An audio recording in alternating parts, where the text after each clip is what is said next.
Chapter 34:27. Little monk, you stick it on too. XN grumpily handed the other leaf to Xiaohua. Not only was she not grateful for Xiaohua's help, she was also unhappy that Xiaohua didn't explain it to her in advance. Xiaohua didn't break it down. He took the golden leaf and stuck it on his monk's robe like Guzhen. Seeing the golden leaf disappear, Xiaohua carefully examined it for a moment. It was the same as seeing it. He didn't feel that the golden leaf had any special effect. Just as XN and CI Hui stuck the Gara golden leaves on their robes, Xiaohua took the opportunity to look around. This was an extremely large space. The water tunnel that Xiaohua and the other three rushed into had disappeared. There was only a smooth mirror under everyone's feet. The four figures were reflected in the mirror's fluorescent light, one positive and one negative. It was almost impossible to distinguish which one was real and which one was fake. In this space, other than the smooth mirror, there was only the inverted triangular palace in the distance. There was nothing else. It was abnormally clean. Needless to say, this palace should be the core of the array. Xiaohua tried to release his Buddhist sense. Like Guzhen, his spiritual sense couldn't leave his body. He then released his soul sense. Fortunately, although his soul sense was suppressed, it could still leave his body. Because XN and the others were beside him, Xiaohua didn't try. Even so, Xiaohua was secretly proud. He had one more method than others. XN Tanyue. CI Hui at the side put the golden leaf on and whispered, "This Gara golden leaf is a treasure used by my Buddhist sect to conceal cultivation. This little monk heard that only Lei Temple has some preserved. Now that you took out so many, could it be that this palace has a restriction that specifically restrains my Buddhist sect? You didn't explain it before. Now, can you explain it in detail so that we can make plans early?" Hee. XN smiled and said, "You didn't say before because the time wasn't right. If we couldn't come here, what's the point of saying more? Oh, right, little monk, your clear water bottle is pretty good. Where did you get it?" "I picked it up in a cave." Xiaohua was originally listening attentively. Since XN suddenly asked, he naturally answered casually. After he finished speaking, he immediately realized that XN was tricking him. Although this trick was very old-fashioned, Xiaohua still fell for it. Humph. Although Xiaohua spoke the truth, XN pouted and coldly said, "There are many caves in the Pure Land world. You want to pick one for me?" Sigh, some people. I always treat the truth as a lie, but I also treat a lie as the truth. There's nothing I can do about it. Xiaohua sighed. My Buddha has a saying, if there is a Buddha in the heart, then everything is a Buddha. If there is no Buddha in the heart, then there is no Buddha in the sight. The vanity of man is nothing more than this. Little monk. XN was a little embarrassed and angry. She stamped her feet in the air. The XN Tanyue, I don't quite understand.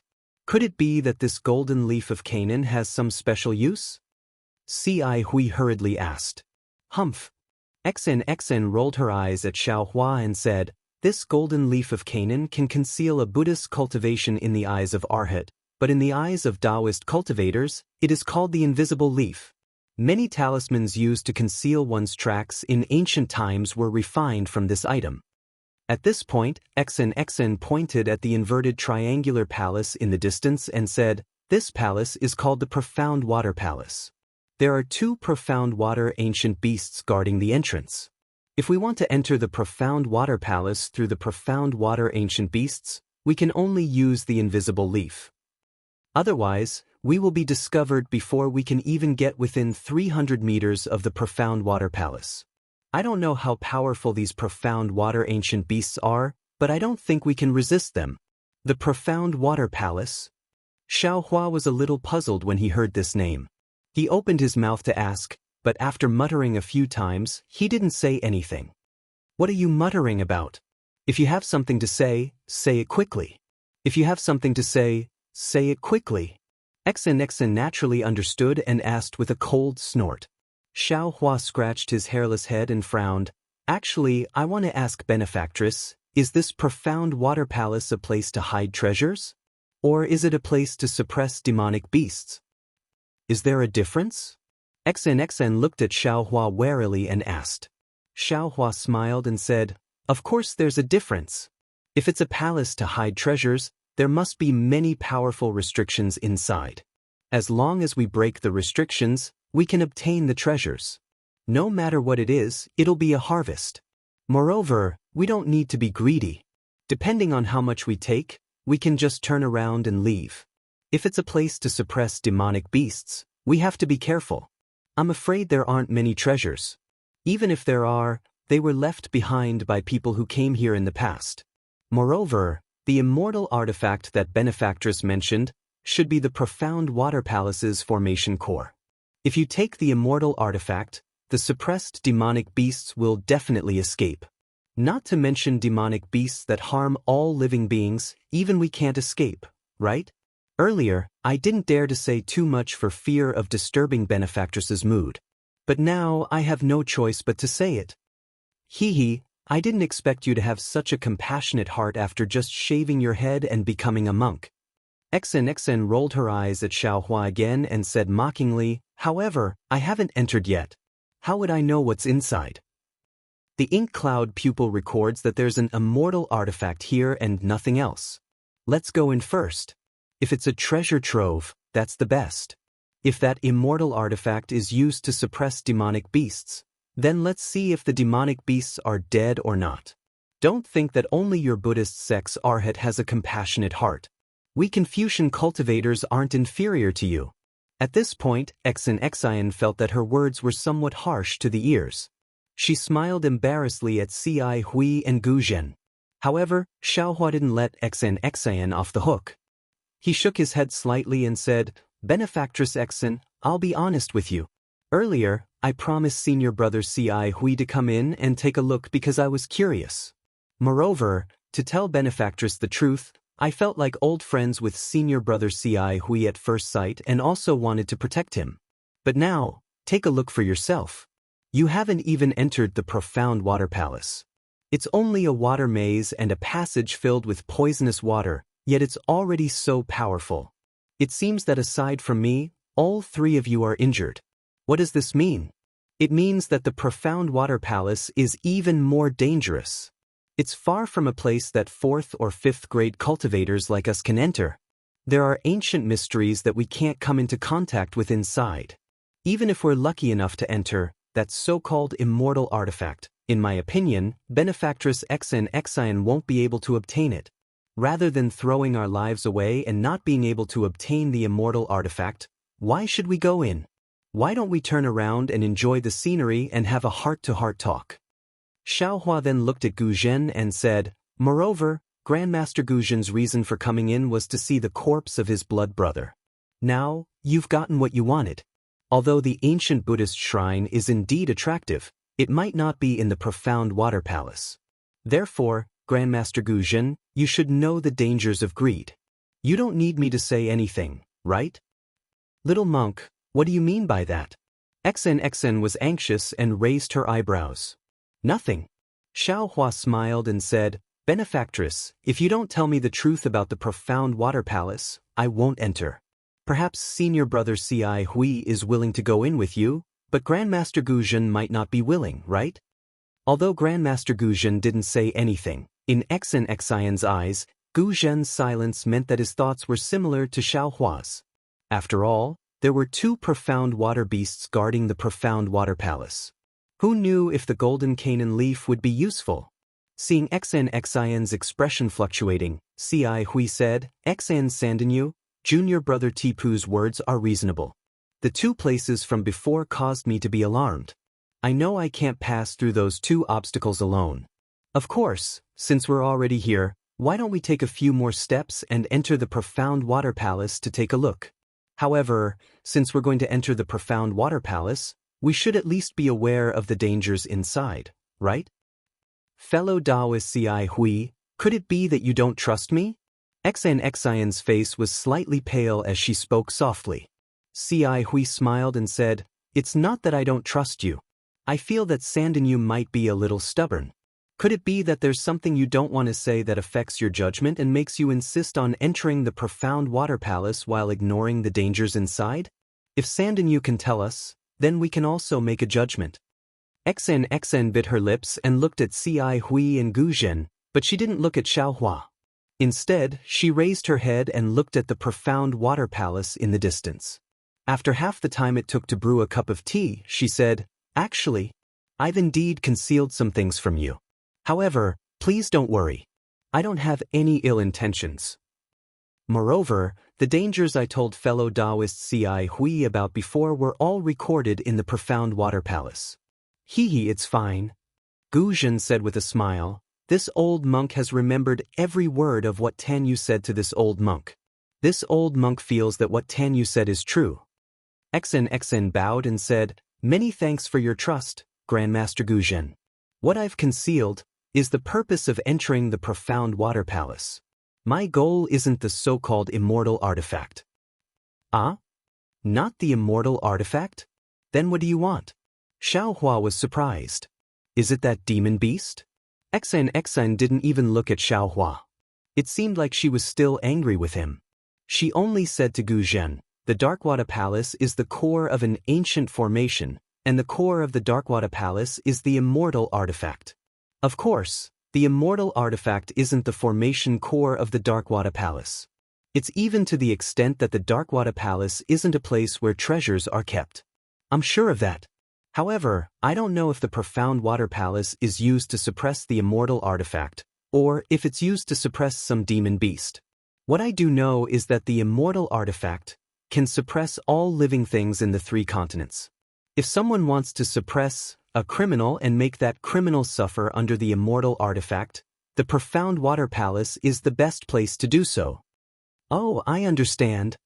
Gu Zhen nodded and revealed a look of realization. XN Sandinyo is looking for someone. She's looking for someone who might be suppressed in the profound water palace. Chapter 34:28.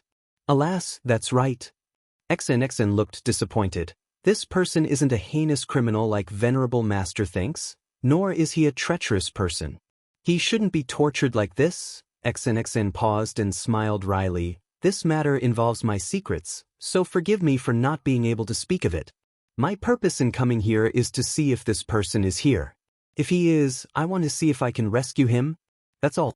As for the immortal artifact, I'm only at the 4th grade of origin energy. I'm afraid I can't take it for myself, right?"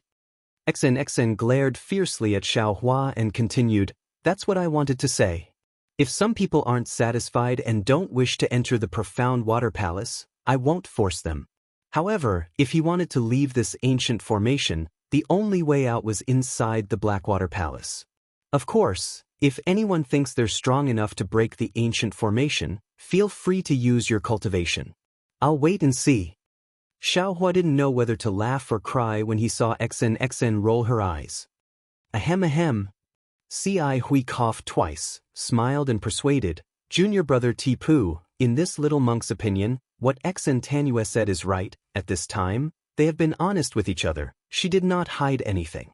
Think about it, if she didn't want to say anything and only said that the exit was within the profound water palace, I'm sure Junior brother would have to enter based on that alone, right? Why would she make up more lies?" That's true." Xiaohua nodded. He also felt that XNXIN's words were true since she'd been forced to this point. "Since that's the case, why don't you help her?" Ci Hui felt that Xiaohua's Buddhist abilities might surpass hers, so she took advantage of the situation and said, "Saving a life is better than building a 7-storied pagoda. Junior brother, don't tell me you don't know this? Isn't she still alive?" Xiaohua curled his lips. It'll be too late if she's dead." Gu Zhen laughed. XN Tanua said that there might be a Buddhist treasure within the ancient formation, and even an ancient Buddhist luster.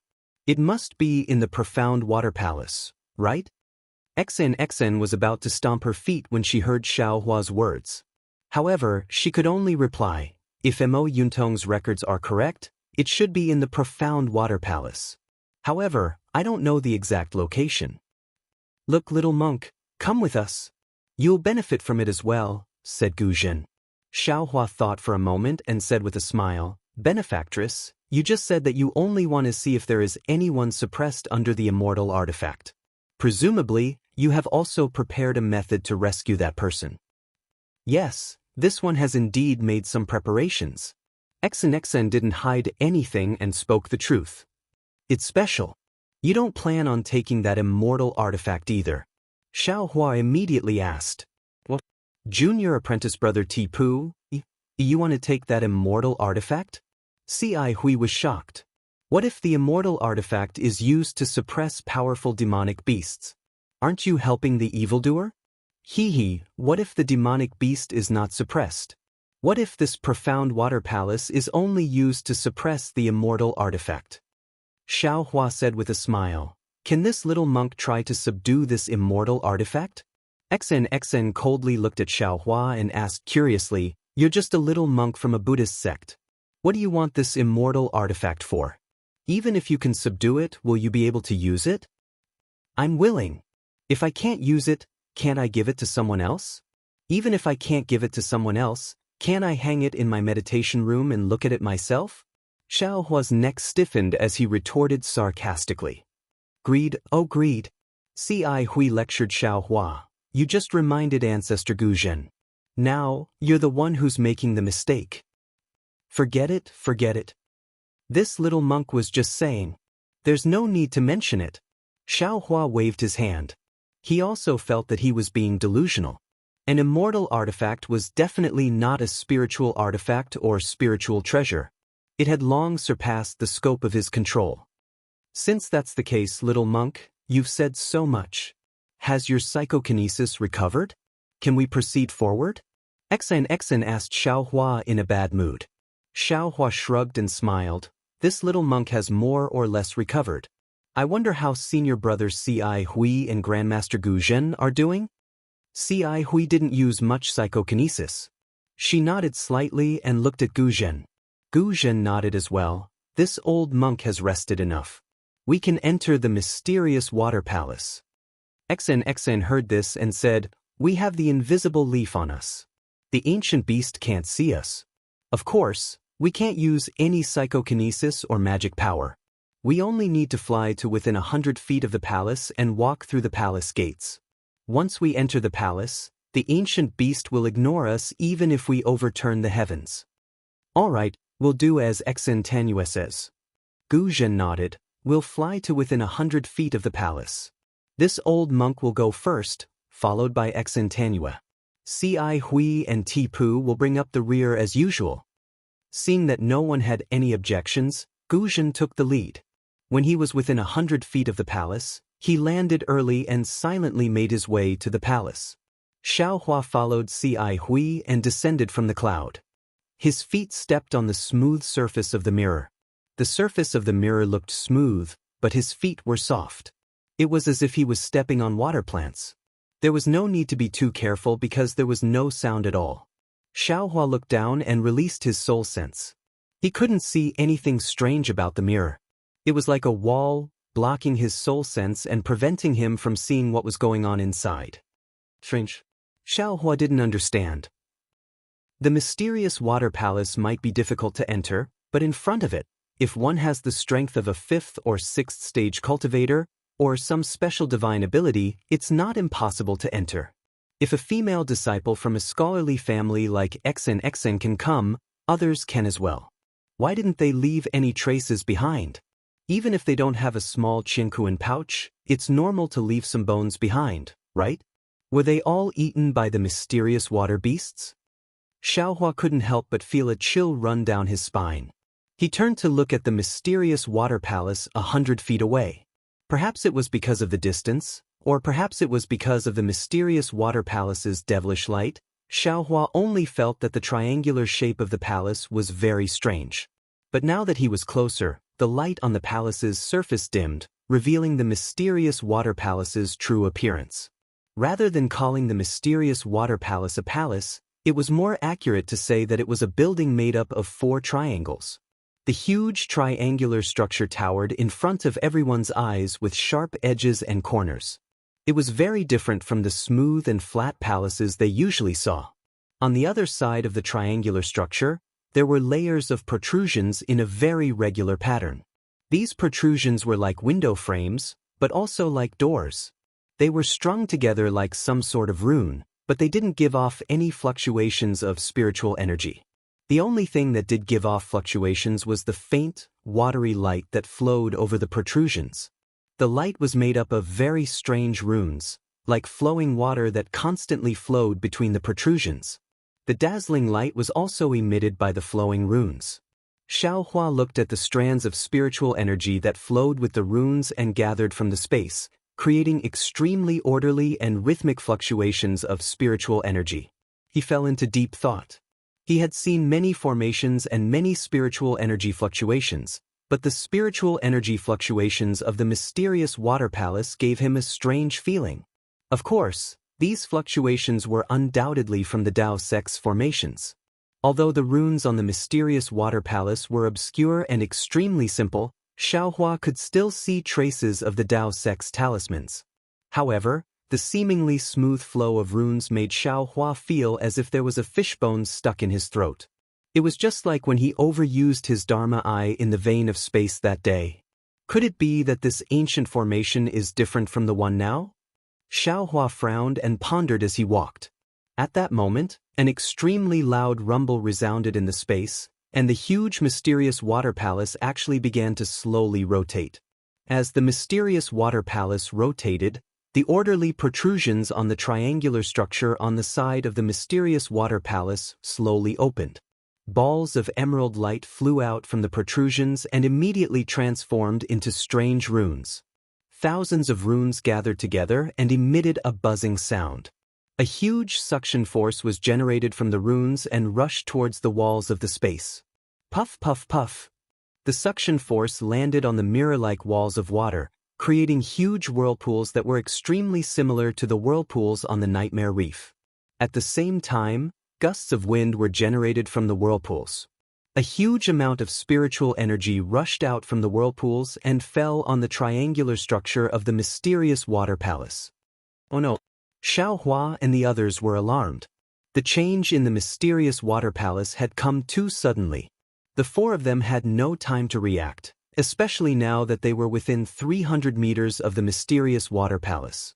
If what Xian said was true, then any spell or Buddhist ability would attract the attention of the mysterious water ancient beast. Although Xiaohua and the others had yet to see the mysterious water ancient beast and didn't know when it would appear, if they used any ability to resist this change, it would definitely attract the attention of the mysterious water ancient beast. But what if they didn't use their ability to resist? The wind was so bitingly cold and even stronger. Xiaohua's body might be able to withstand it, but Xian and the others definitely couldn't. What should they do? Benefactor Xiaohua called out almost without hesitation, "How about we just charge into the mysterious water palace with the wind?" Xian's face was pale. She almost cried out, "Please don't do that." Mo Yuntong clearly said that the profound water palace is the core of the ancient formation and has the most powerful restrictions. The entrance to the profound water palace is the only safe way to enter. If you try to enter from any other place, you'll die. Roar. At this moment, a deafening roar came from the direction of the mysterious water palace. Mysterious. Mysterious water ancient beast. Everyone who was trying their best to maintain their balance turned ghastly pale. Wasn't this the perfect time to say that blessings don't come in pairs and misfortunes don't come singly? Chapter 34:29. Now that things have come to this, I'm afraid this is the only way. Xiaohua's figure gradually floated up. His soul sense swept through the water-type spiritual energy around him like a whirlwind. He hastily waved his hand and held the clear water bottle in his hand. He had no choice but to risk being discovered by the ancient beast. He formed a seal with his right hand and hit the clear water bottle. With a light sound, a faint blue color rushed out of the bottle. Xiaohua hastily shouted, "This is innate primordial water. Everyone, don't look directly at it." Xian and the others were originally flustered, hesitating whether or not to use their divine abilities. When they saw Xiaohua take out the clear water bottle, they also looked at it with their eyes. When the innate primordial water appeared, the three's gazes had already fallen into it. Their minds stagnated, and their faces revealed absent-minded expressions. Fortunately, Xiaohua's shout came in time. Everyone was shocked and hurriedly focused their minds. Soon after, they understood what Xiaohua was thinking. At the same time, they closed their eyes and hurriedly used all kinds of methods. Very quickly, they stabilized their footsteps in the innate pure water. Since everyone had stabilized their footing, Xiaohua's innate primordial water also enveloped everyone. The previous woo sounds of ghostly wails and wolf howls instantly quieted down. There was no sound in the innate primordial water, but the situation outside the innate primordial water grew increasingly grim. Countless water-type spiritual energy of heaven and earth let out hoarse roars and wantonly collided in the air. A huge amount of spiritual energy of heaven and earth also rushed in where the innate primordial water was, but when this pure spiritual energy of heaven and earth rushed into the innate primordial water, it immediately became a part of the innate primordial water. Not even a trace of a ripple was formed. Oh! The previously very tyrannical beast roared again, but this time, it wasn't just one beast, but two. One pounced in the direction of Xiaohua and the other went in the opposite direction.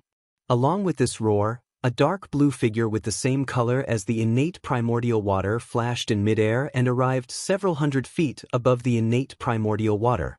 It was a strange beast that was about 10 feet long. It looked like an ordinary leopard. Not only were the muscles on its 4 muscular legs bulging, there were also wisps of blue mist lingering around it. On the ferocious beast's head, the 2 eyes emitted a blue light. The beast's mouth with long fangs was now raised as the beast's head rose. Wave after wave of world spirit energy rushed into the blackwater ancient beast's mouth. Looking at the back of the ancient beast, there were 2 feather wings that were a few feet long, flashing slightly. In front of the feather wings, there were several sharp bone spurs that were shining with a blue brilliance. A tail that was about 10 feet long casually curled in the air, like a spirit snake. However, this spirit snake was really powerful. With a slight swing, not only was the hurricane cut apart, even the void had cracks in it. The ancient beast flew above the primordial water and opened its mouth. It took a deep breath and its body trembled involuntarily. Even the blue light around it trembled as if it was breathing. Then, the ancient beast raised its head slightly and spread its wings again. Just as it was about to fly away, the ancient beast's gaze fell on the primordial water below it. Oh! Another extremely loud roar rang out. The profound water ancient beast flapped its wings as if it was facing a great enemy. The bone spikes protruding from its wings extended another few feet. What was special was that the blue light on the bone spikes was even deeper. 100 meters was like taking a stroll in the park for the ancient beast. With a flap of its wings, its entire body blurred. When the brilliance faded, it had already pounced to the side of the primordial water. The ancient beast looked at the primordial water and its eyes emitted a brilliant blue light. The blue light shot into the primordial water and immediately disappeared. The mysterious water ancient beast hurriedly shook its head as if it had a headache. Then, the ancient beast opened its mouth and spat out a mouthful of blue light without hesitation. The fist-sized light emitted a whistling sound, covering the sound of the wind in the space. It was enough to show the power of the light. Boom! The light rushed into the innate primordial water. The primordial water, which did not have a single ripple under the impact of countless spiritual energies, started to sway rapidly. As it swayed, the light suddenly exploded, as if a powerful hand was trying to tear the primordial water apart. Although Xiaohua couldn't see the situation outside, he didn't dare to be careless when he saw the primordial water being attacked. He hurriedly activated the bottle and more primordial water rushed out. After a while, the primordial water that had almost been blasted to pieces slowly healed and returned to its original appearance. The Xianshui ancient beast opened its mouth again. This time, no blue light rushed out. Instead, a great suction force appeared, as if it wanted to swallow the primordial water into its mouth. The Xianshui ancient beast was an ancient monster that was born with the ability to control water. Even the Xiantian primordial water could not escape its control. As the ancient beast opened its mouth, the thin layer of primordial water immediately rose and shot into the ancient beast's mouth. Xiaohua, who was hiding in the primordial water, was shocked again. He was guarding against the ancient beast's attack, but he didn't expect the ancient beast to be greedy and want to swallow the primordial water. Caught off guard, not only was the primordial water sucked up half a foot of the primordial water, even the bottle almost fell from his hand. Xiaohua's heart clenched again. He hurriedly activated his telekinesis and hit the bottle with Buddha's seals, trying his best to resist the ancient beast's suction force. Unfortunately, Xiaohua's opponent was not a profound ancient beast. Even if he used all his strength on telekinesis, he was far from being able to resist the ancient beast's gentle opening of its mouth. The primordial water was being sucked up and was about to be thrown into the ancient beast's mouth. Once the primordial water disappeared, Xiaohua and the others would naturally be exposed. At that time, their lives would probably be in danger. Of course, his own life was more precious than the primordial water. Xiaohua understood this better than anyone else. Therefore, he didn't hesitate to pour out the primordial water from the bottle. He even happily poured out the poisonous water that he just put into the bottle. He wanted to see what would happen when the poisonous water was sent into the ancient beast's mouth. The Xianshui ancient beast was clearly taken aback by the surging poisonous water. It looked around in confusion and then impatiently opened its mouth.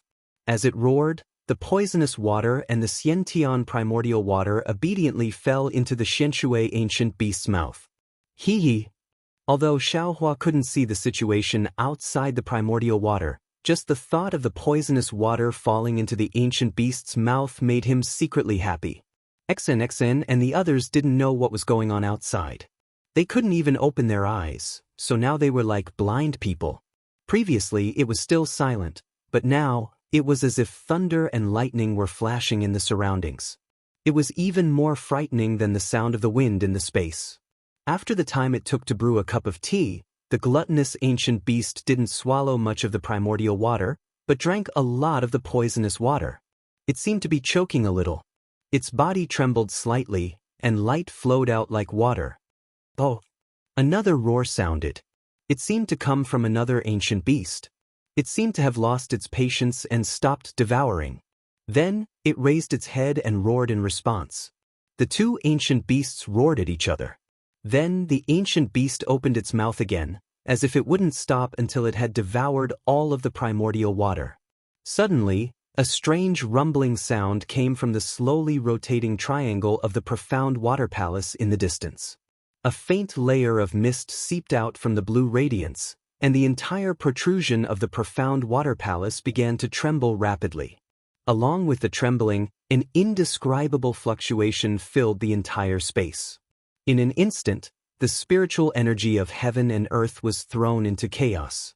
Not only that, but when the fluctuation came, the ancient beast was stunned. A trace of fear actually flashed through its eyes.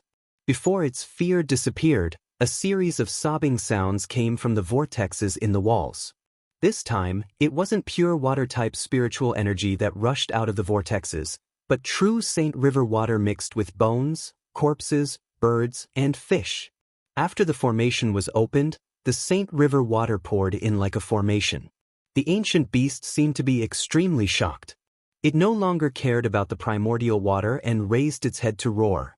It spread its wings and turned into a stream of light, rushing towards the profound water palace. The profound water palace, which looked like it was being rotated by a giant, also slowly stopped. In just a moment, the entire space was filled with river water. Apart from the thousands of tiny vortexes that were still spinning rapidly, the so-called walls had disappeared. The entire profound water palace was completely submerged in the Saint River. Xiaohua was overjoyed to see the ancient beast's suction force disappear, but he didn't dare to be careless. He still carefully urged his telekinesis to control the suction force of the clear water bottle, preventing the ancient beast from launching a sneak attack. Junior brother Ti-Pu. Ci Hui closed his eyes and didn't dare to release his Buddhist awareness, but he still keenly sensed the change in Xiaohua's telekinesis. He didn't speak when Xiaohua's telekinesis was at its peak, but now that he felt much calmer, he said softly, "Is the ancient beast nearby? Can the primordial water stop the ancient beast? Did the ancient beast attack the primordial water just now? C.I. Huey's voice was very soft, so soft that he didn't want to disturb the ancient beast outside the primordial water. However, it was quiet inside the primordial water, so the other three heard him clearly. Shoo! Xiaohua also lowered his voice and said, "The ancient beast came just now and seemed to have discovered us." "Oh, it's not us. It must have discovered the innate true water and wanted to devour it. However, this little monk fed it with the poisonous water just now and it's not moving anymore. I wonder if it was poisoned to death by the poisonous water." "Humph, how is that possible?" XNXN snorted and said contemptuously, "The ancient beast is a part of the profound water palace. The poisonous water is also a part of the ancient formation. It would be a huge joke if the ancient beast was poisoned to death by the water." Chapter 3430. TSK, if they weren't poisoned to death, why don't you tell us why the ancient beast stopped attacking? Xiaohua smacked his lips as he chuckled at XNXN. Xion didn't back down. "I can't see the outside, and I can't release my consciousness either. How would I know? You're the one who controls the innate primordial water, so why don't you tell us why the ancient beast stopped attacking?" "Nonsense, would I not tell you if I knew?" Xiaohua scoffed at Xion's argument. "I can't see anything just like you." "Ugh. So you can't see either?" XNXN closed her eyes, almost covering her mouth to hide her laughter. However, after a few chuckles, XNXN asked anxiously, "Little monk, is the ancient beast Xianshui gone or not? I'm afraid we don't have enough time." "Benefactress, you're a classic example of someone who values money over life." Xiaohua couldn't help but laugh. "Even if you want to find someone, you have to protect your own life first." "AI," XNXN sighed. "The only way out is inside the profound water palace. If we want to save our lives, we have to go inside. As the saying goes, we have to go in whether we're alive or dead."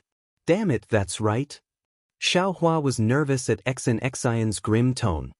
He waited for another pipe of smoke before secretly opening a crack in the innate primordial water and releasing his soul sense. The ancient beast really is gone. The profound water palace has returned to how it was before. Xiaohua was stunned, but he didn't dare to let his guard down. He expanded his soul sense to scan the area, and then opened up a bigger crack. He peeked through the crack with his naked eye, and when he saw that everything had returned to normal, Xiaohua withdrew the innate primordial water and said in a low voice, "All right, you can open your eyes now." When XNXN and the others opened their eyes, they saw that the palace was exactly the same as before. The enormous profound water palace was still in its inverted triangular shape. As for whether or not it was the same as the one they saw before, no one knew. "Little monk," XNXN bit her lips and whispered, "Thank you." "Shoo!" Xiaohua whispered back. "Don't say it now or I'll be cocky. If the ancient beast sees us, we'll be in trouble." XNXN paused, then covered her mouth. Her face was a little red, as if she wanted to laugh but didn't dare. It was difficult to hold it in. C.I. Hui looked helplessly at the two. "XN, let's talk inside the palace first." XNXN covered her mouth and led the way. After walking for several dozen meters, she turned back and whispered, "That profound water ancient beast is right in front of the profound water palace's entrance. Normally, it won't be more than 30 meters away from the entrance. Now that we're here, we can't speak or use any telekinesis. Otherwise, we'll attract the beast's attention." As she spoke, XNXN took a look at the golden leaf of Canaan that was stuck to her body. After testing it a little, she felt relieved and tiptoed forward. "TT, the ancient beast is at the gate." Xiaohua was stunned. He couldn't help but look below the profound water palace. After all, Xiaohua had already checked the surroundings. He didn't seem to have seen any ancient beast. However, when he deliberately glanced at the bottom of the palace, sure enough, there were two statues that were almost the same color as the palace at the nail-like location. So these are the ancient beasts that attacked the innate primordial water. Xiaohua stared straight at the motionless statues for a moment, thinking in his heart, weren't they abnormally fierce just now? Why are they standing there now? Why do they look like dead statues? That's right. The profound water palace is so huge, and the ancient beasts are so small and motionless. Who knows if they're profound water beasts? At this moment, the profound water beasts really stood there like clay statues. Their eyes, which were as bright as stars, were abnormally dim. There was no light at all. However, Xiaohua and the others only glanced at the beasts. They didn't dare to meet their eyes. They even gradually approached the profound water palace. Looking at the two beasts that looked exactly like the statues in front of the temple, they couldn't help but feel a sense of absurdity. Yes, if they hadn't heard the profound water beasts roar earlier, if they hadn't experienced Xiaohua using his innate primordial water to resist them with his innate primordial water, and if they didn't have the records of profound water beasts in the ink cloud pupil, they would never have thought that these two lifeless statues were real ancient beasts. Suppressing the indescribable fear in his heart, Xiaohua raised his head and looked at the profound water palace that was even more oppressive than a mountain. Under the huge inverted triangle was a pillar that was dozens of meters tall. A pillar that was dozens of meters tall would be considered huge if it were anywhere else. However, under the profound water palace, it seemed so thin and fragile. A chill appeared in the eyes of the others. They were really afraid that the inverted triangle would suddenly fall on them and smash them into meat paste. After a few more meters, the four would be close to the profound water beasts. At the front, Xen couldn't help but stop slightly. The two profound water beasts stood there and looked forward calmly. The distance between them wasn't small, at least dozens of meters. However, in Xen's eyes, this distance was as narrow as the pillar under the profound water palace. An indescribable aura spread out in front of the profound water palace. Perhaps it was the residual power of the profound water beasts, or perhaps it was the formation's restriction after the profound water palace absorbed the energy of heaven and earth. In any case, the aura made it difficult for Xen to breathe. In the face of such a scene, Xen was secretly regretting in her heart. She felt that she had underestimated this ancient formation. However, this regret only lasted for a moment. A wave of stubbornness rose from the bottom of her heart. This place is so dangerous. You actually imprisoned me here. Since you're so heartless, that I don't need to think anymore. With this thought, Xen's trembling legs became firm. Step by step, she walked past the profound water beasts and arrived in front of the profound water palace's pillar. Fortunately, Xen's actions didn't attract the profound water beast's attention. They remained motionless and didn't even release a trace of their innate spirit. Seeing that Xen didn't attract the profound water beast's attention, Gu Zhen and the others calmed down and followed her to the pillar. This profound water palace is so strange. Xiaohua walked past the Blackwater Ancient Beast and unconsciously looked back at the Blackwater Ancient Beast's folded wings and the coiled tail on the ground. He thought to himself, are these the two Blackwater Ancient Beasts from just now? Why don't I look at them? If they were living things, then I'd be fine with them standing there like statues. But why are their tails coiled up in the same way? That's not possible, is it? Xiaohua probed with his soul sense and carefully scanned the profound water beast's tail on the left a few times. Before Xiaohua could use his soul sense to check out the rest of the profound water beast's tail, Xen stopped again. Xiaohua didn't have time to check the Xianshui ancient beasts. He turned his head and saw Xen raise her hand and take out 4 blue beads from the sleeve of her palace dress. She waved her hand and the 4 beads silently stuck to the pillar. Then, Xen looked back at the 2 Xianshui ancient beasts with lingering fear.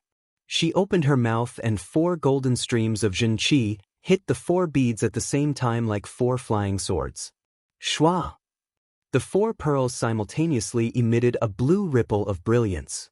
This brilliance overflowed several times above the pillar, and the pillar also produced a blue brilliance. At the same time, this blue brilliance also swayed along with the brilliance of the pearls, just like layers upon layers of water ripples. When she saw the ripples appear, Xen took a few steps forward and reached her hand into the ripples. Her fair and soft hand sank into the ripples. As Xen lifted her hand, it was as if she had lifted a bead curtain. A gap appeared in the pillar, and Xen walked in without hesitation. Halfway through, XN even turned back to look at the three of them and indicated for them to follow. Xiao Hua and the others didn't dare delay. One by one, they lifted their hands and flashed into the gap. Once the four of them were inside, the four beads remained embedded in the pillar. Ripples of blue light flowed through the beads. After the time it took to brew a cup of tea, the light slowly dimmed and disappeared. Finally, the beads disappeared into the pillar. There was no longer any movement outside the profound water palace. The two profound water beasts stood there for tens of thousands of years. It was as if the entire space had returned to normal. However, this calmness only lasted for a few breaths of time. The beast that Xiaohua had just scanned with his soul sense moved its tail first, trembling slightly. This trembling then spread throughout its entire body. Following that, the beast's four hooves moved, the beast's head moved, and finally, its lifeless eyes moved. The Blackwater ancient beast looked around in confusion.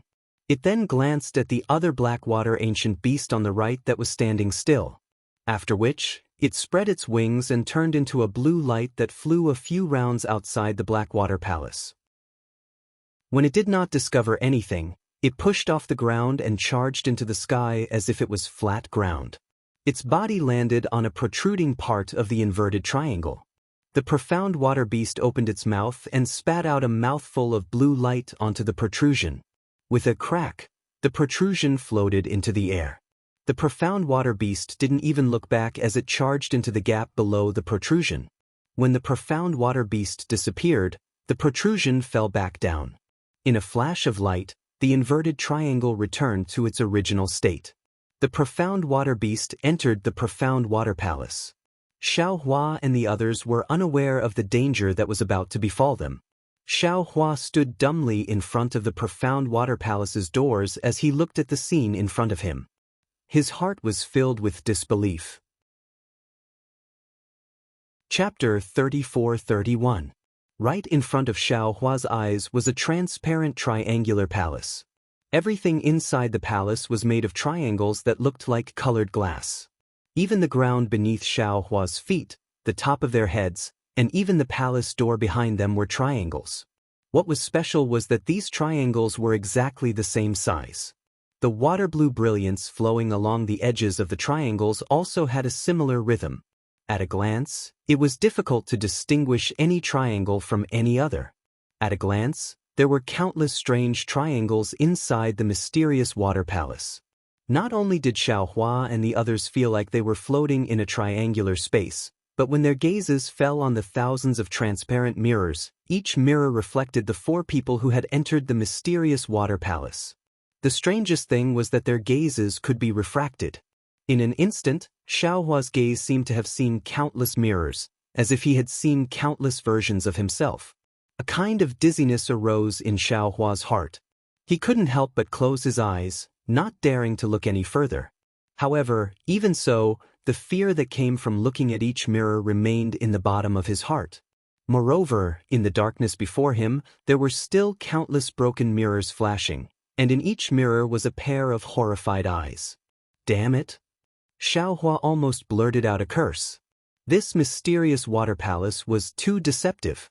The shock from walking past the mysterious water ancient beast had yet to subside, and the feeling of being lucky had yet to subside. In an instant, it gave his eyes such a terrifying baptism. Even a cultivator with a firm Tao heart like him couldn't help but feel his heart palpitate. Fellow immortals. Xion's voice trembled. Clearly, she had been caught off guard.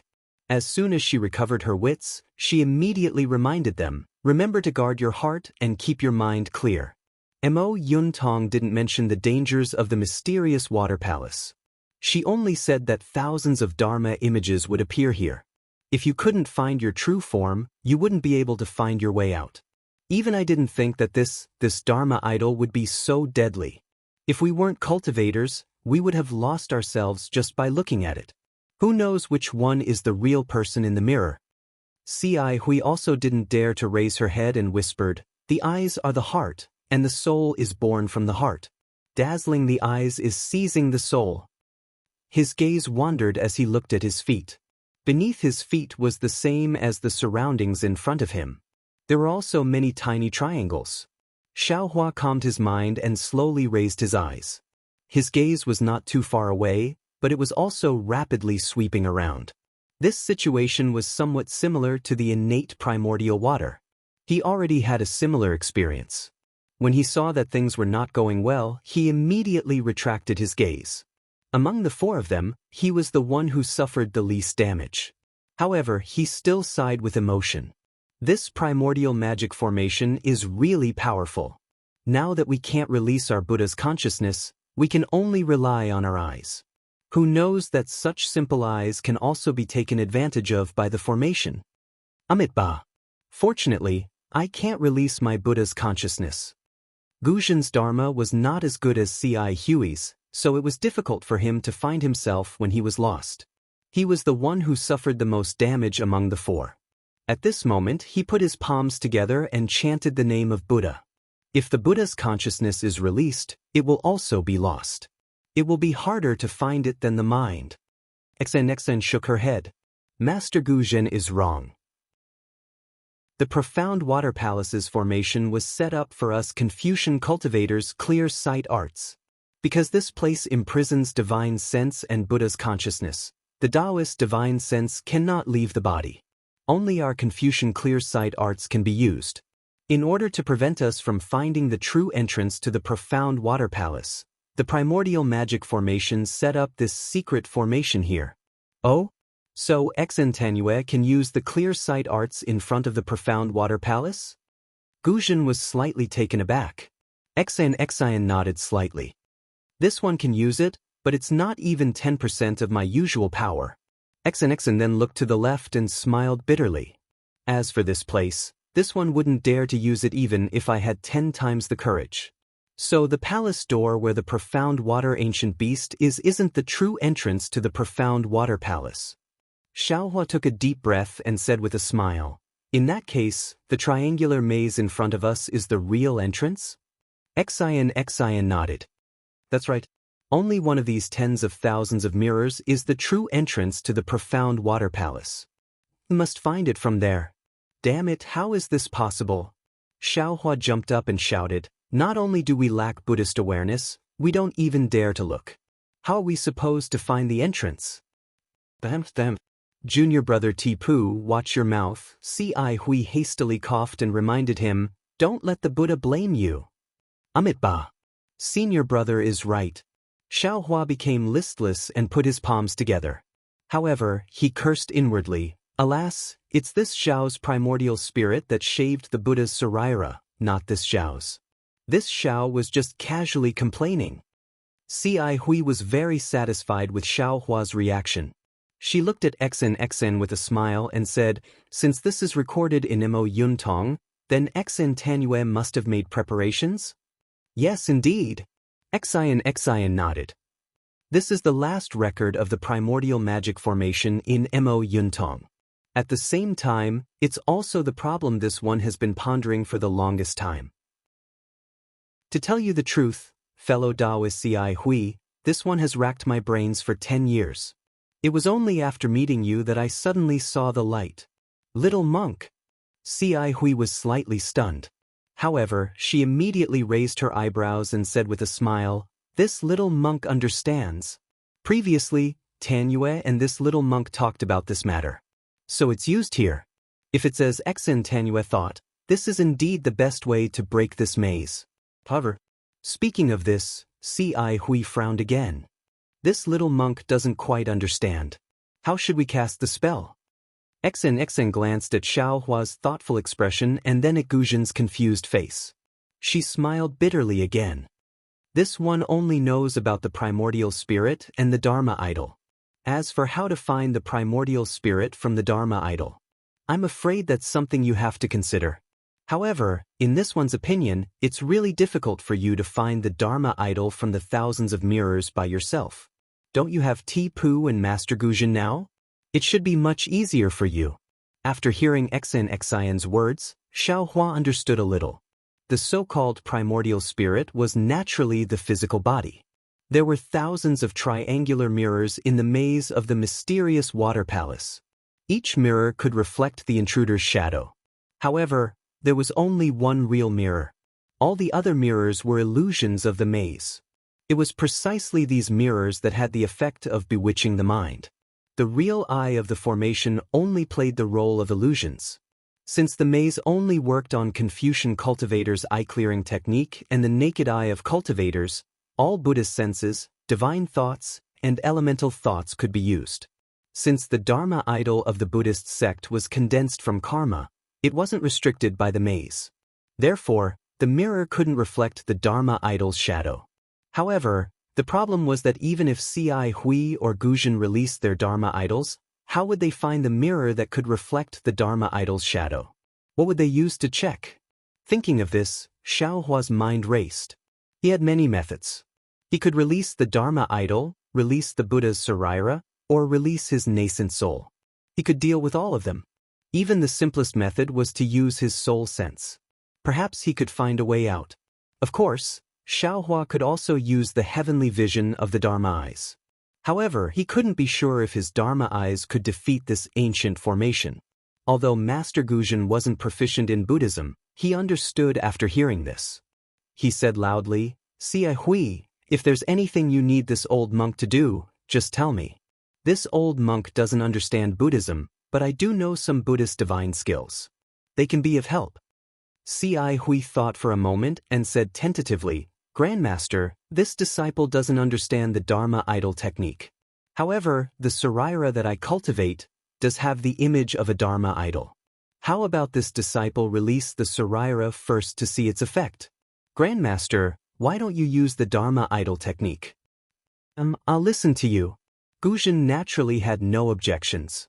Xiaohua's heart skipped a beat. He thought to himself, the Saraira of a Dharma idol?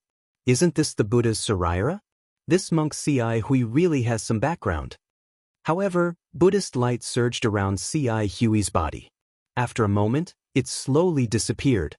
Ci Hui's expression was somewhat unnatural. She sighed and said, "Not only does the mysterious water palace confine Buddhist consciousness, but it also confines this little monk's Bodhi Saraira. It seems this little monk can't do anything." But Bodhi Saraira. When Guzhen heard Ci Hui's words, he couldn't help but reveal a shocked expression. He cried out involuntarily, "Ci Hui, you actually cultivated the Bodhi Saraira?" Looking at this grandmaster who couldn't refine karma to form a Saraira, Ci Hui's expression was somewhat uneasy. She smiled and said, "All right, Grandmaster knows. This disciple was lucky enough to refine the Bodhi Saraira in this life. However, the golden body has yet to form, so I dare not embarrass myself in front of Grandmaster." Alas! Ci Hui couldn't hide the disappointment on her face. She sighed and didn't speak again. XN raised her eyebrows and said with a smile, "Fellow immortal Ci Hui, I've known you for so long, but this is the first time I've heard you talk about refining the Bodhi Saraira. This is second only to the Buddha's Saraira in your Buddhist sect. With this Saraira, not only will you be able to attain the golden body of a bodhisattva in this life, but you'll also be able to attain the supreme golden body in the future." Ci Hui hurriedly put her palms together and humbly recited the name of Buddha. She said, "Amitabha, this is the karma of this little monk's several lifetimes of cultivation. There's nothing to show off. Perhaps this little monk was like Grandmaster Guzhen in the past, specializing in the lineage of Dharma protectors.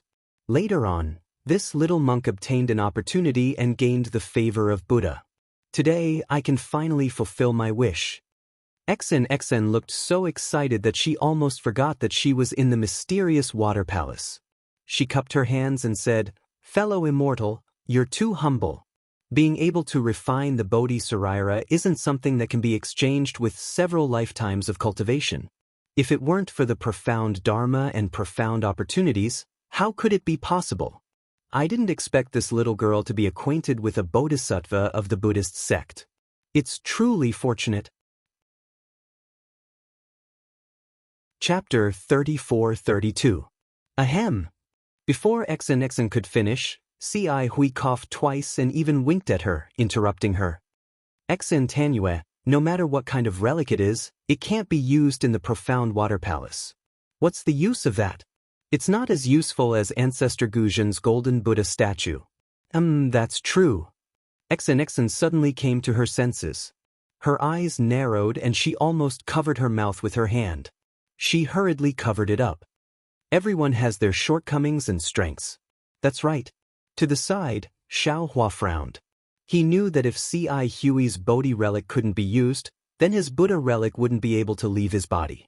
Since his relic couldn't leave his body, then his nascent soul couldn't either. Perhaps he could only use his soul sense and heavenly law embodiment technique. Thinking of this, Xiaohua was about to quietly release his soul awareness. Guzhen roared and clenched his fists. Buddha light flashed all over his body. Guzhen's originally tall body grew bigger and bigger. In a moment, a Buddha statue of several zhang tall slowly appeared, majestic and awe-inspiring. Clang, clang, clang. Just as Ancestor Guzhen's golden Buddha statue appeared, countless sounds came from the profound water palace's mirrors. When Xiaohua looked up, he saw that many of the previously dazzling mirrors had turned into black holes. The sounds came from the shattering of the illusionary mirrors. A golden Buddha statue can restrain an ancient formation? Xiaohua was aghast. However, before he could shift his gaze away, the familiar rumbling of magical treasures resounded. Rays of aqua-blue light appeared once again. Xiaohua hurriedly shifted his gaze away. Immediately, waves of strange magical energy fluctuations spread throughout the entire mysterious water palace. This magical energy was like a whirlwind, but also like a scorching heat. Guzhen's newly formed golden Buddha statue actually showed signs of melting under this magical energy. Strands of golden sweat seeped out of the golden Buddha statue. A trace of pain appeared on Guzhen's face, which was flashing with Buddhist light. He cried out, "The mystic water palace's formation is too powerful. I can't hold on for too long. Hurry up and find the entrance." Yes, C.I. Hui gritted her teeth and hurriedly replied. She then waved her hand and said, "Ti-Pu, look over here. Xen Tanyu, look over there." Oh! Xen didn't dare to be negligent. She quickly turned around and looked in the direction C.I. Hui was pointing at. Xiaohua also did the same. However, Xiaohua didn't use his eyes, but his soul sense. Xen's idea was very ideal, but reality once again showed the crux of the matter. The naked eye couldn't look directly at the illusory mirrors. Even if they could just glance at them now, Xen and C.I. Hui didn't dare to be too careless, for fear that they would miss the mirror with the transcendent's golden body. However, it was extremely difficult to find a mirror with an image among the thousands of mirrors. C.I. Hui and Xen's eyes seemed to be dazzled. Heavy dizziness and discomfort rose from the bottom of their hearts. There were several times when they almost got lost in the mirror.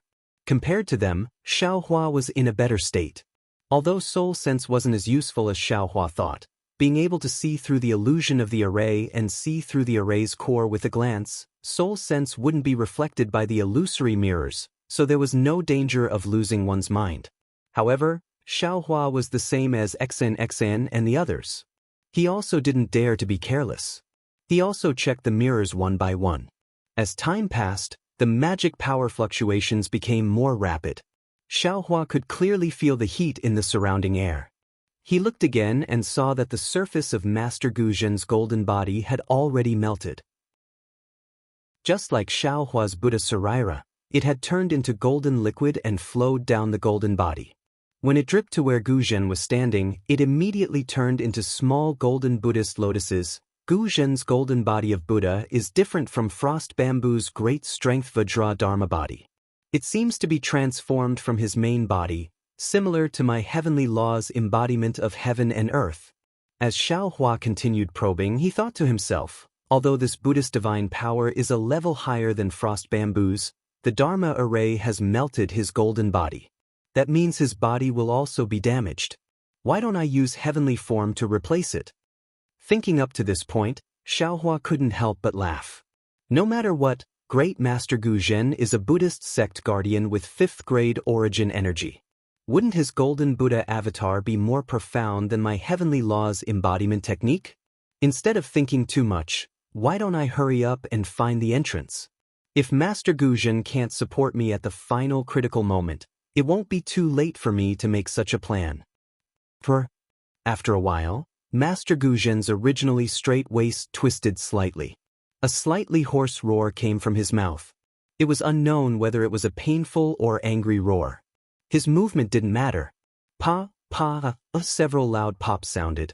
Several thumb-sized bubbles appeared on his limbs. Then, with several explosions, these bubbles all exploded. Golden liquid splashed out. Before it could fall, it had already bloomed into lotus shapes in the air. The main body is the Saraira, and the Saraira is also the main body. Xiaohua sighed. He understood the meaning of Buddhist guardians. But suddenly, Xiaohua was startled again. My Saraira is in the shape of a Buddha. It seems to be able to form its own body. If a Buddha's Saraira leaves the main body to cultivate on its own, wouldn't it only be able to walk the path of a guardian? Xiaohua was startled.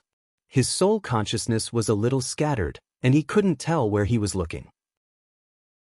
Xiaohua hurriedly composed himself and grumbled in his heart, although my Buddhist cultivation is at 5th grade essence power, and according to the records of the Buddhist scriptures in Exquisite Temple, I can be considered to have reached the lotus realm.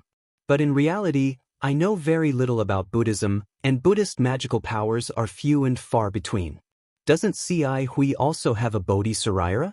He's not in a hurry, so why should I? Isn't this the entrance to the formation?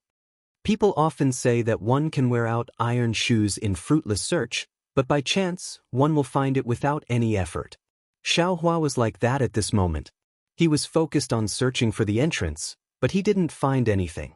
But in a moment of absent-mindedness, his soul consciousness scattered, and he actually found a triangular mirror. On this mirror, other than Xiaohua, Ci Hui, and Xian, there was also Grandmaster Guzhen's golden Buddha statue that was much taller than the others. This golden Buddha statue was only much taller than Guzhen's main body on the other mirrors, and there wasn't the slightest trace of Buddhist light on it. It's here!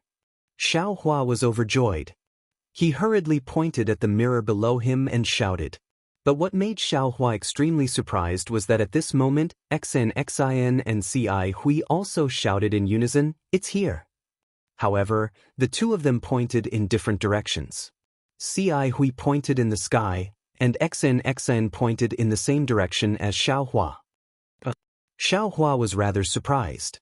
He didn't think that the two's eyes could be as fast as his soul consciousness. He subconsciously looked in the direction Ci Hui was pointing at. Sure enough, on the same triangular mirror above everyone's heads, Grandmaster Guzhen's golden Buddha statue was also reflected. Just as Xiaohua thought, Ci Hui and Xian also looked at each other's mirrors. The three of them then looked at each other with confusion in their eyes. They didn't think that the profound water palace would have two entrances. "Little monk, you're really amazing." Xian looked at Xiaohua again and said curiously, "The area that immortal Ci Hui assigned to you doesn't seem to be here." Xiaohua rubbed his nose and said honestly, "When I saw Grandmaster Guzhen's golden body melt, this little monk couldn't bear to see it. In a moment of absent-mindedness, I looked down below. Grandmaster Guzhen's sacrifice moved Buddha and allowed this little monk to see the entrance to the formation. Oh, Grandmaster Guzhen, you can take back your avatar now." Phew! Guzhen let out a long sigh. The Buddhist light around him quickly disappeared and then shrank like a bubble. His golden body also shrank rapidly and returned to its original form. However, Grandmaster Guzhen's face was pale. Not only was his body trembling, but his arms and legs were also trembling. He looked like an old man who had just recovered from a serious illness. "Grandmaster, you've worked hard." Ci Hui hurried forward to support him. Guzhen shook his arms and wanted to break free, but he seemed to be powerless and could only let Ci Hui do as she pleased.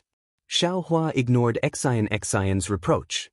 He raised his head and glanced at the mirror Ci Hui pointed at, and then at the mirror he discovered beneath his feet. He asked with a wry smile, "Xian, this mysterious water palace actually has two entrances. Is there any record of this in your Moyan eyes?" "No," Xian answered without hesitation. "Then which entrance should we use?" Ci Hui asked from the side. XN thought for a moment, then clapped her hands and took out 2 jade boxes. She said, although we found the entrance to the Profound Water Palace, we still need to use the Dao Gate to enter the real Profound Water Palace. These are the 2 talismans I found according to Mo Yuntong's records. These 2 talismans are exactly the same. I prepared them in case of an emergency. Now that there are 2 entrances, it is destined that both entrances will be opened. I think it's better to open the entrance first. I'll wait and see, then decide which entrance to enter. I'm afraid that's the only way. Ci Hui frowned. Faced with such a difficult problem, she had no choice but to agree. XN raised her hand and one of the jade boxes opened. A bright cyan halo rushed out of the jade box. Before XN could cast a spell, a thumb-sized seed jumped out of the jade box. Xiaohua looked at the jade box expectantly. He wanted to know what kind of rare talisman XN had taken out, but he was still shocked when he saw the seed jump out. Looking at the seed again, it leaped into the air and flickered with an emerald green halo. The halo slowly unfolded and the seed also unfolded along with the halo. Xiaohua could clearly see that it was a talisman in the shape of a leaf. The wrinkles on the talisman and the texture of the leaf were clearly visible. Xiaohua didn't need to use his divine sense to know that it was a rare talisman from ancient times. Chapter 34-33. Sure enough, XN promptly explained, this is a Taoist wood spirit talisman. It said that it specializes in breaking water-type formations. The specific refining method has long been lost, and these 2 talismans were found after spending more than 10 years of painstaking effort. They're also the last preparations I've made before entering the formation. I don't know what I'll encounter after entering the Profound Water Palace. XN opened her mouth again and was about to blow out true energy when she suddenly closed it again. She glanced at Xiaohua and said, "Little monk, can you help me next time?" "How can I help you?" Xiaohua was somewhat puzzled. "I don't know any Taoist magic, so how can I help you?" "Of course, if you can teach me how to use Buddhist telekinesis to activate talismans, I'd be more than happy to." You wish." XN glanced at Xiaohua. "The telekinesis you use is completely different from Taoist magic. I'm a Confucian cultivator, so how can I know this kind of secret technique? If you want this secret technique, you might as well ask your senior martial brother who'll definitely become a bodhisattva in this lifetime." After speaking, XN opened her mouth and a golden true energy shot out like a sword and hit the leaf talisman. CSI. The moment the true energy came into contact with the talisman, it immediately produced a corrosive sound. Following this sound, the emerald green brilliance on the leaf flickered rapidly, as if the leaf was being devoured by insects. Go! XN saw that the talisman's brilliance was faintly flickering. She hurriedly pointed at the talisman. The leaf, like a falling leaf on an autumn night, fell towards the mirror surface that Xiaohua and XN had identified at the same time. From afar, the mirror surface looked extremely small, but the leaf that fell on it was insignificant. However, as soon as the leaf-like talisman touched the mirror surface, a water-blue brilliance flashed and submerged the entire talisman in an instant. The emerald green brilliance completely disappeared. However, in just a few breaths, a wisp of emerald green brilliance emerged from the water-blue brilliance like a sharp sword. Moreover, as soon as this light appeared, it immediately swayed and expanded. Strands of water-based heaven and earth spirit chi flashed with blue light and flowed into the emerald green light. Within this emerald green light, a vine-like branch stretched out. Wood counters water. Although the wood spirit talisman can't absorb wood-type spiritual energy from the Profound Water Palace, the water-type spiritual energy can still make the wood spirit talisman work. It seems, it's only a matter of time before the Profound Water Palace is destroyed. When Xiaohua saw this situation, he immediately understood in his heart. However, the real situation had exceeded his expectations. In the time it took to brew a cup of tea, the wood spirit talisman had already transformed into vines that completely covered the triangular mirror. When XN grabbed it with her hand, the vines contracted and instantly shattered the mirror. Behind the mirror, a blue tunnel was revealed. His Xiaohua's eyes looked at the blue passage, and a feeling emerged from the bottom of his heart. It was as if there was a call coming from the passage with the wind. Xiaohua couldn't help but suck in a breath of cold air. He didn't know what this feeling meant. However, no matter what this feeling meant, there was one thing he was certain of. This entrance was definitely the real entrance. Xiaohua was certain of this. However, Xiaohua only glanced at it and didn't say anything. He quietly waited for Xan to attack again and shatter the other mirror above everyone's heads. Seeing the mirror shatter, before Xan could say anything, C.I. Huey's face revealed a look of astonishment. She asked curiously, What does this mean? Why did this little monk feel a call? There seems to be a voice coming from inside. Could it be that this entrance is the real entrance? Damn, how is this possible? How can C.I. Hui feel the same as me? Xiaohua frowned as he looked at the passage that also flashed with blue light. His heart rippled. If one of the passages produced a call, then it would be fine. There must be something attracting this Xiao. However, the two passages produce two different calls. The biggest possibility is, there's something fishy about the profound water palace. Little monk, what about you? Xian didn't answer C.I. Huey's question. Instead, she looked at Xiaohua with eyes full of interest. Xiaohua shook his head slightly. This little monk didn't feel the call from the passage. Moreover, contrary to senior brother C.I. Hui, this little monk has a subtle feeling about the other entrance. What about Grandmaster Gu Zhen? Xan turned to Gu Zhen. Gu Zhen's face revealed hesitation. After pondering for a moment, he said, This old monk's thoughts are similar to C.I. Huey's. The entrance above us should be real. After all, this is the lowest level of the profound water palace. If there is an entrance, it must be facing upwards.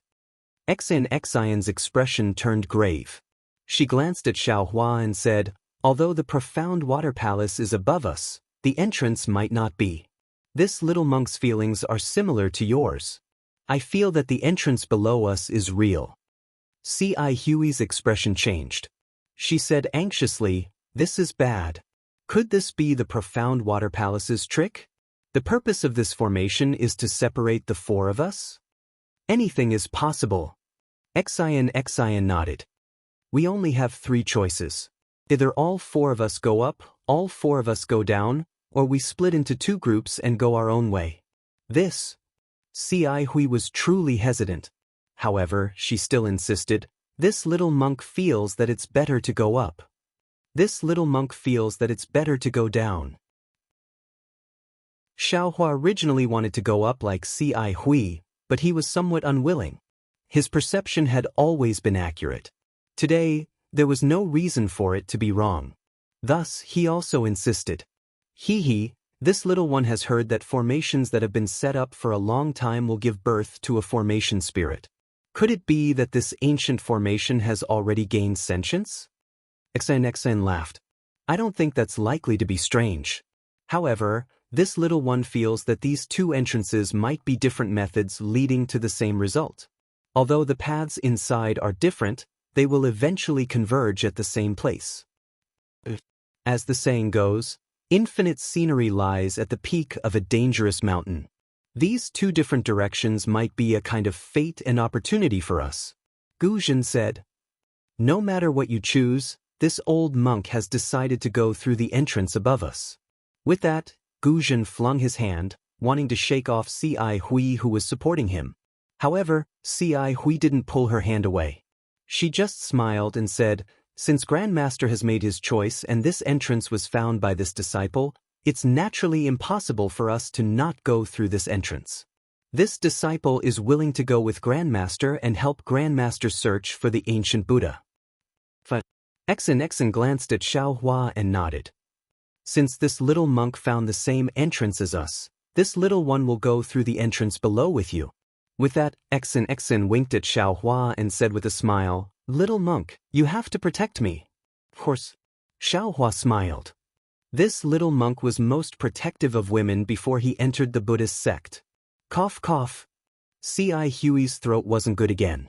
Once the assignment was completed, Ci Hui supported Gu Zhen and the two of them slowly flew towards the entrance above the four people's heads. Looking at the backs of the two people and then looking at Gu Zhen's tall figure, Xiaohua suddenly thought of the frost bamboo. Naturally, he also thought of the Buddhist protector's unruly way of swallowing relics. Therefore, he immediately opened his mouth and transmitted a few words to Ci Hui. Ci Hui did not seem to have heard him.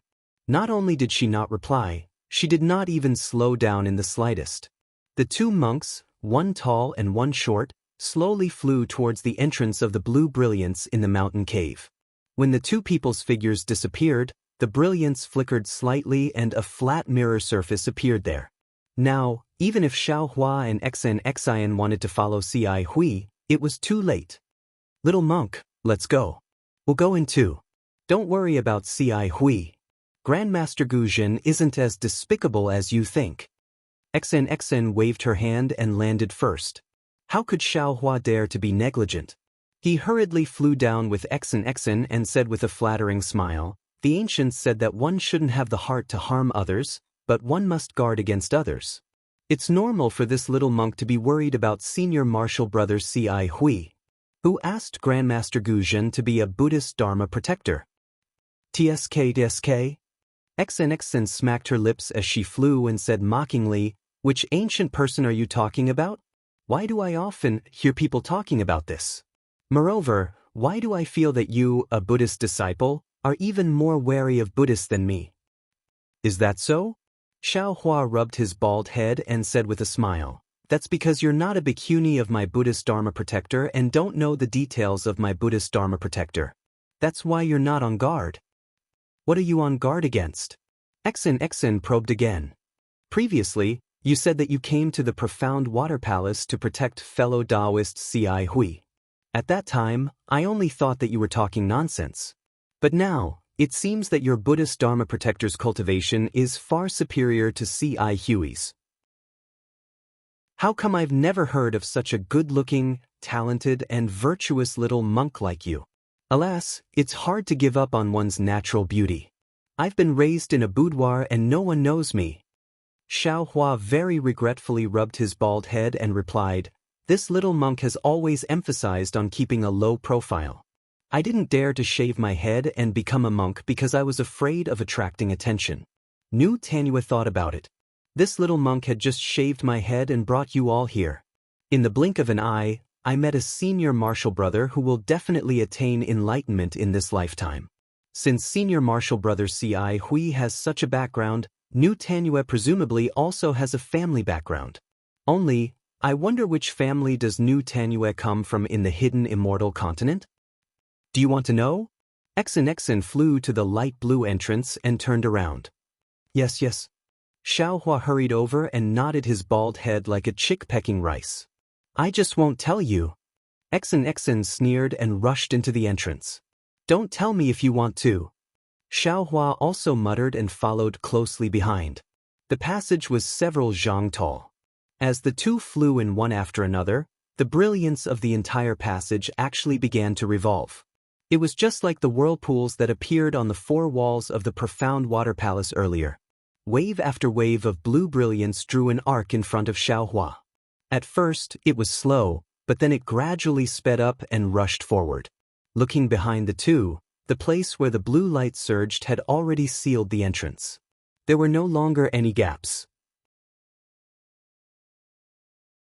Chapter 34-34. Xian was on high alert. As soon as she entered the entrance, she took out her flexible sword without waiting for the light to change. With a slight twist of her wrist, the blade coiled around her right arm like a spirit snake. Clear chi gushed out from between Xian's eyebrows. Her limpid eyes flickered like the light in the passageway, but the golden light in her eyes only flashed for a moment. Alas! Xian sighed. She knew that she still couldn't use her eye-clearing technique. Her five senses were similar to those of ordinary people in the mysterious water palace. Just as Xian was sighing, she suddenly felt a heavy weight on her shoulders. Startled, she hastily looked up and saw that the blue light in the passageway was gradually stabilizing, and its color was getting denser. What's going on? Xian frowned. Her flying figure slowed down, and she turned to ask in a low voice, "Little monk, do you feel something strange?" Xiaohua was right behind Xian.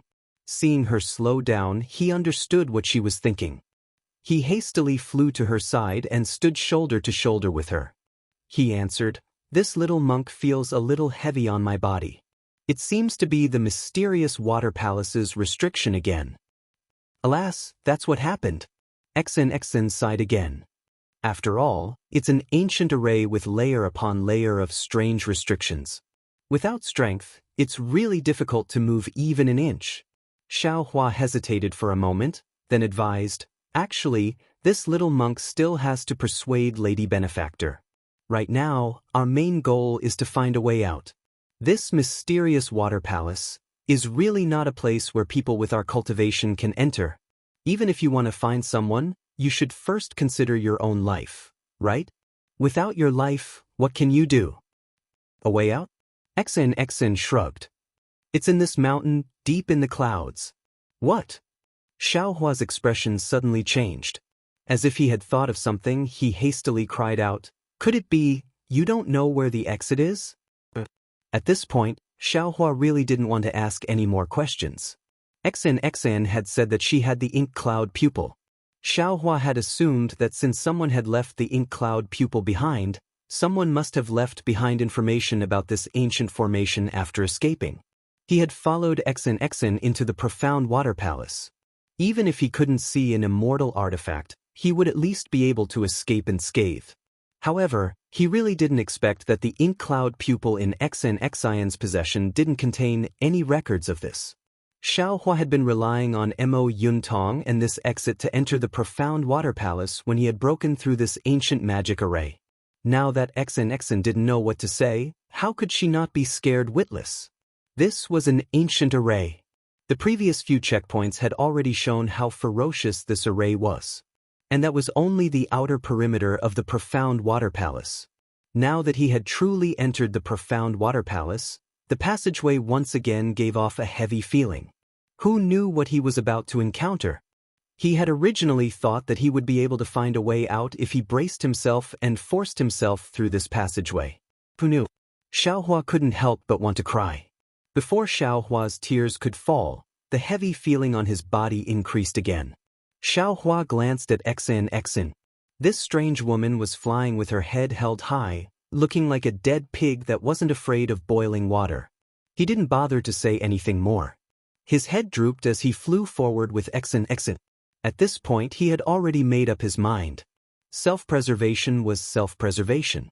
Apart from self-preservation, he didn't care about anything else. Immortal artifacts, prisoners, nothing. He didn't believe that with his divine abilities, he couldn't protect himself. The pressure on his body increased even more. In half the time it took to brew a cup of tea, Xiaohua and Xian had only flown a few dozen meters. Although there was nothing tangible in the passageway, Xiaohua felt that the entire passageway was like a quagmire. He was currently wading through the water. The quagmire that was difficult to walk through was definitely not too far away. Sure enough, as Xiaohua expected, the blue brilliance suddenly changed when it reached the depths of the passageway. Strands of blue blossomed from the deep blue, as if the blue had surpassed the blue. They rapidly rotated within the blue passageway, similar to the blue light that appeared when Xiaohua had just entered the passageway. Oh no! Feeling the heavy pressure on his body increase again, Xiaohua came to his senses and shouted, Xian, hurry up and leave. The pressure in this passageway is increasing layer by layer. In the end, it will crush our bodies into minced meat. As he spoke, Xiaohua no longer dared to conceal his cultivation. He activated his transcendence energy and displayed the wind escape technique, rushing towards the front of the passageway. Who would have thought that it would be fine if Xiaohua didn't activate his transcendence energy, but the moment he displayed the wind escape technique, an enormous force crashed into Xiaohua's body along with his transcendence energy. Caught off guard, Xiaohua's entire body fell with a whoosh sound, directly reaching half of Xian's waist. Xiaohua's body sank. His eyes narrowed slightly as he looked at the passageway in the distance. He understood in his heart that this was the Tao sect's formation. The method to restrict the Tao sect's disciples was naturally easy to use. At this moment, he had to either give up on using the Tao sect's divine ability or forcefully rely on the Tao sect's divine ability to charge out. Otherwise, he could only continue to use the Buddhist sect's divine ability and deal with the myriad of changes by remaining unchanged. XN naturally also felt the pressure increase. However, before she could activate the auspicious cloud, Xiaohua suddenly fell down. At this moment, she also looked at Xiaohua strangely. "Let's go." Xiaohua didn't explain in detail. He activated the auspicious cloud and rushed forward while rising up again.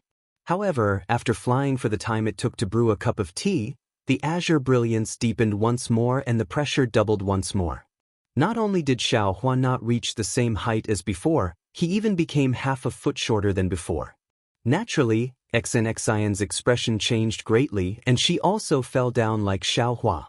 "Little monk, I'm afraid we can't touch the brilliance of this passageway," Xian shouted. "Although Mo Yuntong no longer has any records, since it's a passageway, we must pass through.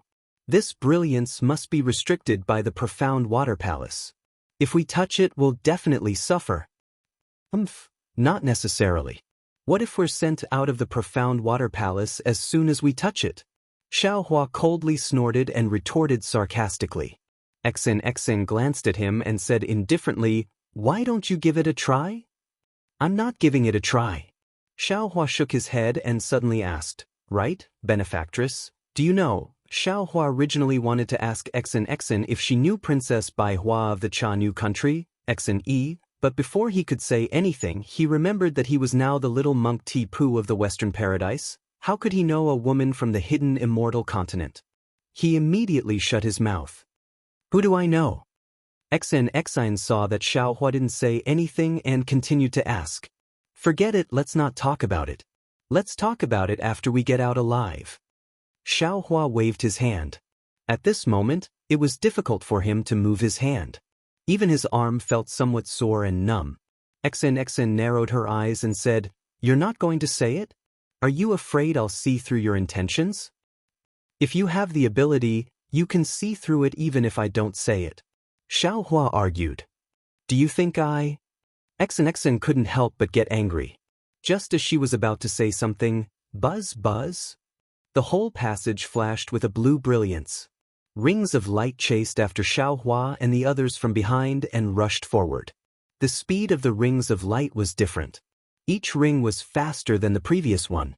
The heavy pressure on Xiaohua and Xian's body was like a wave, each layer stronger than the previous one. "Hurry!" Xiaohua urged again, but at this time, the two of them were already doing their best, but the passage still seemed to be endless. Boom! When the blue rings of light chased after them, the whole passage shook, and the color immediately turned green. Along with the change in brilliance, bang bang bang, sounds came from Xiaohua's body. It was the sound of the joints all over his body. Xiaohua's eyes flashed with shock. He had already discovered the pattern. When the blue brilliance disappeared, the pressure in the passage should be twice as heavy as before. Now that the blue brilliance disappeared again, the pressure should be twice as heavy as before. If he counted, it should be 4 times as heavy as before. Xiaohua didn't know whether this passage was similar to his bone tempering, which required the bone tempering of 7 colors. However, even if it was the 5 elements technique, in the end, the pressure was still 32 times as heavy as when he first entered the passage. Of course, this was only Xiaohua's estimation. This was a restriction used to imprison cultivators, so how could it only be 2 or 4 times as heavy? When Xiaohua had just entered the passageway, the pressure from the flickering blue brilliance was already several times that of the outside of the passageway, and then the cyan brilliance was several times stronger. In the end, the pressure was several hundred times or even several thousand times stronger. How could a cultivator withstand this pressure? Xiaohua slightly bit his lips, and Buddhist light flashed around his body. He hurriedly released his soul consciousness and thought to himself, "The only thing I can do now is to resist this pressure. This Xiao's body and bones have been tempered, so I should be able to resist for a while." I just don't know if Xian will be able to escape this calamity. Thinking up to here, Xiaohua's face suddenly showed joy and he shouted, Xian, the exit is about 900 feet ahead. We just need to rush to the exit. Xian looked at Xiaohua from head to toe, and the panic on her face was not as bad as before. She seemed to have thought of a countermeasure, but she didn't ask Xiaohua how he knew the exit was 900 feet ahead. She only faintly replied, I know. She once again sped up. While the two of them were talking about hope, the restriction inside the passage seemed to know. The green brilliance flickered even faster, and the pressure became even more violent. One moment, it was down, the next moment, it was up, and then left and right. Xiaohua and Xian became even more exhausted and couldn't afford to be distracted and increase their speed. Seeing the green brilliance become even denser, Xiaohua's body began to feel strangely sore and swollen. Xiaohua understood that this time, the pressure was already several dozen times heavier than before, and his body was afraid that he was about to reach his limit. However, when he glanced at Xian, he saw that she was actually having it easier than him. Strands of golden mist had already appeared on her palace dress, and this mist protected Xian's protruding body. The mist had already condensed into armor inscriptions, making it look like a close-fitting golden armor. Chapter 34-35. Xian's golden armor was not only solidified on the surface, but it was also overflowing with golden mist from time to time. The golden armor had already been compressed into a thin layer and was no longer as thick as before. It was obvious that the golden armor had reached its limit. The situation had already begun to become critical, and Xiaohua could clearly feel that the auspicious cloud beneath his feet had also slowed down. The passage now seemed to be filled with silt. Not only were his hands and feet buried, even the karma of the Buddha's Saraira and the true energy in his dantian were wrapped up, making it difficult for him to use them. The green brilliance is already like this, what should we do in the future? Xiaohua's mouth was clearly bitter, and he somewhat disappointedly shifted his gaze away from Xian. He first looked at the end of the passage, and then looked again at the dense crystal-like green passage. Boom! Just as Xiaohua's gaze fell on the passage, the entire passage violently shook, and dense cracks appeared in the crystal-like green light. Good. Xiaohua almost blurted out in praise. Quick, this passage is changing, I'm afraid it's our chance. As he spoke, Xiaohua hurriedly released his soul consciousness, trying to find a flaw in the passage. Unfortunately, the tunnel shook violently for a few times before calming down. The densely packed cracks rapidly widened. However, a bright yellow color blossomed from within the cracks. It was as dazzling as the yellow flowers in the morning sun. This is bad. Xiaohua hastily shouted again, and did not have the time to be embarrassed because of his misjudgment. Before Xian's strange gaze could shift away from Xiaohua, a heavy pressure more than 10 times stronger than before suddenly appeared, as if a large hand had suddenly clenched. This heavy pressure was different from before, and it came from all sides of the passage, heading straight for the center. Although Xiaohua and Xian did not have to worry about being swept down the passage, the strength of this heavy pressure suddenly increased, and the two suddenly stopped in midair, unable to fly at all. Pa pa pa. A series of sounds rang out like beans being fried. The golden armor on Xian's body was first broken into pieces, then the broken pieces exploded inch by inch. The tens of thousands of inscriptions on the armor whimpered and turned into strokes, disappearing into the yellow light. Ah! Xian screamed. Her palace dress, which was originally fluttering in the wind, stuck to her body. Although it didn't reveal anything, the curves of her body were exposed.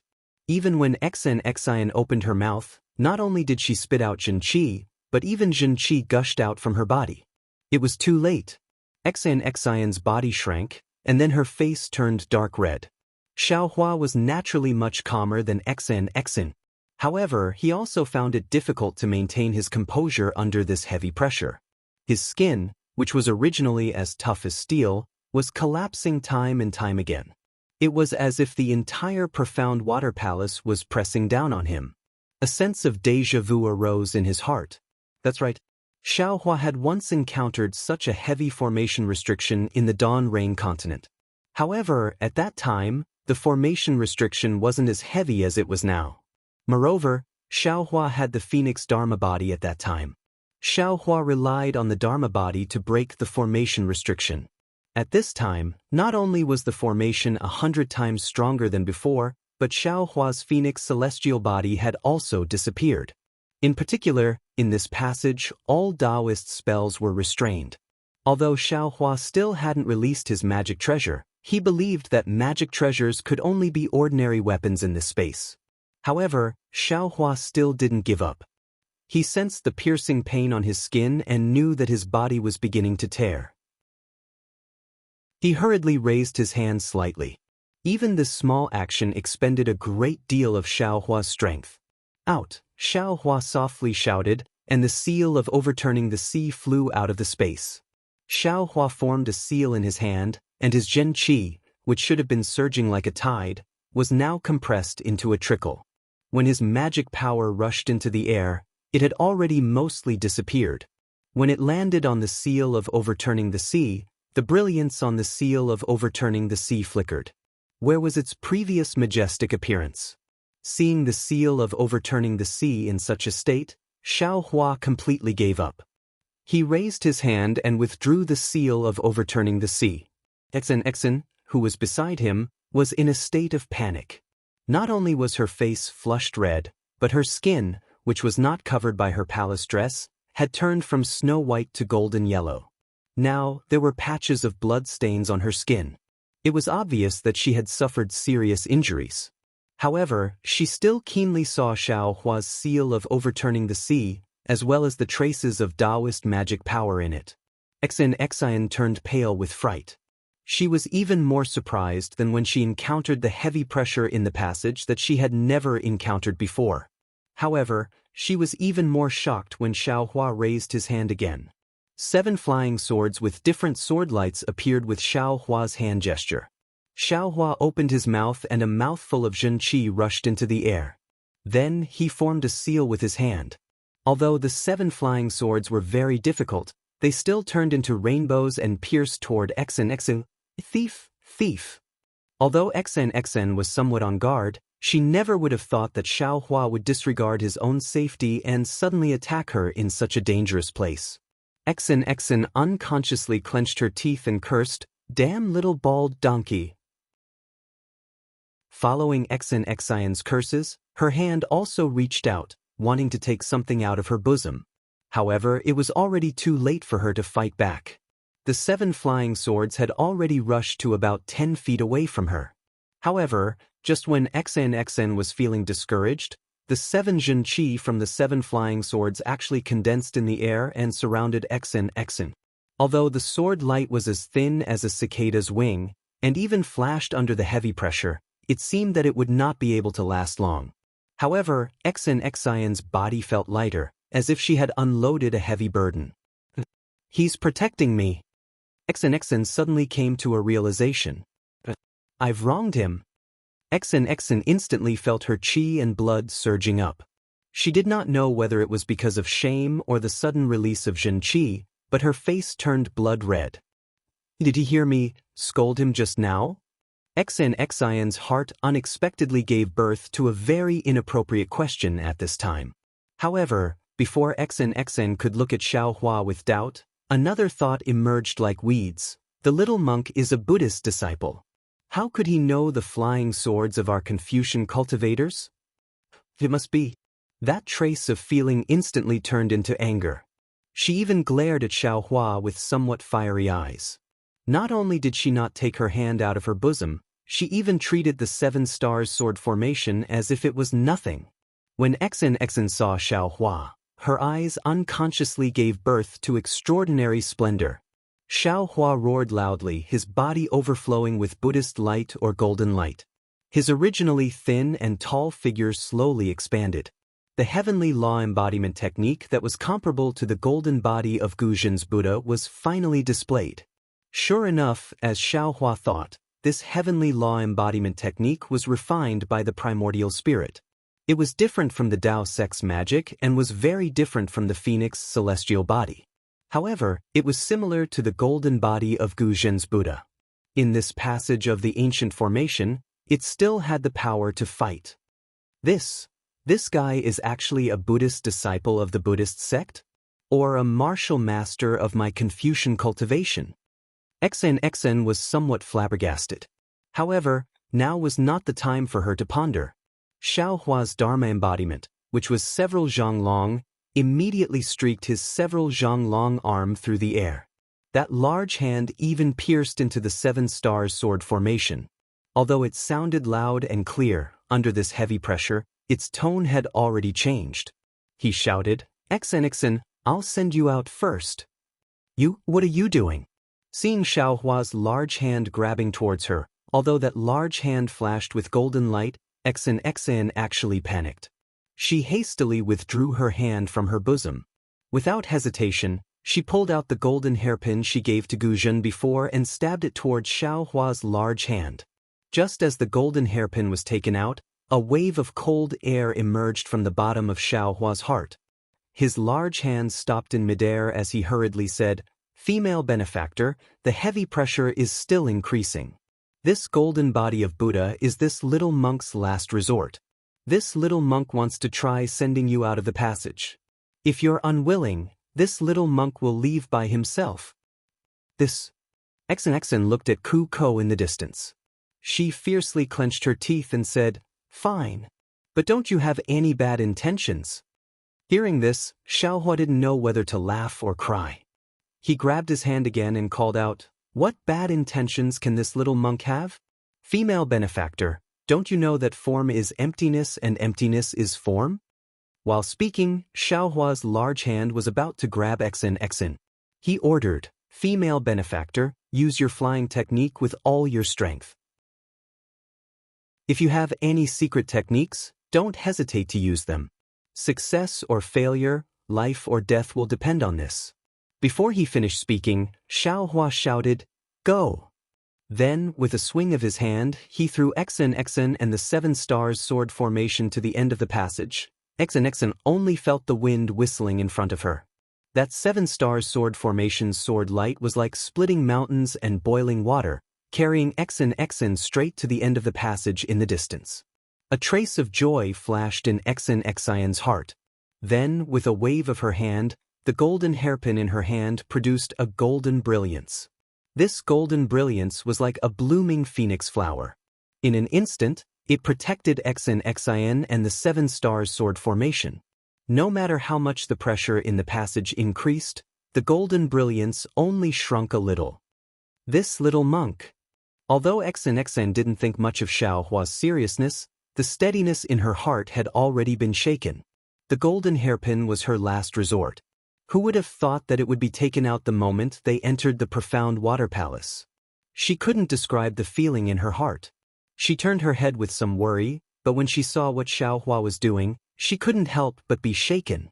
She saw Xiao Hua holding a thick wishful staff in his hand. His whole body flashed with golden light. He was like a demon god who could split heaven and earth. He chased after her with large strides. Every time the wishful staff was waved, it would cause the passage to tremble. After the tremors, XN could clearly feel the heavy pressure coming from behind her like a wave. Chapter 34-36. This little monk. XN's eyes narrowed. She knew that Xiao Hua was at his wit's end. Although the wishful staff in his hand could break the heavy pressure, it could only treat the symptoms and not the root cause. Xiao Hua was just drinking poison to quench his thirst. After this cycle, Xiao Hua's golden Buddha statue could not support it and his body could only end up as a meat paste. XN clenched her teeth slightly and looked at the passage that had been flown nearly halfway. The end of the passage was already in sight, no longer as vague as before. Should I turn back? This was a rare thought in XN's heart. At this time, Xiao Hua was also helpless. This time was really dangerous, unlike the previous time. He remembered that the last time the magic staff broke the restriction, the heavy pressure disappeared. This time, although the wishful staff was far more powerful than the magic staff, The restriction was one layer after another, each layer more powerful than the last, as if there was no end. Let's fight. Xiao Huan naturally also saw the golden brilliance of Xen in the distance, and his mouth was bitter. I don't know what this little girl's relationship with Princess Baihua is, but the protection of the imperial equipment is one after another. This is really embarrassing. While thinking, Xiao Hua waved the wishful staff again. The heavy pressure was pervasive, but the wishful staff was not to be trifled with. It could still break the restriction that formed the heavy pressure. Taking advantage of the fact that the restriction had not been broken yet, Xiao Hua's golden body was able to take the opportunity to escape. Xen naturally would not turn back at this time. She understood that although she had some means, everything was in vain before she could escape. She could not find a way. Even if she went back, it would be in vain. Therefore, Xen urged her Zhenqi again, and under the protection of the golden hairpin and the 7-star sword array, she rushed toward the end of the passage. In the time it took to brew a cup of tea, the end was in sight. Xen's heart finally relaxed. In her entire life, there had never been a period of time that was more torturous than the time it took to brew a cup of tea. There was also no distance that could compare to the distance of several hundred feet. Just as Xen saw a chance of survival, the entire passageway rumbled loudly again. A golden sun seemed to be born from the depths of the abyss, chasing after Xiao Hua from behind. The golden light didn't disappear at all. The moment it entered Xen's eyes, the golden light of the golden hairpin immediately swayed, and the brilliant phoenix flower instantly shrank by a lot. Seeing the sudden change in front of her, Xen had no time to think about anything else. She hurriedly stimulated her Zhenqi and recklessly rushed forward. When the golden hairpin in Xen's hand started to tremble, Xen finally rushed out of the passage. She didn't have time to carefully check her surroundings. She hurriedly turned around and shouted, "Little monk!" However, before she could yell out the word, "Hurry," the tunnel was already filled with yellow light. Even though Xen hurriedly activated the clear eyes technique and the golden light in her eyes grew brighter, she still couldn't see the situation inside the tunnel clearly. "Little monk." At this moment, Xen's voice was somewhat sobbing. She was all too clear about the might of the golden hairpin in her hand. In the end, that yellow brilliance still hadn't reached its peak, yet even her golden hairpin was somewhat unable to withstand it. Admittedly, this was because her cultivation was shallow, but it was also enough to show how formidable the pressure in the passageway was. In this yellow light that was already several hundred times heavier than the initial pressure, could Xiao Hua still survive? Xen was extremely suspicious. However, Xen still held onto a trace of hope. She didn't give up looking at the inside of the passageway, hoping for a miracle to happen. After the time it took to drink a cup of tea, there was still no movement inside the passageway. Xen's eyes were already sore from watching. Sigh. Xen slightly sighed. Her heart was filled with complex feelings. It was indescribably desolate. It was as if she had just seen a beautiful scene, but before she could properly appreciate it, dark clouds had already densely covered it. This little monk. This was already the 4th time Xen muttered, "This little monk," in her heart within a short period of time. Something's not right. Just when Xen was about to give up and prepare to leave, she once again saw the 7 flying swords that had been protecting her all this time. The flying swords are still in midair. This sword formation is still there. That little monk might not necessarily be dead. Xen suddenly jumped up. A burst of joy rushed to her heart. Her eyes were somewhat moist. Sure enough, before she even got close to the passageway, an intense rumbling sound began to flash within the golden brilliance. Strands of faint blue color flowed within the golden brilliance. Flowers of lightning bloomed within the golden brilliance. The most bizarre thing was that strands of black gas were also flowing within the golden brilliance. Haha. Just when Xen was in ecstasy, Xiao Hua's familiar laughter rushed out of the passageway amidst the lightning. The Transcendent's golden body that was several tens of feet in size had already disappeared. Instead, strands of black gas slowly dissipated around Xiao Hua's body. Seeing this, Xian's rushing figure came to an abrupt halt. Then she suddenly turned around and flew several tens of feet away. Only then did she stop, standing still with her back facing Xiaohua. Xiaohua didn't care about Xian's actions. In his heart, he was really very lucky. Just now, it was really very dangerous. The moment the golden brilliance appeared, his transcendence golden body instantly collapsed. The center of the passageway was completely not something that the current Xiaohua could resist. However, the moment Xiaohua's body returned to its original state, lightning and thunder immediately appeared between his eyebrows. The soul cultivator's lightning and thunder could obviously resist part of the heavy pressure, but it was far from enough. Xiaohua's flying speed was too slow. In a flash of inspiration, Xiaohua thought of the Devil Realm's concealment technique and immediately used it. Who would have thought that in this passageway, although Xiaohua couldn't hide in the void, his flying speed would actually increase. Therefore, under the effects of the lightning and thunder technique and part of the blood-dripping paradise, Xiaohua finally reached the end of the passageway. As soon as he came out of the passageway, he felt a kind of physical and mental exhaustion. Even his limbs were sore and numb. He almost didn't even have the strength to stand. Xiaohua cursed, "Damn it," and immediately collapsed on the ground. When a cold feeling came from his buttocks, Xiaohua suddenly woke up and hurriedly lowered his head. Seeing his naked appearance, his face turned red. Xiaohua's monk robes were originally ordinary goods. Previously, under the protection of the Buddhist light, they didn't have any damage. However, when Xiaohua transformed into his transcendence golden body, the monk robes had already been destroyed. However, the situation was critical at that time, and Xiaohua's whole body was covered by the golden light. No one noticed. But now, awkward. Besides this, Xiaohua didn't have any other thoughts. He also finally understood why Xian suddenly turned around and flew so far away with her back to him. Alas! Xiaohua raised his hand, wanting to take out his clothes. However, his arm was abnormally sore, and he didn't have any strength. Moreover, the muscles on his arm were already twisted. Under the heavy pressure, his entire body was seriously injured. "Benefactress, please wait a moment," Xiaohua shouted, adding fuel to the fire. How could Xian pay attention to him? She just turned her back to Xiaohua and didn't say a word. After the time it took to smoke a cigarette, Xiaohua stood up shakily. He put on a new robe, formed a sword seal, and collected the 7 flying swords. Only then did he open his mouth and say, "Benefactress Xian." However, when Xian turned her head, what she gave Xiaohua wasn't the gratitude he expected. She didn't even smile. Instead, she held the golden hairpin in her hand and coldly asked Xiaohua, "Little monk, tell me honestly, who are you?" "Ah? Who am I?" Xiaohua stared blankly for a moment, then immediately woke up.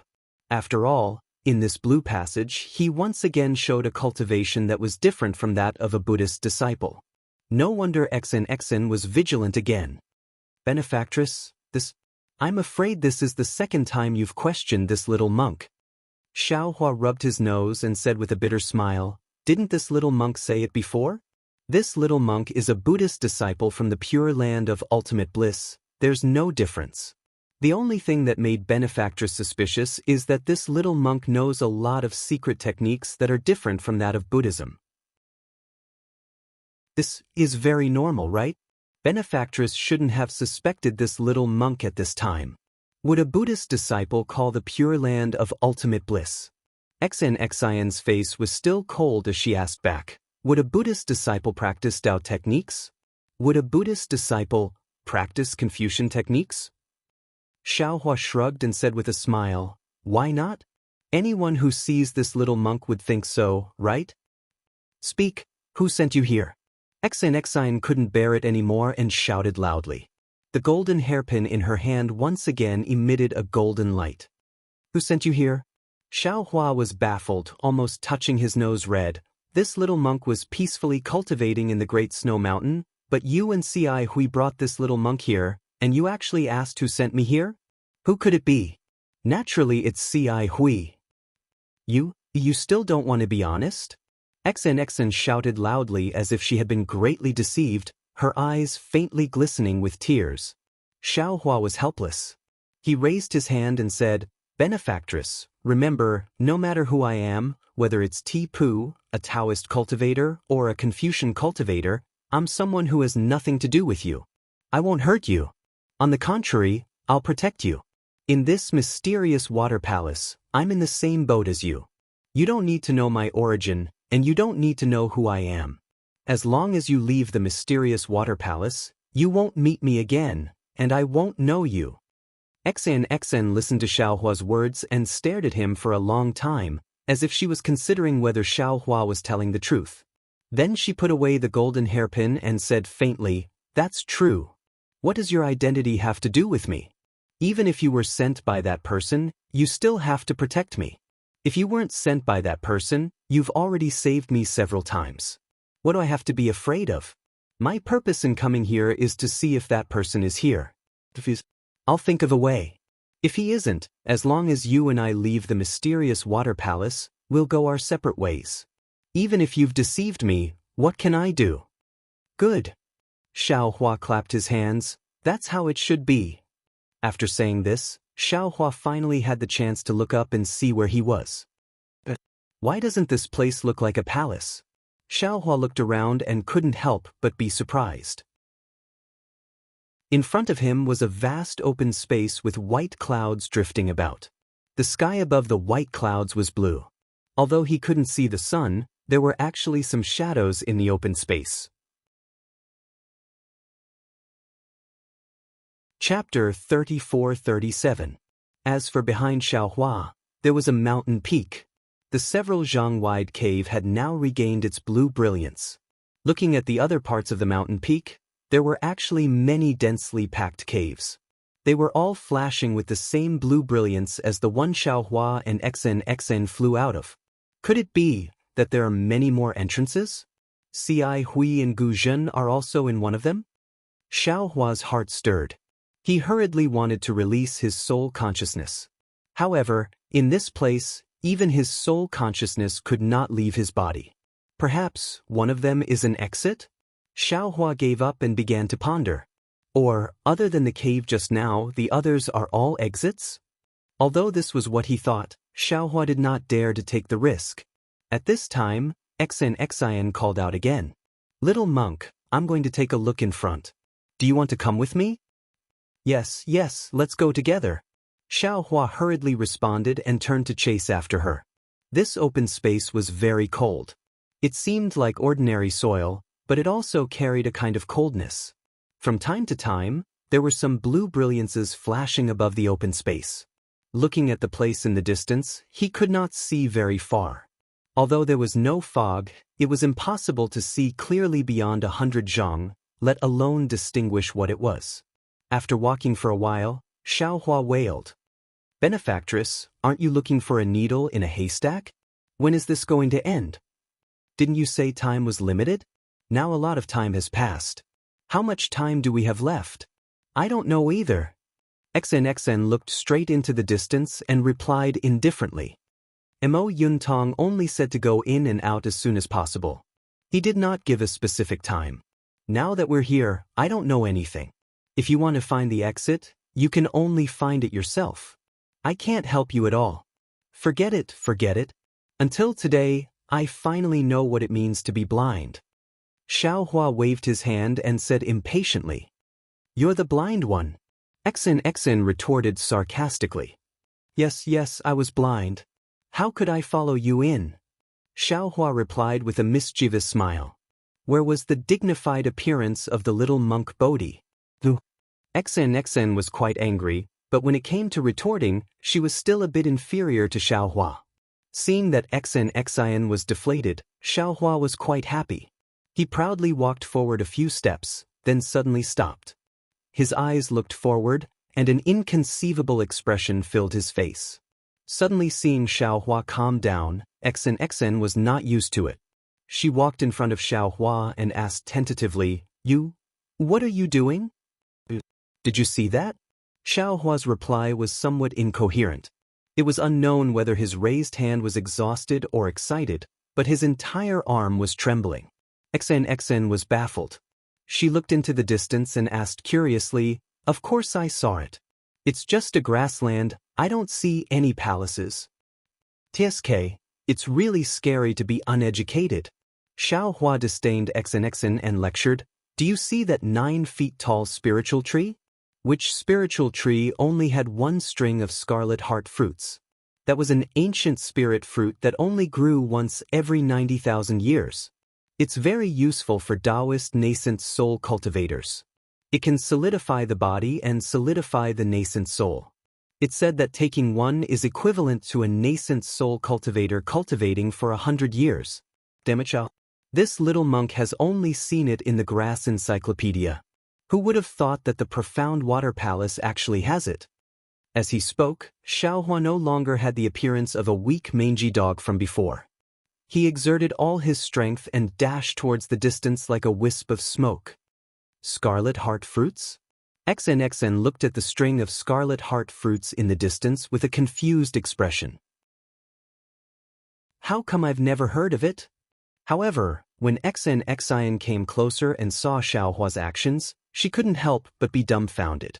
She also raised her hand and pointed at the scarlet heart fruits and shouted, What are you doing? What is this thing?" What did Xen see? Naturally, it was the little fruit that Xiaohua took out from the space. What else could the little fruit do after leaving the space? Of course, it was to skip over to the scarlet heart fruits and wave its hands. Rays of light fell into the roots of the scarlet heart fruits. Xiaohua naturally had to take care of such a precious ancient spirit fruit and use his entire life to protect it. Only by transplanting it into his space could the scarlet heart fruits find the best home. "I'm not doing anything, I'm just collecting some benefits." Xiaohua rolled his eyes. "This little monk worked hard to come here, I can't return empty-handed, right? Since this scarlet heart fruit doesn't have any restrictions, it's naturally ownerless, right? As the saying goes, it's better to teach a man to fish than to give him a fish. Instead of picking the fruit, why not take the entire scarlet heart fruit?" Hearing Xiaohua's eloquent words, Xen helplessly shook her head. She wanted to move further away from this black-hearted little monk, but when her gaze caught sight of a golden vine not far away on the ground, and at the top of the vine were 2 leaves, one big and one small, that were like flying swords, she couldn't help but cry out in surprise, Isn't this the ancient Yen Yuan grass?" Then she flew over almost faster than Xiaohua and shouted, "With this thing, my golden eyes should be able to reach Deshang realm." You're still talking about me." Xiaohua looked at Xen's back and coldly snorted. Then, with a flick of his sleeve, he put the scarlet heart fruits that Xiaogua had used all her strength to take out from the ground into the space and ordered, "Go, see if there's anything else and take it all. Instead of leaving it here, don't let this Xiao take it." Xiaogua received the order and hurriedly left. Xiaohua, on the other hand, slowly followed behind Xiaogua with his hands clasped behind his back, waiting to be put into the space. After harvesting a few more rare spiritual herbs, Xiaohua's excited heart gradually calmed down. It was just as Xiaohua had said to Xen. He didn't need any immortal tools or cultivation techniques. With these spiritual herbs, this trip to the profound water palace had been completed. What's this? Xiaohua's heart calmed down. He could see a lot. After Xiaogua dug out a spiritual herb from the ground, the usual blue light filled the entire pit, and a strand of red copper light appeared in the blue light. Xiaohua's eyes lit up and he shouted in his heart.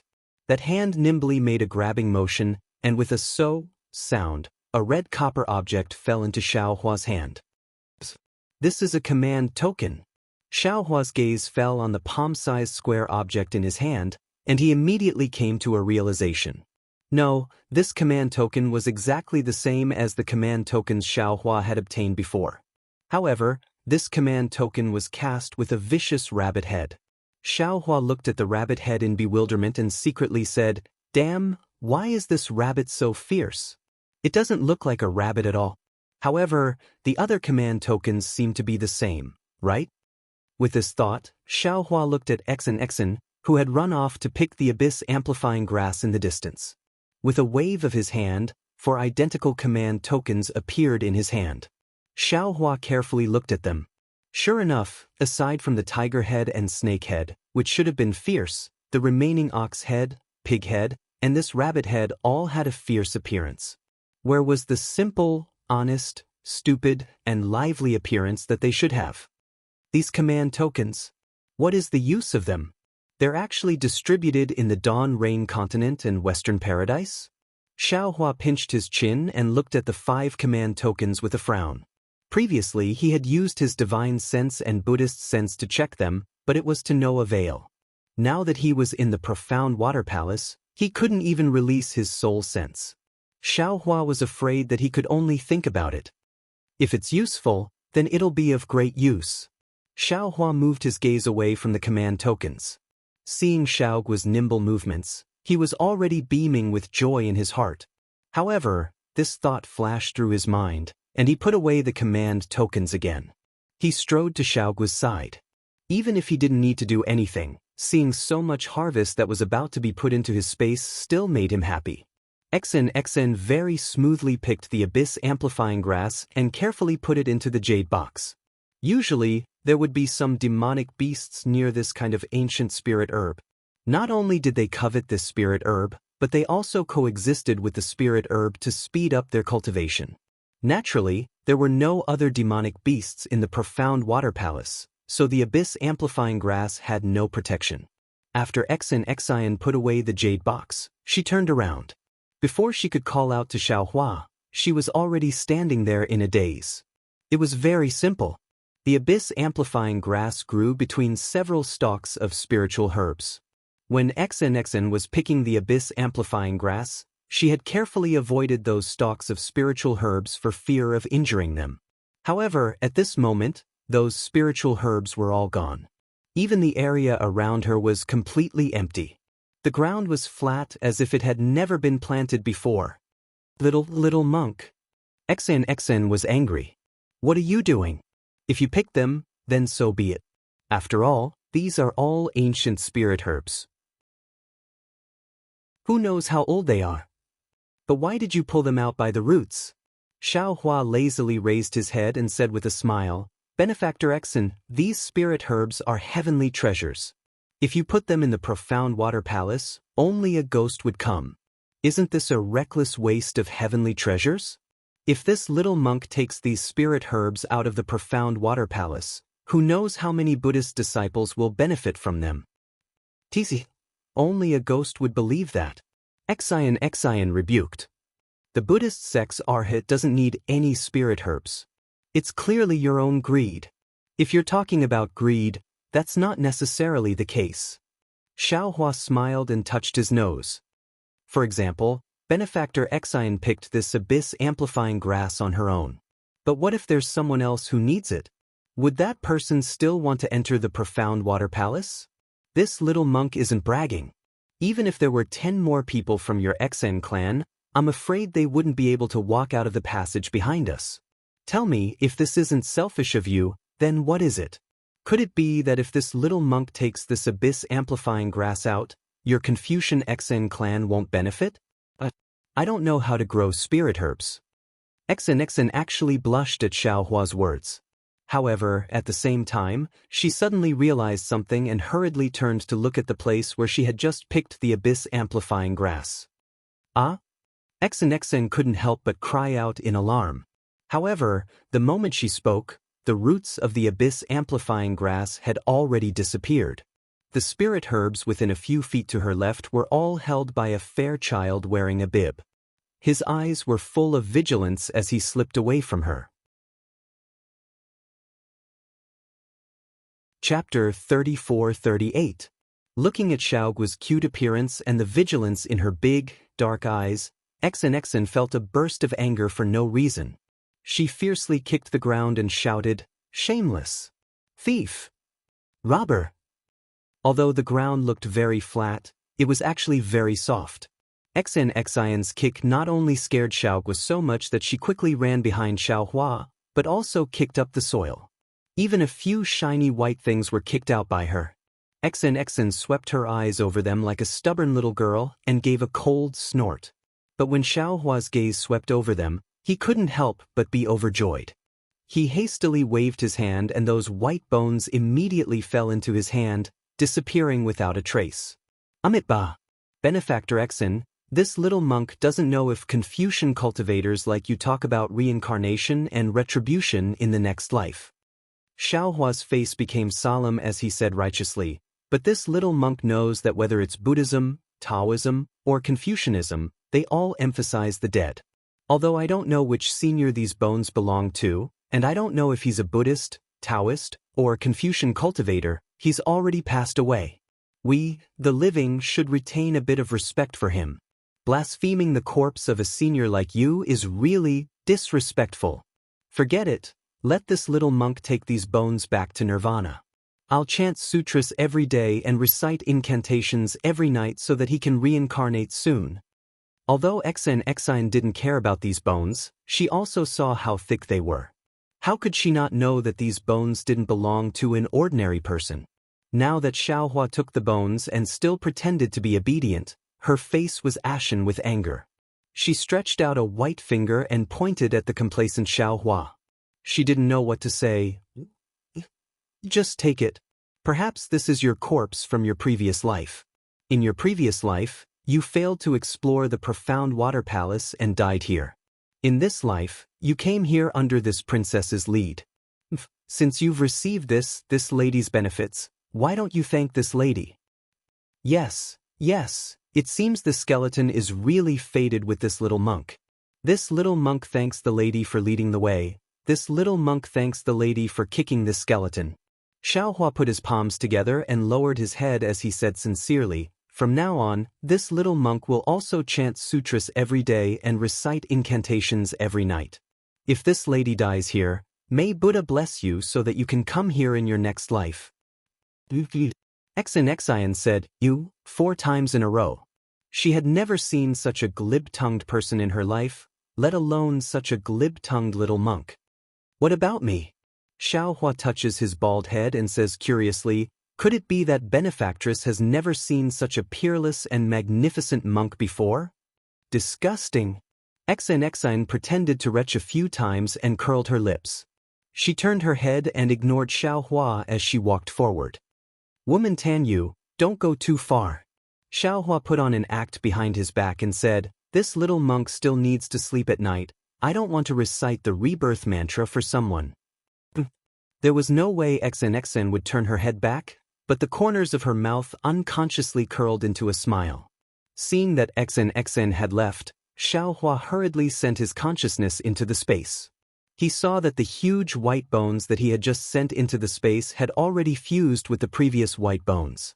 The lightning water mixed with traces of lightning seemed to be endlessly falling into the space. It seemed to be nourishing these white bones and also seemed to be awakening them at any time. Damn it, these white bones, how could they also be scattered in the Xiaoyu continent and Western Paradise? Jade Archive. Xiaohua frowned. As the white bones gradually gathered together, Jade Archive Xiaohua could already smell a trace of danger from these white bones. Who is the owner of these white bones? What can I do? The most beautiful thing in this world is confusing matters. Being able to find the reason from the confusion is also the most interesting thing in this world. Suddenly, Jade Archive Xiaohua spoke again from Jiuxia's mouth. Damn it, Jiuxia, you really are like a ghost that won't disperse. A rare wry smile appeared on Jade Archive Xiaohua's face. Then, with a wave of his hand, Little Thunder, who had been nourishing under the lightning water, fell into Jade Archive Xiaohua's arms. Looking at Little Thunder's increasingly plump body and the slightly moving eyeballs under its eyelids, Jade Archive Xiaohua understood that the day of Little Thunder's awakening was not far away. Let me calculate.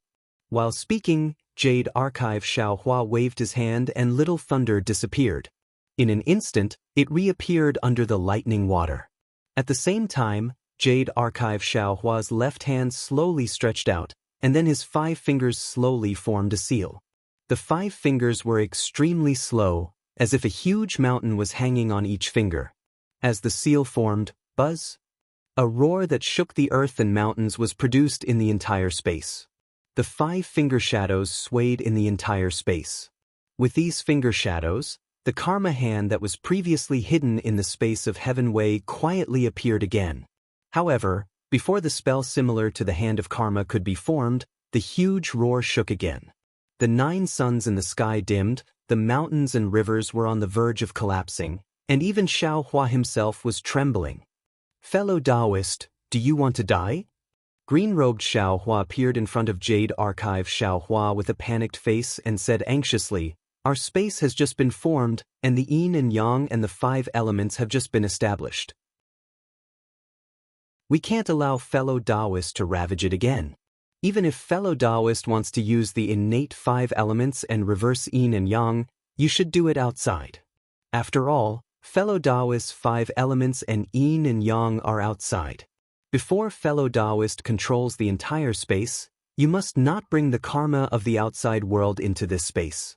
Hearing this, Jade Archive Xiao Hua immediately understood and didn't dare to form another seal. He hurriedly flicked his 5 fingers, and the entire space immediately became quiet. Then he cupped his hands and said, "Thank you, fellow Taoist, for reminding me. This is my fault. No need to thank me, no need to thank me. This is our home and we have to cherish each other. I am not like some primordial spirits who don't treat this place as their home." Green-robed Xiao Hua actually curled his lips, looking quite strange. Jade Archive Xiao Hua naturally knew that green-robed Xiao Hua was talking about the bone-tempering Xiao Hua, so he just smiled slightly, cupped his hands and left the space. He clearly knew that in this space, he had a feeling of controlling everything. Naturally, he could try to use the karma hand seal. However, outside the space, he was just a nascent soul cultivator. The amount of magic power he could use was limited. Although his nascent soul could communicate with heaven and earth and borrow the power of heaven and earth, his nascent soul was too weak and couldn't withstand the backlash of the karma hand seal. He was afraid that he could only reach the spirit-severing stage or the unity stage, fusing his nascent soul with his physical body. Then, his physical body would be able to communicate with heaven and earth like a nascent soul. Only then would he be able to rely on his demigod body to activate such a mysterious karma hand seal. After Xiao Hua left the space, he urged Xiao Gu to move all of the spirit herbs and spirit trees from the profound water palace into the space. In another part of the profound water palace, there was a crystal wall that was over 1,000 feet high. Hundreds of huge triangular patterns were densely arranged on the wall. Each of these patterns was deeply indented, and the 3 sides of the patterns were protruding like a frame. These protrusions overflowed with different kinds of brilliance. Layer upon layer of magic power fluctuations surged like a tide. Suddenly, a triangle near the top of the wall emitted a bright blue brilliance. However, before the brilliance could be released, a tidal wave of magic power rushed towards the brilliance. In a few breaths of time, the brilliance was annihilated. However, in the time it took to brew a cup of tea, the brilliance of the triangle appeared again. As a result, the magic power fluctuations that had just calmed down rushed over again and strangled the brilliance of the triangle. This repeated several times. In the end, the brilliance was extremely brilliant, like a butterfly breaking out of its cocoon, and finally bloomed. Boom! After the brilliance, a loud noise was heard. A huge hole appeared on the triangle. 2 monks covered in blood rushed out from the hole. Weren't they Ci Hui and Gu Zhen, who had parted ways with Xiao Hua and Xian? At this time, the 2 of them were in an extremely sorry state. The green lotus in Ci Hui's left hand seemed to have been eaten by worms, with only a small half of it remaining. The sword in his right hand was already broken, and even the remaining sword edge seemed to have been eaten by worms, with spots on it. Ci Hui's originally neat monk robe was now in tatters. In addition to the sporadic bloodstains, there were large bloodstains on his arms, legs, back, and front of his heart. There was also an extremely long bloodstain on his neck, which was still flowing with blood. Ci Hui was like this, but Gu Zhen was even worse. There were no sporadic bloodstains on Gu Zhen's monk robe. It was completely covered in large bloodstains. Under these bloodstains, the monk robe was completely torn. Under the monk robe, there were fist-sized wounds. Some of the filthy blood had already coagulated, while others were still bleeding. Even the hand that Gu Zhen used to hold the demon-subduing pestle was riddled with scars. Several torn muscles and flesh were exposed outside of the skin, shaking slightly with the trembling of Gu Zhen's arm. The demon-subduing pestle was not in good condition either. It was full of bumps and hollows, especially the tip of the pestle, which was now broken. There were still a few strands of flesh and blood on it. On the right side of Gu Zhen's face, a large piece of flesh was torn off. His white teeth were exposed. Gu Zhen's originally fierce face was now even more ferocious. If someone saw him at this time, they would not be able to classify him as a Buddhist disciple. Gu Zhen and Ci Hui rushed out of the hole. They could not stand still in the air at all. With two muffled thuds, the two of them fell to the ground at the same time. It was unknown whether the two of them were exhausted or had fainted, but both of them lay on the ground without moving. After the time it took to finish a meal, Gu Zhen shook her body and struggled to stand up from the ground. She said shakily, "Ci Hui, can you still move?" "Grandmaster?" Hearing Gu Zhen's voice, Ci Hui also shook his body and slowly climbed up from the ground. However, he still could not stand up. He could only sit cross-legged on the ground. After a while, he took a deep breath and said softly, "This disciple should be able to hold on." Chapter 34-39. Sigh. Gu Zhen uses the demon-subduing pestle to prop himself on the ground, making his body seem extremely heavy. He turns around to look at the crystal wall, especially the triangle they rushed out of, and says with lingering fear, What kind of ancient formation is this? How can it be so powerful? It's just a passage, but there are demon beasts and strange insects comparable to 5th-level essence energy cultivators inside. This demon beast is nothing. If we work together and risk getting injured, we can still kill it. But these strange insects are impervious to fire and water, and can even devour our Buddhist artifacts. They didn't even let go of this old monk's golden Buddha statue. What are these things? Speaking up to here, Gu Zhen looks at Ci Hui and asks, "Just now you released the Bodhi Saraira to attract the strange insects. Is your Saraira seriously damaged?" "Amitba," Ci Hui lowers her head and says, "Many thanks for Grandmaster's concern. Disciple Saraira is fine." "That's good." Gu Zhen grins and smiles with difficulty. "This Saraira is the proof of your enlightenment. Don't be careless." Disciple understands. Ci Hui smiles faintly and stands up with some difficulty. "Forget it. Since we're here, we're one step closer to the ancient Buddha's Saraira." Gu Zhen knocks the demon-subduing pestle on the ground and calls out, "This old monk wants to see if there's anything else that can stop us." Ci Hui doesn't rush to speak, instead looks around and reminds, "Grandmaster, there's no trace of Xen Tanue and Tipu here. Could it be they still haven't come out of the passage?" Saying so, Ci Hui looks worriedly at the many triangles on the huge wall, guessing where Xiaohua and Xen Tanue will rush out from. "Sigh, Ci Hui." Gu Zhen sighs and shakes his head. "This old monk advises you not to be delusional. This passage is so dangerous. Even if Xen Tanue has an extraordinary background and an extremely powerful imperial artifact, I'm afraid he won't be able to escape. You saw it yourself. Those thousands of strange insects are definitely not something the two of them can deal with." Ci Hui frowns slightly and answers, "All right, Grandmaster knows. Disciple feels that Tipu's cultivation is not below disciples. With his help, Xen Tanue might be able to rush out." "That's your feeling." Gu Zhen was not optimistic about Xiaohua and Xian's chances. "This old monk thinks that Tipu's Buddhist treasure is somewhat powerful, but his Buddhist divine ability is not worth mentioning. Perhaps the paths they took were different. He won't come out from here." After waiting for a while and not seeing any movement, Ci Hui asked hesitantly, "Grandmaster, should we proceed?" "Of course, I'm already here. I can even smell the scent of the ancient Buddha. How can I not move forward?" Gu Zhen raised his demon-subduing pestle and said in high spirits. "But," Ci Hui spoke again, "does Grandmaster have any medicine for injuries? We are all heavily injured. If we don't treat our injuries, I'm afraid we won't be able to deal with any abnormalities." Gu Zhen nodded. He took out a few jade bottles and handed them to Si Hui. These are the medicines commonly used by Buddhists. Take a look and you'll understand. There's no need for us to waste time. Let's take it as we go. Si Hui accepted the bottles and nodded in agreement. In front of Si Hui and Gu Zhen was a huge corridor.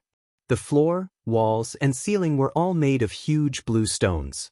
The stones were densely covered with strange patterns, and between the patterns were some simple runes.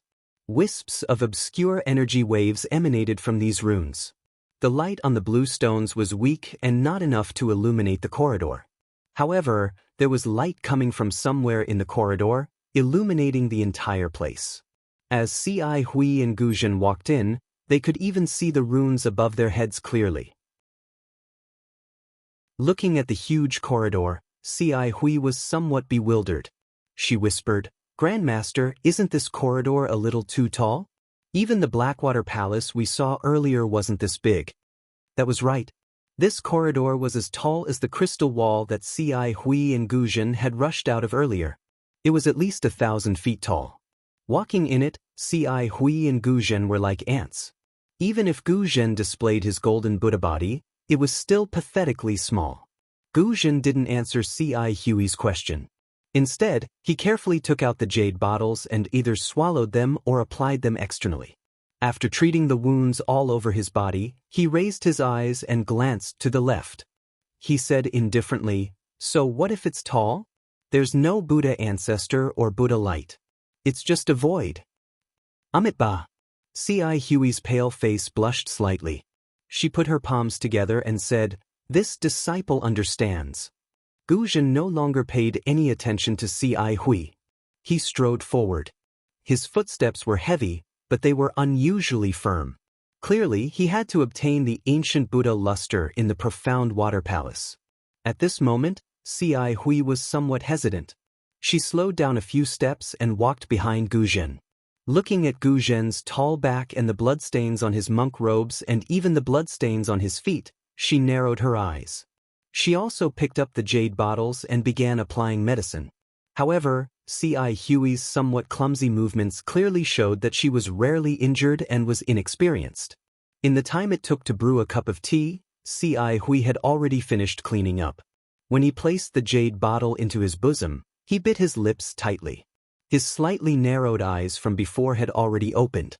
His eyes that were like stars revealed a kind of clarity. The corridor was naturally a wall again.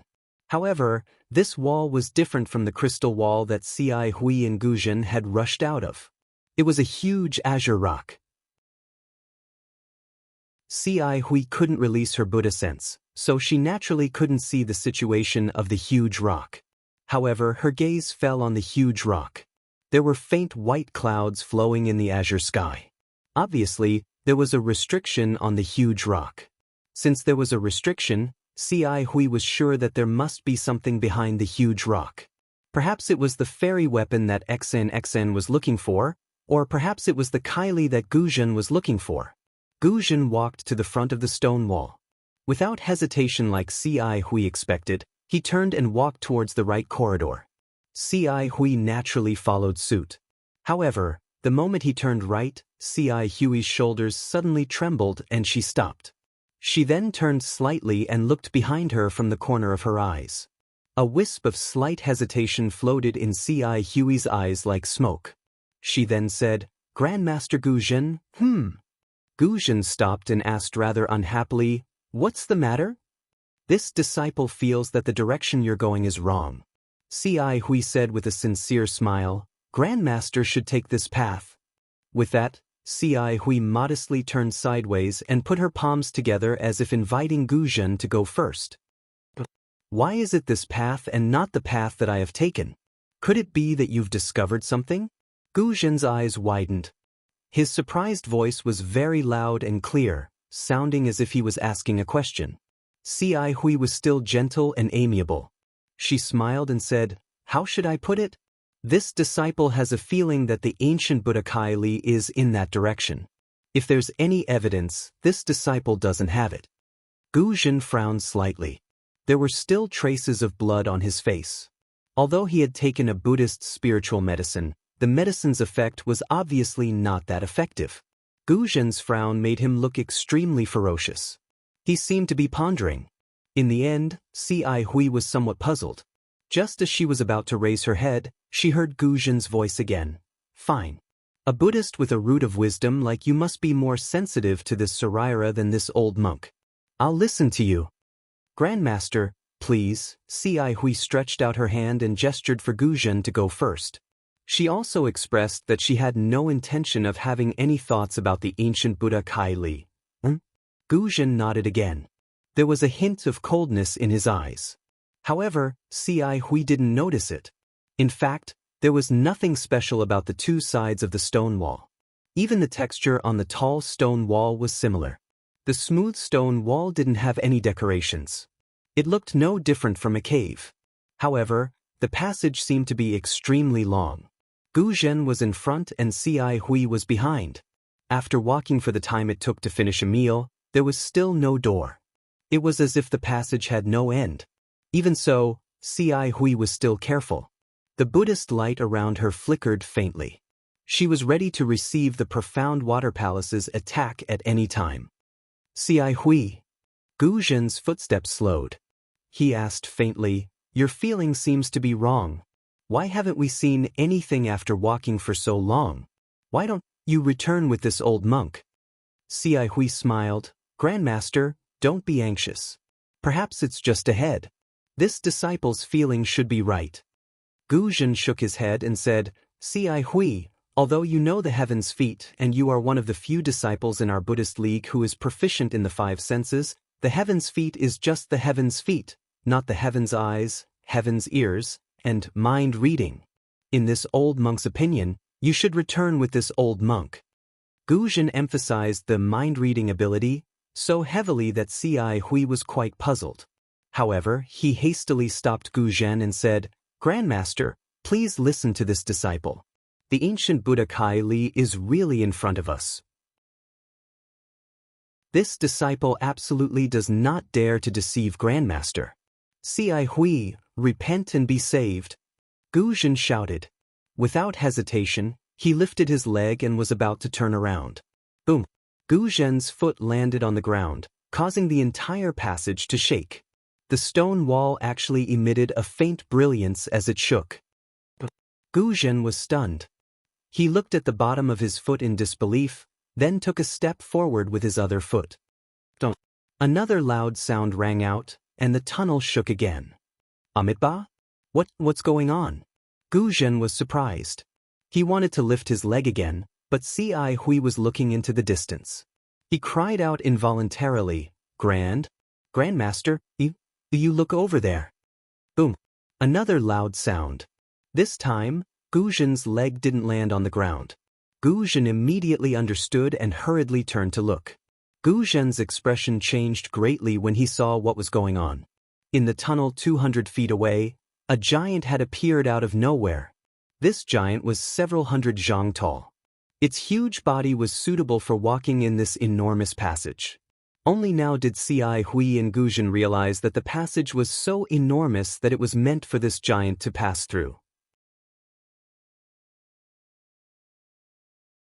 Chapter 3440.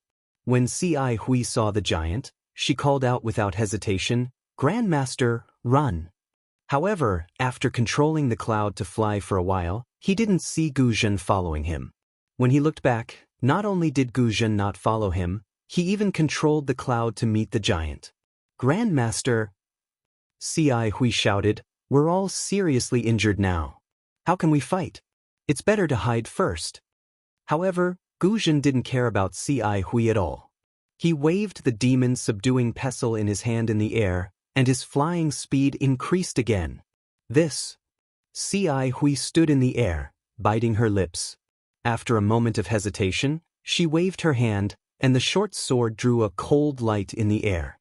She sighed and said, "Forget it. Since I've decided, so be it." Then, Si Hui controlled the cloud to chase after the giant. Thump, thump. The giant's footsteps became more frequent, and he was getting closer to Si Hui. At this moment, Si Hui saw clearly that the giant was covered in a layer of aqua blue armor. Not only did the armor cover the giant's body, but the helmet on his head also covered the giant's entire face. She couldn't see the giant's face clearly at all. The armor even covered the giant's hands and feet, and not a trace of skin was exposed. Just as Ci Hui was sizing up the giant, there was a buzzing sound, and the Buddhist light around Gu Zhen's body shone brightly. Then, Gu Zhen's body began to expand. Obviously, he was going to use the golden Buddha body. Ci Hui couldn't help but cry out, "Grandmaster, you can't use the golden Buddha body in your current situation. Earlier in the passage, your golden Buddha body was on the verge of collapse. If you force it now, I'm afraid you won't be able to. Isn't the collapse of my golden Buddha body what you wanted?" Gu Zhen sneered, "Didn't you bring me here so that I could act as your vanguard? If I die in the hands of this giant, won't the ancient Buddha shrine be yours?" "Grandmaster?" Ci Hui's expression changed greatly, and she hurriedly argued, "You've misunderstood.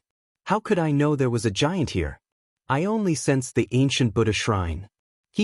Although the ancient Buddha shrine is an ancient item, it's still a relic.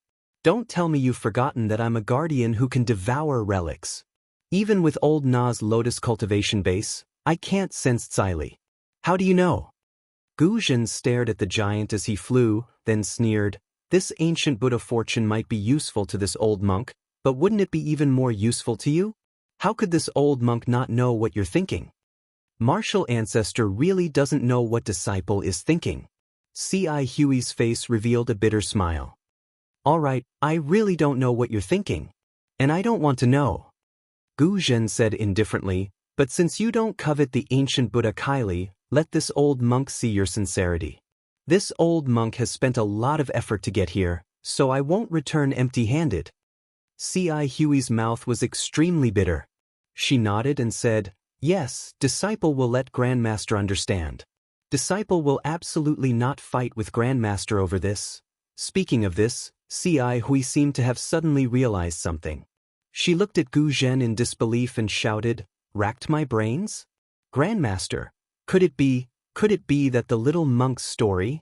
Seeing Ci Hui's enlightened expression, Gu Zhen narrowed his eyes and said coldly, "That's right.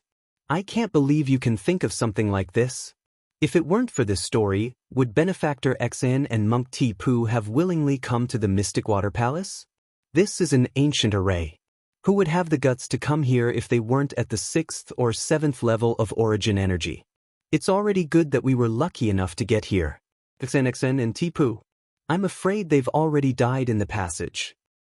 Forget it. Ci Hui sighed, "Poor junior brother Ti Pu." When he warned this old monk thought he was being too petty. But now it seems, the human heart is not what it used to be. Even a Buddhist disciple has a human heart inside him. What did the little monk Ti Pu say? Gu Zhen looked up at the giant who was still far away and asked calmly. "Nothing." Ci Hui's voice was already calm, as if she had accepted Gu Zhen's change. She said indifferently, "He only said to be careful of Grandmaster." Although Ci Hui emphasized the word Grandmaster, Gu Zhen was not moved. He only said, "It doesn't matter if you don't say it. Anyway, the little monk is dead. No one will know what happened here." Ci Hui asked indifferently again, "Grandmaster, are you really going to devour this disciple's Saraira?" Gu Zhen stuck out his tongue and licked it. "With the ancient Buddha Saraira, this old monk naturally won't have any ideas about you. You forged a Bodhi Saraira.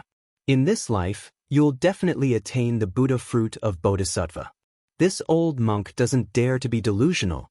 However, if you want to attain the Buddha fruit, you must escape today. This old monk doesn't think you can safely return to the passage now. As for whether you can defeat the giant, that depends on your luck. If you can't even defeat the giant, then your Buddha fruit is illusory." Hearing that Gu Zhen didn't intend to devour her Saraira, Ci Hui's expression became slightly better. She looked at the giant and said, "No matter what you think, Grandmaster, you don't have to say what you've done. Since Grandmaster has protected my Buddhist sect and done a meritorious deed for my Pure Land world, then this disciple is willing to lend Grandmaster a hand. Fight the giant and get the Saraira. Don't say those useless things. Let's fight." Gu Zhen waved the demon-subduing pestle in his hand and said, "This giant is very strange. It doesn't have the pressure of an ordinary Dao cultivator. It doesn't even have any magic power fluctuations. It's really an unfathomable person. You and I may not be its opponent. I'm afraid this is the place of nirvana for us. War puppet." Suddenly, Xiai Hui thought of something and said in shock, "Oh no, this is a war puppet of the Dao sect." War puppet? Gu Zhen narrowed his eyes and seemed to understand. He said in a low voice, "Is it the war puppet and general puppet of the Confucian cultivators?" "Yes, if this disciple is right, this must be a war puppet of the Dao sect." Xiai Hui nodded and said, "How can an ordinary cultivator have such a tall Dharma idol? Even if it's a Dharma idol, it can't be so heavy. Unless it's a war puppet tempered by an ancient secret technique, its body is made of materials that have been tempered thousands of times. No magic weapon or Buddhist treasure can break it." That's good." Gu Zhen showed a rare smile on his face. "Since it's not a real Dao cultivator and is just a dead object, I still have a way to deal with it. Although we Buddhist sect disciples abstain from eating meat and fish, the magic weapon in my hand is not to be trifled with. Grandmaster, don't underestimate it. The Dao sect's magic power is boundless." Xiai Hui hurriedly shouted when he saw that the giant war puppet had run to 100 feet away from them and the thick spear in its right hand was already waving. The wind was calling, and the flashing cold light was about to reach them. Sadly, before he could finish his words, Gu Zhen's golden Buddha statue, which was over 100 feet long, had already flown up into the air. Gu Zhen's thick arm reached out, and under the effect of his willpower, the alms bowl that he had been holding in his hand flew up into the air. At the same time, Gu Zhen interrupted him, "It's useless to say more. Fight." As the alms bowl flew up into the air, a golden light was emitted from the alms bowl and instantly covered the war puppet. When the golden light fell, the war puppet didn't resist at all. "Withdraw." Gu Zhen was not happy but frightened. He was already nervous, but he still formed a seal with one hand and chanted a mantra. As the Buddhist seal fell, the golden light in the alms bowl became brighter and the suction force also increased greatly. However, the war puppet didn't seem to have noticed the golden light and didn't stop at all. It kept moving forward and the long spear even sped up. Gu Zhen hurriedly moved back and activated his psyche power again. Unfortunately, although the suction force of the alms bowl was strong, it only made the war puppet's limbs float slightly. If he didn't take the whole war puppet into the alms bowl, he couldn't do it. "Rise, rise, rise." Seeing that the ordinary method didn't work, Gu Zhen slapped his head and roared 3 times. Above his head, another Buddhist light soared into the sky and turned into a golden lotus, which fell on the alms bowl. Buzz buzz. The alms bowl, the Buddhist treasure of the Buddhist sect, actually produced a rumbling sound just like the magical treasure of the Taoist sect. The Buddhist light that rushed out from the alms bowl turned into tiny lotuses that fell on the body of the battle avatar. Soon after, dragon roars came out from the lotuses. The lotuses shattered and numerous heavenly dragons and strong men of the Buddhist sect appeared from the shattered lotuses. These heavenly dragons and strong men of the Buddhist sect revolved around the battle avatar. The entire area of several hundred feet was covered by this Buddhist phenomenon.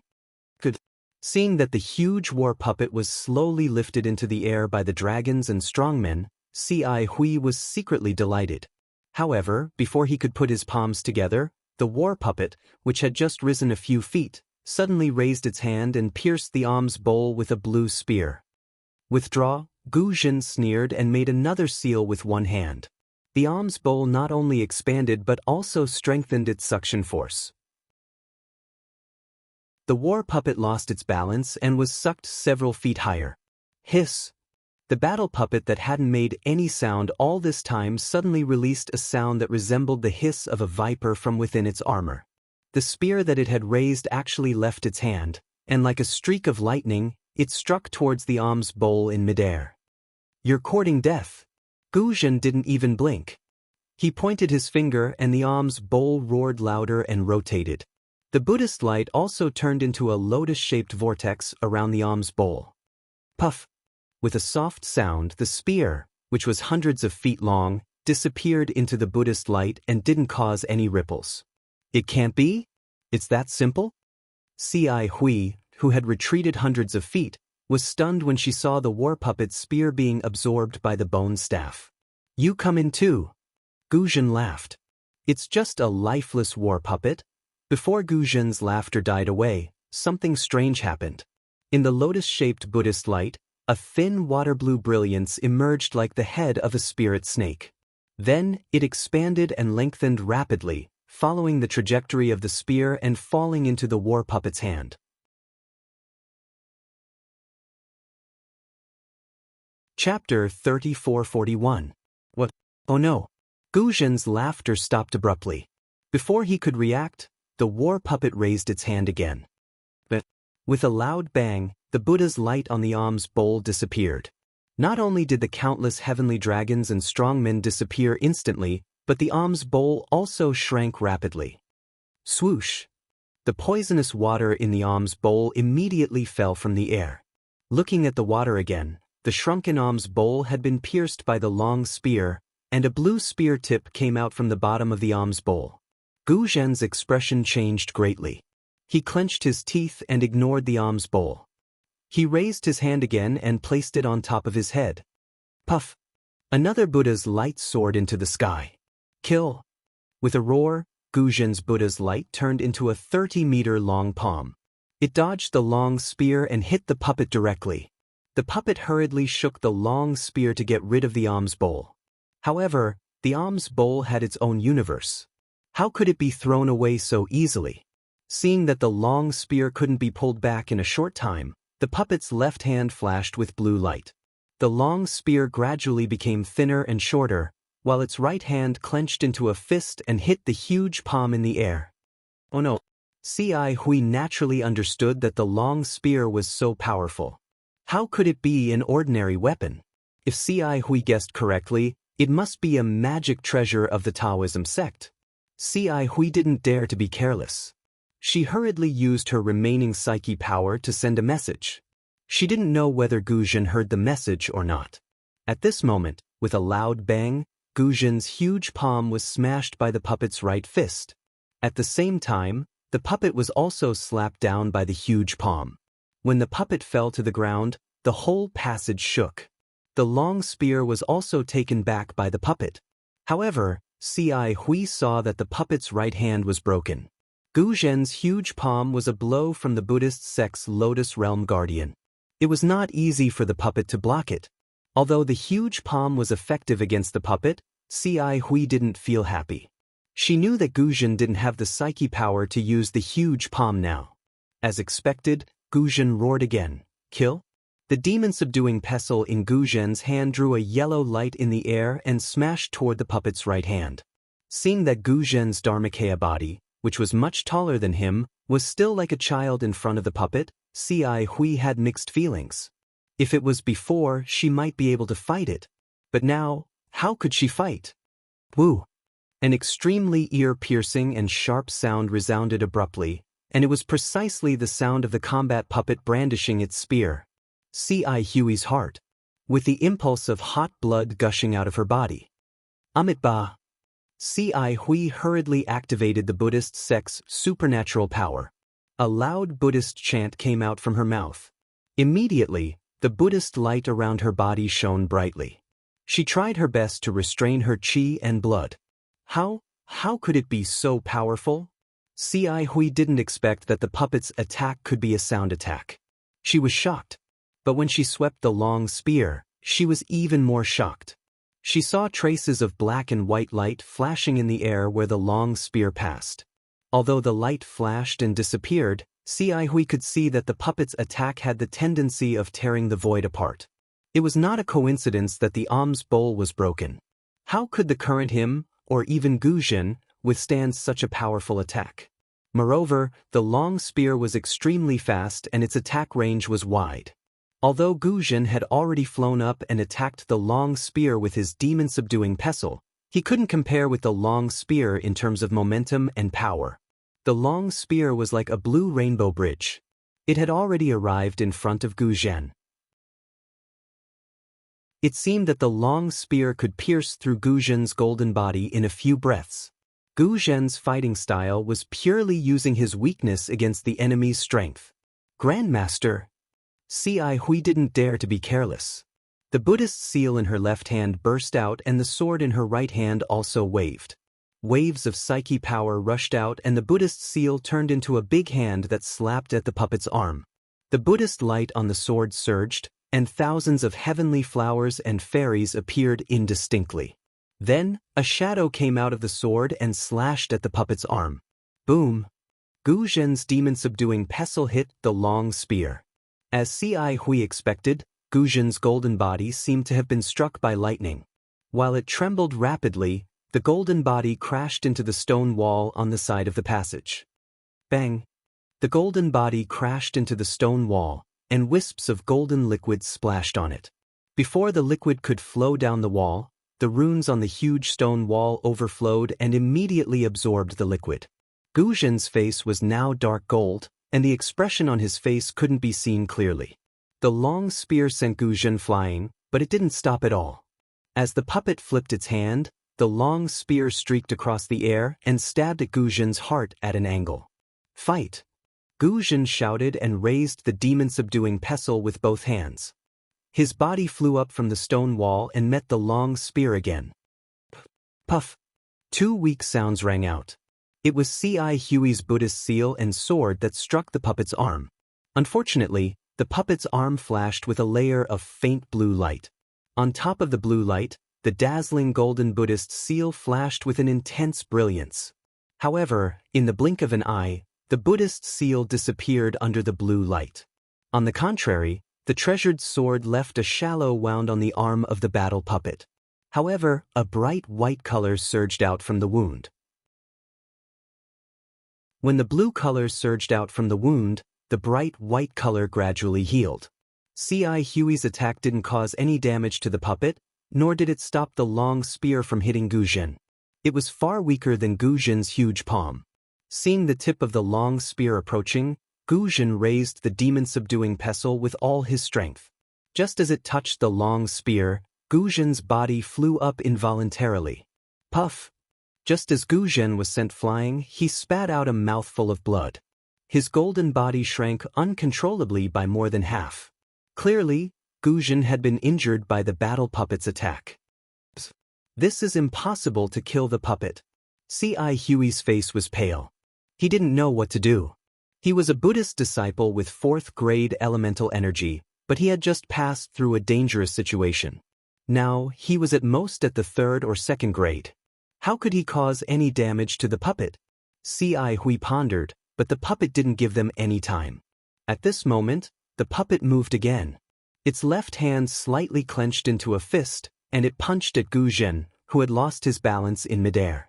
A gust of wind that wasn't inferior to the long spear suddenly sounded. Grandmaster, be careful! Ci Hui shouted. He grabbed the sword with both hands and used his psychokinesis to hack at the puppet's neck. Good timing! Seeing the puppet's huge fist coming, Gu Zhen wasn't frightened. Instead, he was happy. He waved his right arm, and the demon-subduing pestle hit the fist again. Bang! Gotcha! The demon-subduing pestle broke on the puppet's fist into 2 pieces. Under the impact, Gu Zhen's body flew toward the puppet's face faster than an arrow. Kill! Seeing that he was only a few feet away from the puppet's face, Gu Zhen's hands formed a Buddhist mudra in front of his chest. With a roar, a brilliant Buddhist light appeared from his hands. Bursts of Sanskrit chants came from the void. The Buddhist mudra, which was at least 3 feet large, flashed in midair and fell on the puppet's head like a spider web. Gotcha! The Buddhist mudra hit the puppet's face.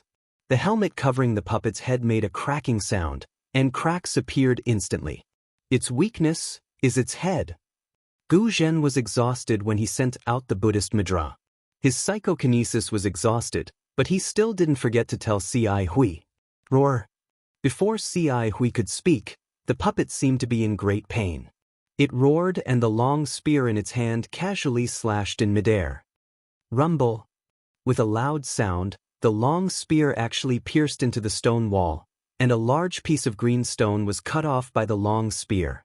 At the same time, the puppet's other fist didn't stop at all. It swept toward where Guzhen was. Guzhen was happy and scared at the same time. He was happy because he finally found the puppet's weakness. This puppet obviously didn't have spirituality. He only needed to attack the puppet's weakness, and he might be able to kill the puppet. But he was scared because the puppet was so powerful. He had only met the puppet a few times, but he was already injured again. How could he get the ancient Buddha Kylie? Boom! While Guzhen was dodging, the puppet's fist hit the stone wall. With a loud sound, all kinds of green stone fragments scattered everywhere. See? Guzhen gasped and murmured, since ancient times, there is a saying that strength can break all spells. This puppet doesn't need any spells.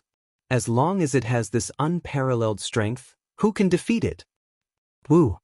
When Guzhen was in a daze, a cold wind blew by his ear again. When he raised his head, a huge shadow appeared on his right like a dark cloud. Left elbow.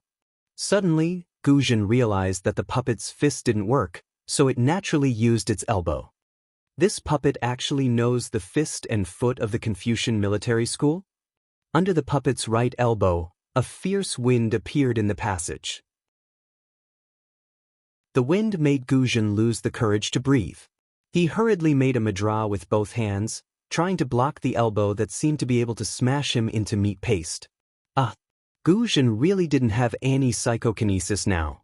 As soon as the Buddhist mudra was formed, the puppet's left elbow attacked Guzhen. With just a light touch, the Buddhist light around Guzhen disappeared. Guzhen's whole body was hit like a bullet again, and he fell on the stone wall with a scream. When Guzhen's golden body touched the stone wall, it shrank by half again, and his face became even paler. What a pity! Guzhen couldn't help sighing when he saw the puppet's right arm being hit and also trembling. The Buddhist light transformed by the Buddhist mudra fell on the puppet's right elbow, and the puppet's right arm immediately became stiff. He knew that his psychokinesis was insufficient, so he couldn't make a similar Buddhist mudra again. This combat avatar was incomparably huge, and the materials used to refine it were definitely rare and precious. Only by breaking the elbows and knees of this combat avatar would he be able to defeat it. In order to completely smash the puppet, he needed his Buddha's palm. But would he have a chance to use it again?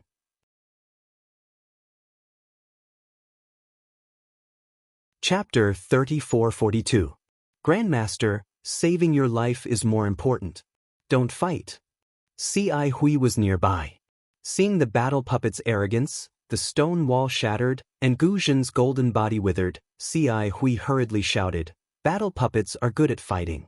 We don't have psychokinesis now." Guzhen sneered, "If my psychokinesis wasn't exhausted, why would I do this? If you have the heart, why don't you offer your Saraira? You said it very well earlier that you would help me get the ancient Buddha Saraira. Now is the time for you to help me. Offer your Bodhi Saraira. After I swallow it and add more psychokinesis, I'll be able to kill this battle puppet with Buddha palm." C.I. Hui clenched his teeth. Without any hesitation, his face showed a kind of desperation. Then he cried out miserably, "Okay, Grandmaster knows. It's not that I don't want to offer my Saraira, but what?" Guzhen sneered, "But you also want the ancient Buddha Saraira, right?" Alas. C.I. Hui sighed and took a few steps back. He patted his forehead and chanted, "Namo Amitabha." A Buddha light flashed above C.I. Hui's head, and a human-shaped Saraira flew out from his Niwen palace. Although this relic was in the shape of a human, this human form was extremely damaged. Not only was its head missing, but its limbs were also missing. Its body was riddled with holes, and it was no different from a beehive. Looking at the fourth-grade lotus platform below the relic, it was also shattered like broken cotton. If it wasn't for the dim Buddha light that formed the human shape, it would be impossible to tell that this was a human-shaped Saraira. Guzhen was surprised to see the human-shaped Saraira. He shouted, "C.I. Hui, why is your Saraira so broken?" Guzhen raised his head slightly and looked at the broken Bodhi Saraira. He answered faintly, "In the passage, Grandmaster showed his invincible power to kill the strange insects. I was helpless and could only use the Saraira to attract the insects." Gu Zhen's voice trembled. He didn't expect Ci Hui to make such a big sacrifice. After all, Saraira was the foundation of a Buddha's cultivation. Moreover, Ci Hui's Saraira was the Bodhi Saraira, which was the proof of his attainment in this life. Ci Hui's actions were clearly for the sake of saving Gu Zhen, and she had tossed her current life's attainment beyond the 9 heavens. Since this disciple has already promised Grandmaster, I can naturally give this relic to Grandmaster to consume today. Ci Hui looked at the blue light flashing rapidly around the puppet as it struggled to break free from the shackles on its arm. She said indifferently, "Moreover, this disciple originally planned to do so. However, martial ancestor's psyche force is currently lacking. Even if I deliver the relic, I'm afraid martial ancestor will be unable to execute the Buddha's palm again. In the end, you still can't bear to?" Gu Zhen sneered again. Ci Hui paid no attention to Gu Zhen's ridicule and continued to say, "Disciple will use my own strength to stop the war dolls and help Grandmaster obtain the ancient Buddha's fortune. Of course, whether or not martial ancestor can obtain it will depend on martial ancestor's fortune." With that, Ci Hui waved her hand and the azure lion she was sitting on appeared out of thin air. Ci Hui then said, "Martial ancestor, this azure lion has accompanied disciple in cultivation for many years. If martial ancestor is able to leave, please take it with you." The azure lion roared angrily, and auspicious clouds appeared under its feet as it charged towards the war dolls. "Silly child," Ci Hui softly reprimanded, "our fate has come to an end. Don't be angry." The azure lion let out a sorrowful cry, but it didn't dare to disobey Ci Hui's words. It obediently lay down in the air, and tears dripped from its eyes. "Ci Hui, what are you doing?" Gu Zhen frowned slightly and asked in confusion. But before Ci Hui could answer, hiss! A low hiss sounded again. Dong! The passage shook again. The war dolls had already broken free from their shackles, and were walking towards the 2 people. Ci Hui didn't pay attention to it. She waved her left hand, and half of the green lotus root fell into her hand. She pointed her hand at the top of her head, and chanted, "The green lotus burns my body, the Saraira helps me to live forever, the flesh serves the lotus platform, the golden body protects Buddhism." Before Ci Hui's chanting fell, the sound of Sanskrit resounded in the passage, and countless tiny heavenly flowers appeared out of thin air. When Ci Hui's body touched the top of her head, it immediately collapsed, transforming into tiny lotuses. These lotuses flashed with 7-colored Buddhist light, and rushed towards the Bodhi Saraira in the air. This? Gu Zhen didn't understand at first, but suddenly turned pale with fright. He shouted, "This is the flesh lotus of the Xiang sect. You don't want the cultivation of 9 lives? You don't want to enter reincarnation? You don't want to attain Buddhism?" Gu Zhen asked no 3 times in a row. Obviously, he was extremely puzzled by Ci Hui's action. Amit Ba. Ci Hui's body had already transformed into half of a lotus, but his voice still came. "Grandmaster has given up a lot in her life to protect Buddhism. Now that her state of mind has been possessed by the devil, I'm afraid that she can't attain Buddhism in the future. This ancient Buddha Saraira is what Grandmaster needs in this life. If Grandmaster can fulfill her wish, she will definitely be able to kill the devil in her heart. If she can keep a useful protector for Buddhism, how can I not attain Buddhism?" Ci Hui's voice wasn't loud, but it was extremely clear in the cadence of the Sanskrit words. There was no solemnity, only a faint calmness. This calmness, together with the sky, spread throughout the entire passage, even penetrating the stone walls. As a protector of Buddhism, Gu Zhen obviously couldn't understand Ci Hui's actions. He knew very well the drawbacks of the flesh lotus of the Xiang sect. Ci Hui turned his body into a lotus and sent it into the Saraira. Although the Bodhi Saraira was completed, Ci Hui's body was gone. Ci Hui had no chance to enter reincarnation. His body, and even the negative karma condensed by the Saraira, had completely ended in this life. Even if he had the chance to enter Buddhism again, he would no longer be Ci Hui. Moreover, If Si Hui didn't enter reincarnation, how could he become a human again? In these few breaths, Si Hui's body completely disappeared, and the Bodhi Sarira gradually became full again. In particular, the 4th grade lotus was complete. Si Hui's voice came from the Bodhi Sarira, Amitba. Grandmaster, take care. As long as you have kindness in your heart, a protector is also a Buddha. Before his voice died away, Si Hui's Bodhi Sarira flashed rapidly, turning into a 7-colored lotus and falling towards the approaching war puppet out of thin air. Hiss! The war puppet's long spear suddenly pierced out. The tip of the spear that could tear the void fell on the colorful lotus, but it missed. The lotus covered the war puppet's head without any suspense. Whoosh! At the critical moment, the war puppet suddenly dodged to the left. When the lotus fell, it hit the right side of the war puppet. Swish! The sound was softer than the sound of the poisonous water falling from the alms bowl. The 7-colored lotus turned into a rainbow and rushed into the war puppet's body. Boom! Like a high wall collapsing, the entire right side of the war puppet's body completely collapsed. In a moment, 60% of its body was peeled off from the war puppet's body. Kill! Seeing that Si Hui had succeeded, Gu Zhen urged his body to move again, forming a mudra with his little psyche power, and hit the war puppet's head again. Woo! At the same time, the rainbow rushed out of the war puppet. It was abnormally dim, but this rainbow was like a kind and unyielding war soul. With a turn, it rushed towards the war puppet again. Unexpectedly, the war puppet shook the long spear in its left hand, and the whole spear turned into a big hand in an instant, covering the rainbow. Hiss! The war puppet hissed, and the big hand suddenly shrank. In a flash, the rainbow was condensed into a thumb-sized crystal bead. Then, the war puppet swung its hand, and the crystal bead turned into a trace in the air, hitting Gu Zhen's Buddhist mudra. This war puppet actually knew how to give someone a taste of their own medicine. Bang! With a loud sound, the crystal bead condensed by Si Hui's Dharma power broke Gu Zhen's Buddhist mudra.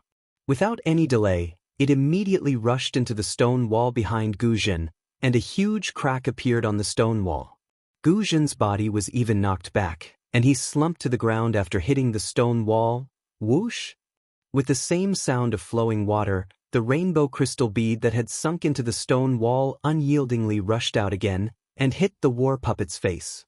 However, the war puppet raised its hand tightly and immediately grasped the crystal bead.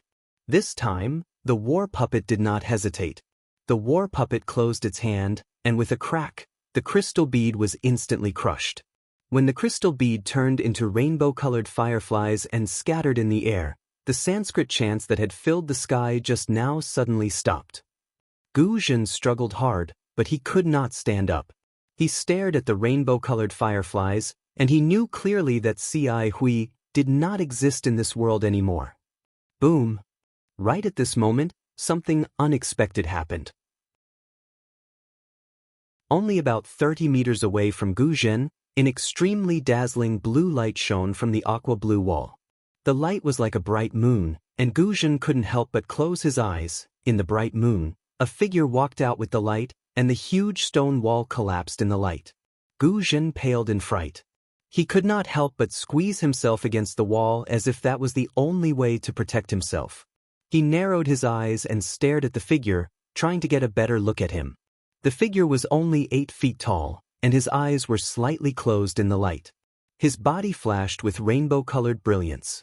Looking from afar, he was a full-bodied heavenly court, and a rainbow-colored monk's robe was draped over his body, with thousands of golden runes flowing and flashing on it. Looking at the figure's head, the 5 buns on his hair were very eye-catching. However, Gu Zhen only glanced at the figure's appearance before his eyes fell on the figure's hands again. The figure's hands were not clasped together, but raised slightly. In his left hand was a green lotus, and in his right hand was a treasured sword. It was no different from Si Hui's sword. This is the ancient Buddha rainbow.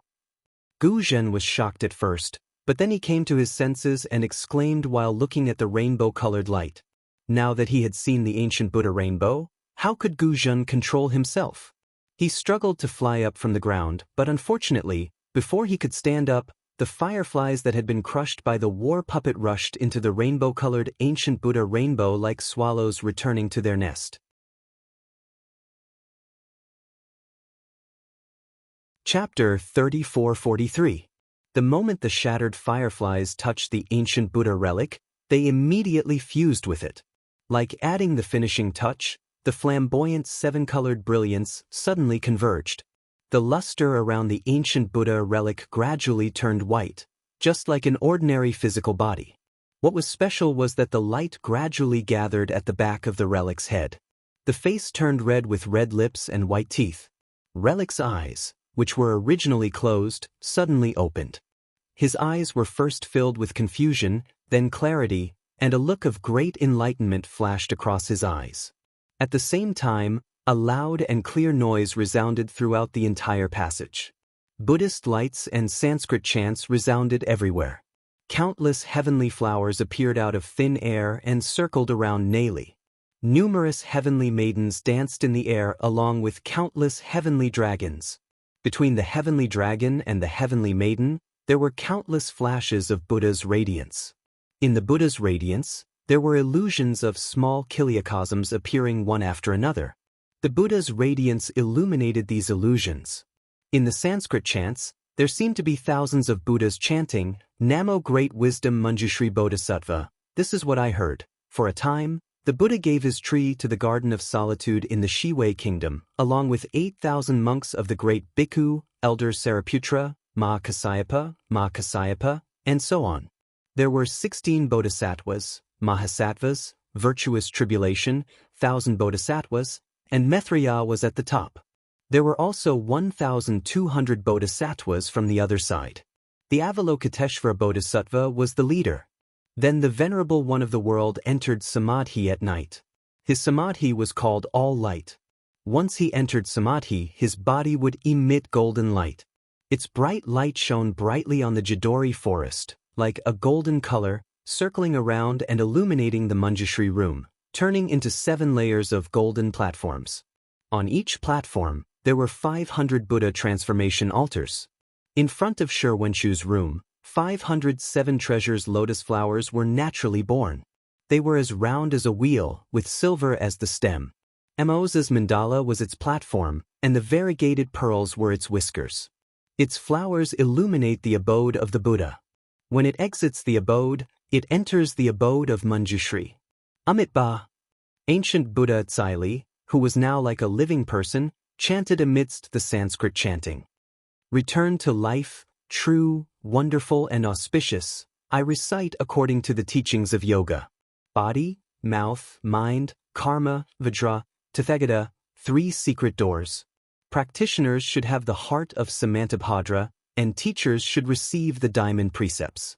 Only by being merciful in spite of one's life can one enter the wheel of liberation. Today, my merit is complete and I can repay the Bodhisattva's body. He should be called Namo Great Wisdom Manjushri Bodhisattva. Before Manjushri Bodhisattva's voice died away, the light behind him emitted a brilliant Buddha's light. The Buddha's light soared into the sky, ignoring the roof of the Xianshui Palace and the ancient magic formation. It rushed out of the Saint River. It pierced straight through the void. Rumble.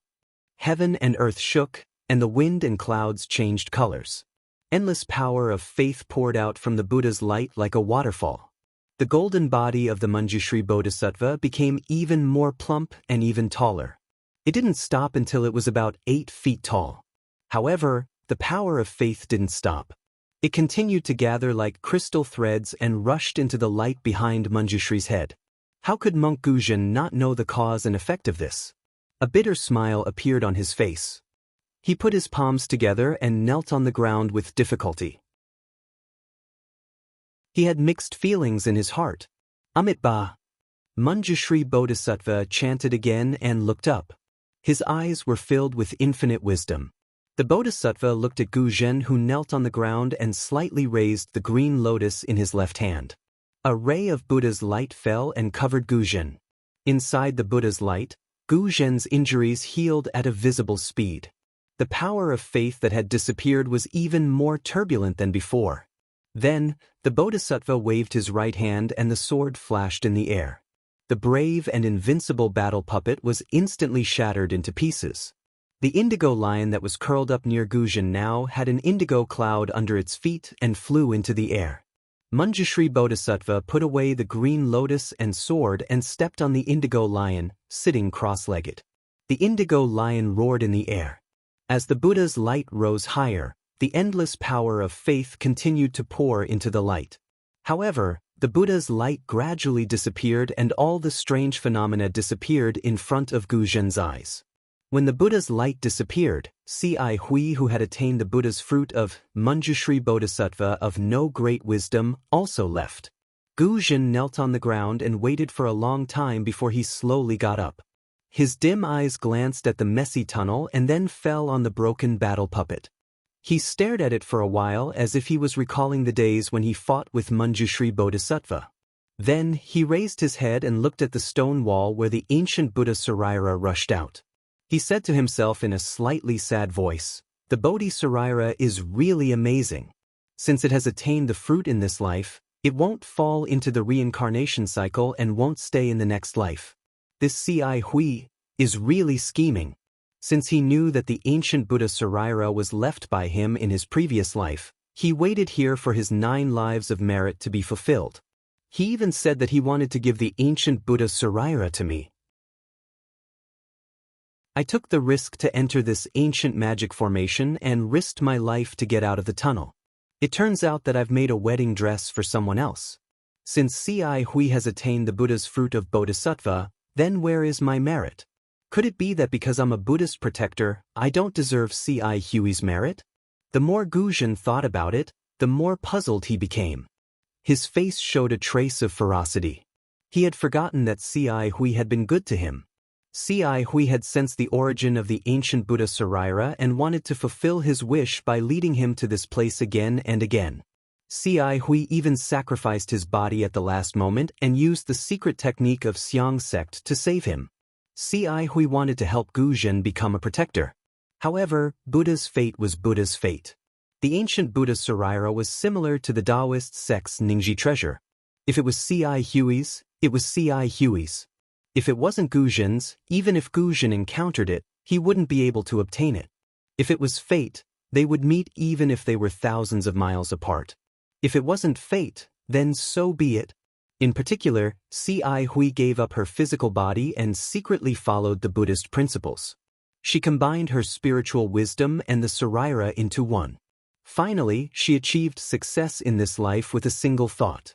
Unfortunately, such a living fruit of a thought and Ci Hui's mercy didn't wake Guzhan up. Instead, it aroused the hostility in his heart and poked at his sore spot, causing him to be endlessly agitated. The hole in the stone wall that the ancient Buddha Sarira rushed out of was huge. Inside, there was a faint Buddha's light flashing. Guzhan looked at it for a moment and pondered for a moment. Then he urged the cloud to enter the hole. Behind the stone wall was an even bigger hall. The hall was empty. Other than a tall stone pillar in the center of the hall and a huge oil lamp floating on top of the pillar, there was nothing else. Guzhan flew to the top of the stone pillar and looked around. His eyes flashed with astonishment. This was an oval-shaped hall. The surrounding stone walls and the dome above were the same as the stone walls in the tunnel. They were all made of huge green stones. However, what was different was that these green stones didn't glow with the same aqua-blue brilliance as the tunnel. Instead, a layer of Buddha's light overflowed from them. Under the Buddha's light, there were many scenes of the Buddha kingdom engraved on the green stones. In the gaps of the Buddha scenes, there were also many densely packed Sanskrit characters. They were like bats and also like incantations that connected these Buddha pictures together. Looking at the dome, there was another 10,000 Buddhas painting. However, although the Buddhas in this 10,000 Buddhas painting had different images and postures, each Buddha's face was filled with a kind of solemnity and benevolence. It was far from the solemn and stirring 10,000 Buddhas painting in the Buddhist ruins of the Dawn Rain mainland. In the center of the 10,000 Buddhas painting, there was another image of an ancient temple. Sitting cross-legged in the ancient temple was the Namo Master Shakyamuni Buddha. To the left and right of the Buddha were the Namo Master Shakyamuni Buddha and the Namo Dipankara Archaic Buddha. Under the three Buddhas of the future, present, and past stood countless bodhisattvas and arhats. Around the ancient temple, flowers bloomed, heavenly dragons roamed, and heavenly maidens danced. It was truly a solemn scene. Gu Zhen's gaze swept past the 10,000 Buddhas painting and the ancient temple's Buddha scenes. Finally, his gaze landed on a bodhisattva in front of the Buddha. This bodhisattva was the Namo Great Wisdom Manjushri Bodhisattva, who had the same appearance as the golden body in the tunnel. Ha! Gu Zhen laughed inexplicably. He laughed so hard that tears flowed from the corners of his eyes. After he stopped laughing, he cried out in sorrow, I, Gu Zhen, have followed the Buddha for more than 200 years. Every day I've racked my brains. Although I've never chanted any scriptures or worshipped Buddha, I've always disregarded my own life. In my eyes, all devils and heretics deserve to be killed. I'm a Buddhist who exterminates devils and protects Buddha. Why do I have Buddha in my heart but no path beneath my feet? Thinking of this, Gu Zhen prostrated himself on the stone pillar and kowtowed hard. He cried, Buddha, oh Buddha, I know this is the place where the golden body of the Namo Great Wisdom Manjushri Bodhisattva is enshrined. It's also the place where the Buddha is wise enough to see. I kowtow here sincerely. I hope the Buddha will show me the path under my feet. How can I attain fruition? How can I? At this moment, before Gu Zhen could finish speaking, an old voice rang out from the oil lamp above his head. Little monk, do you want to become a Buddha? Gu Zhen's body stiffened. He almost blurted it out, but then panic appeared on his face. He hurriedly kowtowed again and cried, Buddha, please forgive me. However, before he could finish his words, he jumped up from the stone pillar again. He formed a seal with both hands and stared at the oil lamp suspended in the air above his head. This oil lamp was different from the usual ones. It was a round plate a few feet in size. There was no wick on the plate, only a faint layer of bright yellow flame burning on it. The brilliance was very uniform. It shone on the ceiling of the hall, illuminating the Million Buddhas picture and the ancient temple. Gu Zhen knew this was a longevity lamp. It was used to enshrine the golden body of the Namo Great Wisdom Manjushri Bodhisattva. He had some grudges against Manjushri Bodhisattva before, so he didn't look at it carefully. Now he had to look at it again. The longevity lamp was sky blue. The bottom was still engraved with the golden body of the Namo Great Wisdom Manjushri Bodhisattva. However, Manjushri Bodhisattva wasn't holding a sword or a green lotus, nor was he riding on an indigo lion. Instead, he formed a seal with both hands and walked in the void.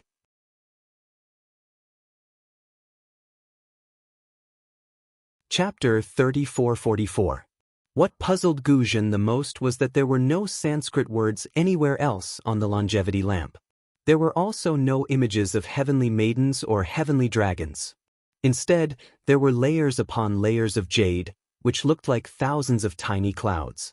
Under the blue light of the longevity lamp, the jade clouds shone with a blue brilliance. It was a rather strange sight. Gu Zhen rolled his eyes slightly. Following his gaze, the clouds started to float as if they were covered by the longevity lamp. Who are you? Gu Zhen had calmed down and didn't dare to move. He just stared at the longevity lamp and shouted, Since you're here, why don't you come out to meet me? Sir?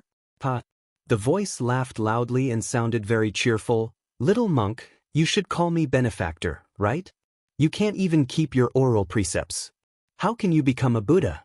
Besides, if I'm not dim-sighted, I think I just heard someone here resenting Manjushri, right?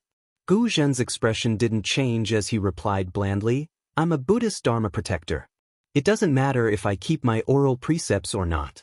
As long as I can eliminate demons and protect Buddha for Buddhism, it's a great merit. A Dharma protector doesn't need to keep the precepts of Buddhism? The voice asked curiously, Why don't I know? Benefactor, you're not a disciple of Buddhism, are you?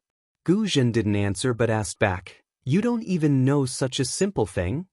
It doesn't matter whether I'm a disciple of Buddhism or not. The voice said again, The important thing is that the longevity hall was built by Manjushri's body. Why did he build it at the bottom of the Saint River? Why did he build it in the antiquity times? How did he know to build it to worship his Saraira? I told him all that 100,000 years ago. It is precisely because of this that this old man has been accompanying his relic here for 100,000 years. 100,000? 100,000 years? Gu Zhen was dumbfounded. Then, a trace of curiosity arose in his heart. Yes, little monk. Do you think it's so easy to attain enlightenment? Manjushri Bodhisattva was a person of great wisdom and patience. As early as 100,000 years ago, he divided his relics into one and placed it here for worship. Do you know how much loneliness Manjushri had endured after cultivating here for 100,000 years? Manjushri Bodhisattva's body did this 100,000 years ago. Do you know how many times Manjushri Bodhisattva's body reincarnated? Do you know the hardships of cultivation in the mortal world? You have only cultivated for over 200 years. What right do you have to question the Bodhisattva? Gu Zhen opened his mouth, but he didn't know what to say. He thought about his own suffering and then thought about C.I. Huey's previous life. She had already started her plan 100,000 years ago. He really wasn't worth mentioning. Little monk, cultivation is about cultivating the heart, not the body. All the hardships are the tribulations that Buddha imposed on you. Your jealousy, envy, and hatred are all obstacles to your cultivation. If you can't get rid of these obstacles, even if I tell you the secret of Manjushri Bodhisattva's enlightenment and let you divide a Saraira to worship here, you still can't attain enlightenment. The voice was so harsh that Gu Zhen's face turned green and red. Amitabha, thank you, senior. Suddenly, Gu Zhen put his palms together and bowed. I know I'm wrong. From now on, I'll cut off the anger in my heart and focus on Buddha's way. Good. The voice was very happy. If you have such thoughts, I'll do you a great service. After saying that, Gu Zhen didn't say anything else. He moved his body and flew toward the gap in the stone wall. It seemed that he intended to leave. When Gu Zhen came to the edge of the gap, the longevity lamp was still burning. There was no flickering light. It seemed that the lamp didn't care about Gu Zhen's departure. Gu Zhen stepped out of the gap. After a moment of hesitation, he retracted his foot, lowered his head, and flew back. When he landed on the stone pillar, he said in a low voice, Senior, I have a question, but I don't know if I should ask it. Gu Zhen's voice didn't come out for a long time. It was as if it had never appeared. Gu Zhen panicked. He spoke again, but there was no response from the longevity lamp. With a plop, Gu Zhen fell to the ground and kowtowed. Senior, I know you're a senior of my Buddhism sect. It was all my fault. I thought this place was the most dangerous place of the mysterious water palace.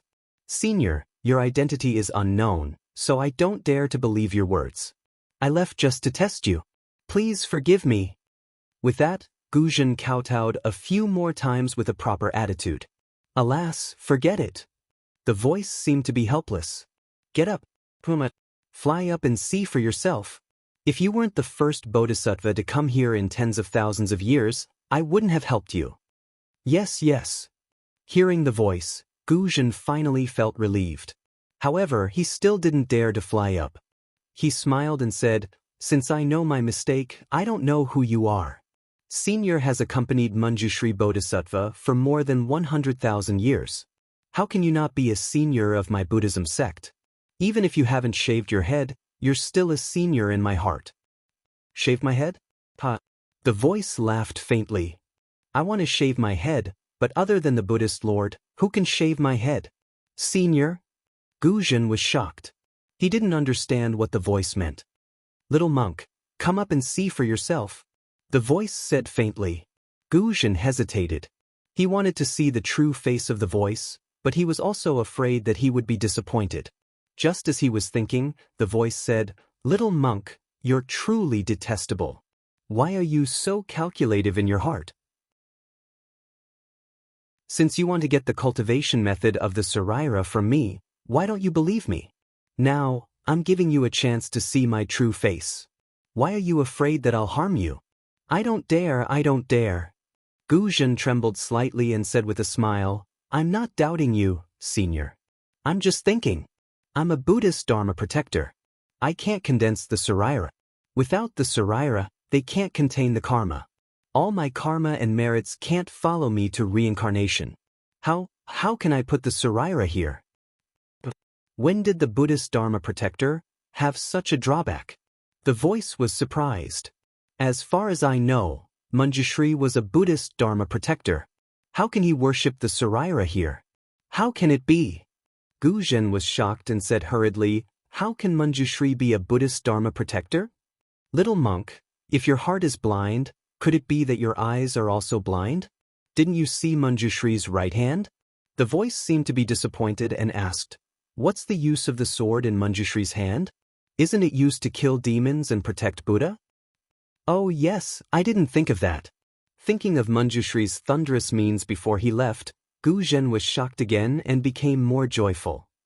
Little monk, look at the million Buddha painting in the Longevity Hall. The voice laughed, not to mention the Bodhisattvas, even the Buddha lords who achieved Buddhahood have swords in their hands. They all have the experience of being Buddhist Dharma protectors. Since they can achieve Buddhahood, why can't you? Really? Guzhen was so happy that his voice trembled. Senior, do you really know this kind of secret skill? Of course, many bodhisattvas achieved Buddhahood in front of me. The voice laughed. When these bodhisattvas achieved Buddhahood, I can see all their experiences and secret skills. Do you think I know that? Senior, Tori. Guzhen was shocked and asked while staring at the longevity lamp. Little monk, I asked you to come up and have a look. Why don't you come up? Do you want me to invite you? Yes, I'll go over right now. Guzhen didn't dare to delay and hurriedly urged the cloud to fly up.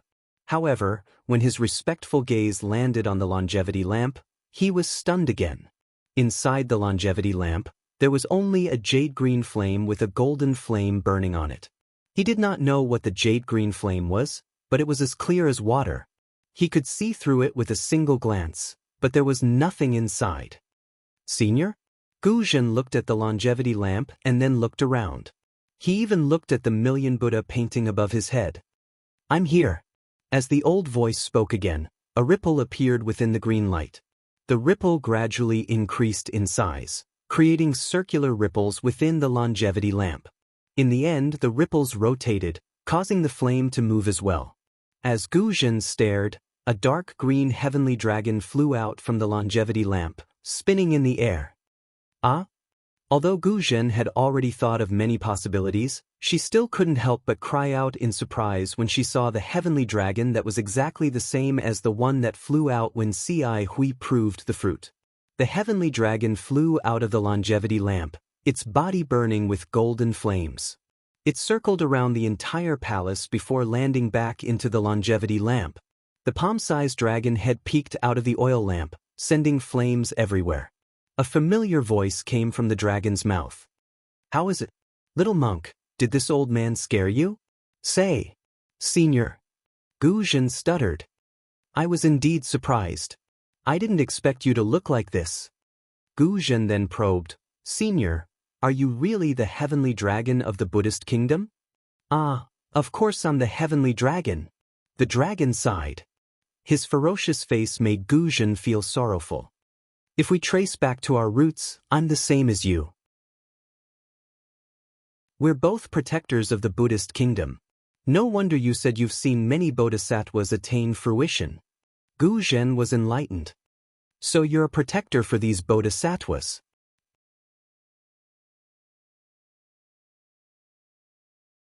Chapter 3445. Little monk, you're right. Sky dragons had floated out of the oil lamp, and his body wandered in the green.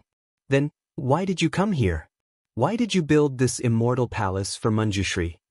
Guzhen probed carefully. Alas, Manjushri asked me the same question when he was still a little monk. Sky Dragon laughed bitterly, his voice bitter to the extreme. This old man remembers clearly that this old man was protecting an Arhat Buddha fruit that day, but that Arhat's cultivation was not enough and he was attacked by the heavenly demon. I, Sky Dragon, was ordered to protect him, but this old man accidentally fell into the heavenly demon's trap and entered the void crack. Moreover, this crack in the void is very strange. by the time I broke free, I had already arrived at the Pure Land world.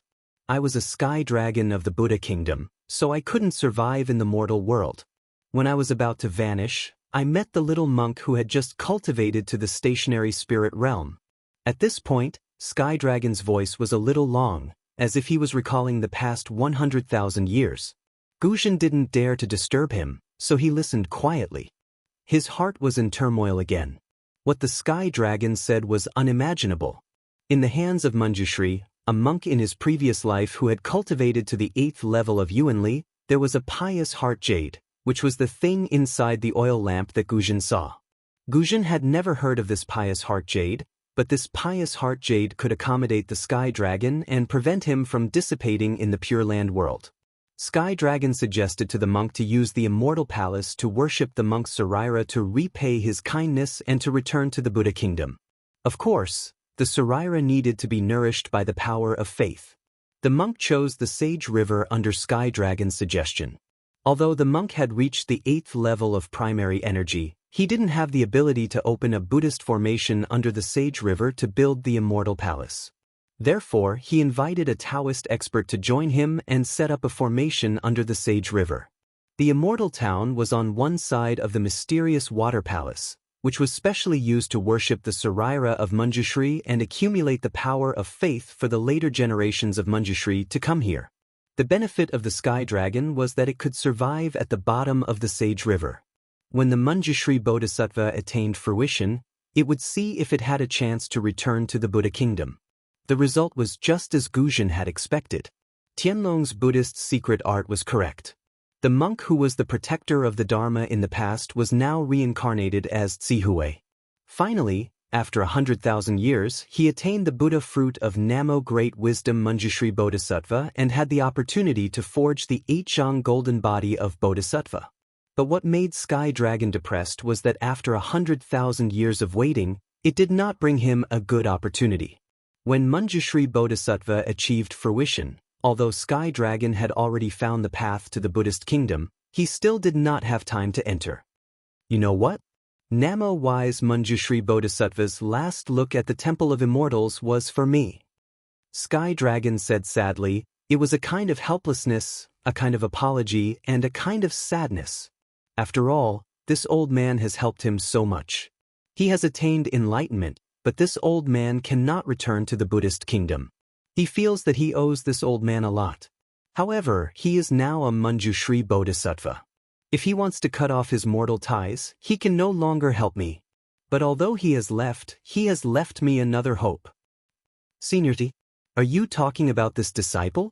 Guzhen could not believe it, so he asked tentatively.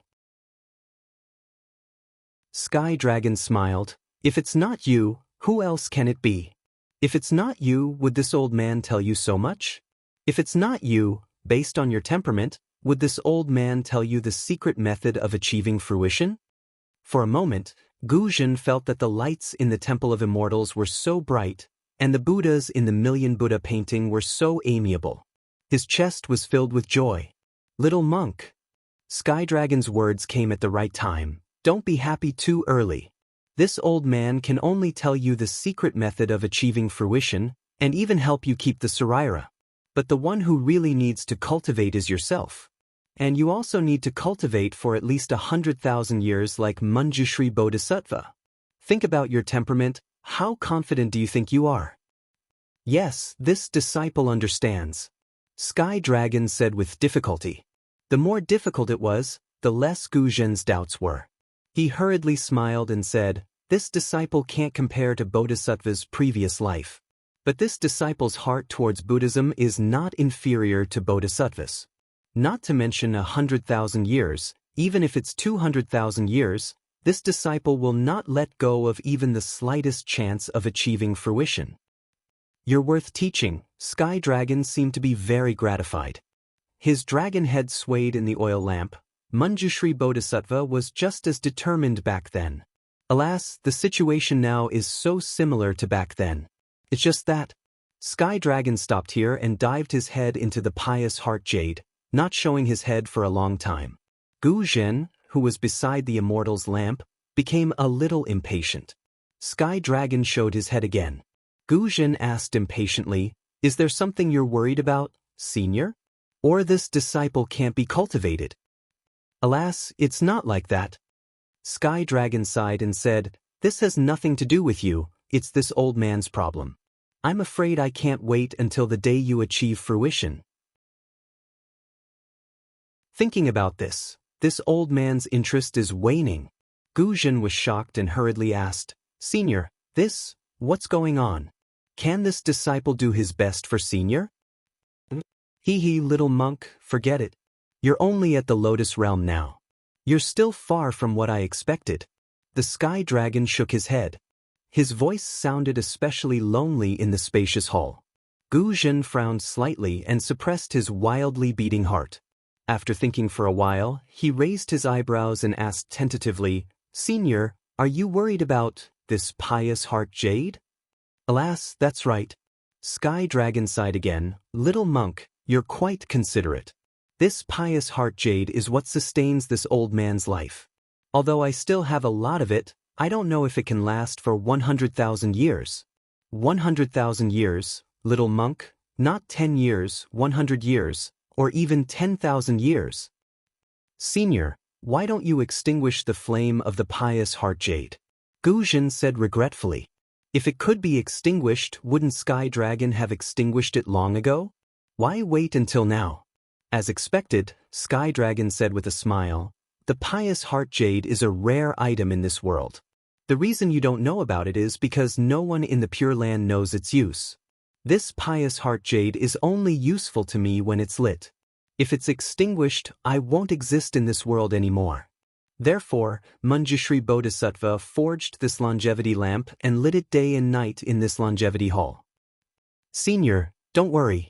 Gu Zhen blurted out almost without hesitation, "As long as this disciple escapes from the mysterious water palace, I'll definitely travel all over the 3 great continents to help Senior find this pious heart jade."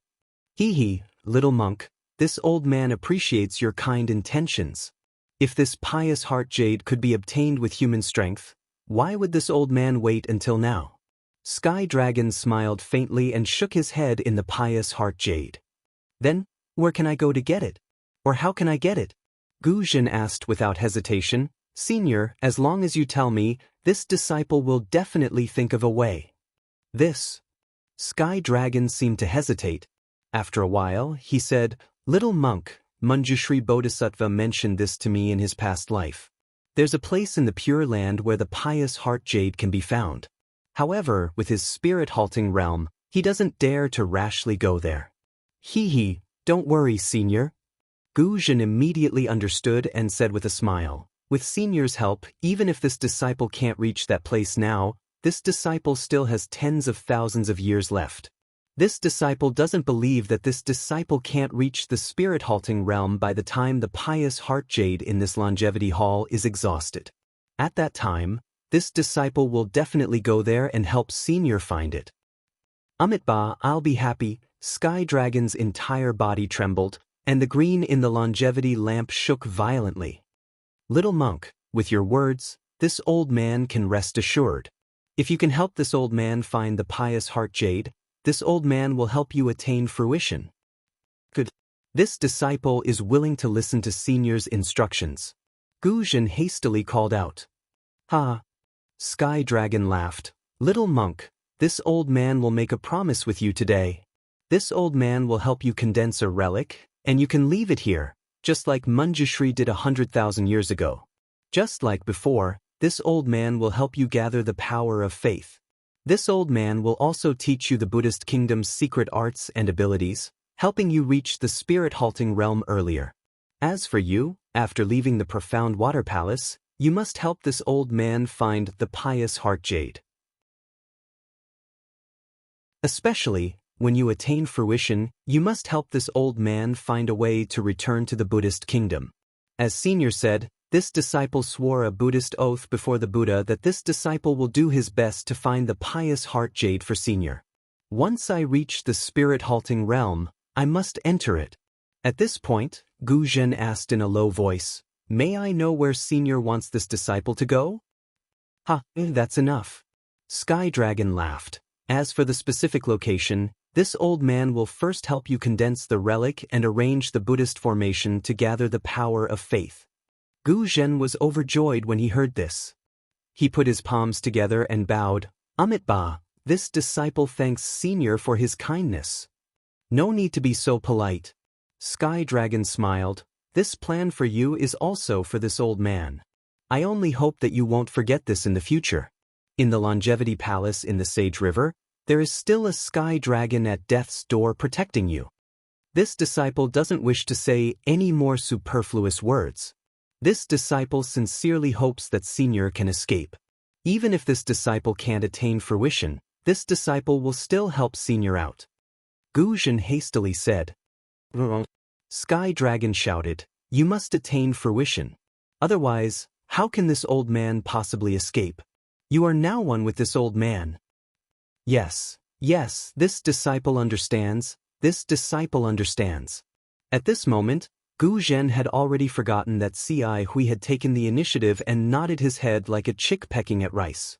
Sky Dragon paused for a moment, then smiled. By the way, little monk, you have been talking to this old man for so long. What is your Buddhist name?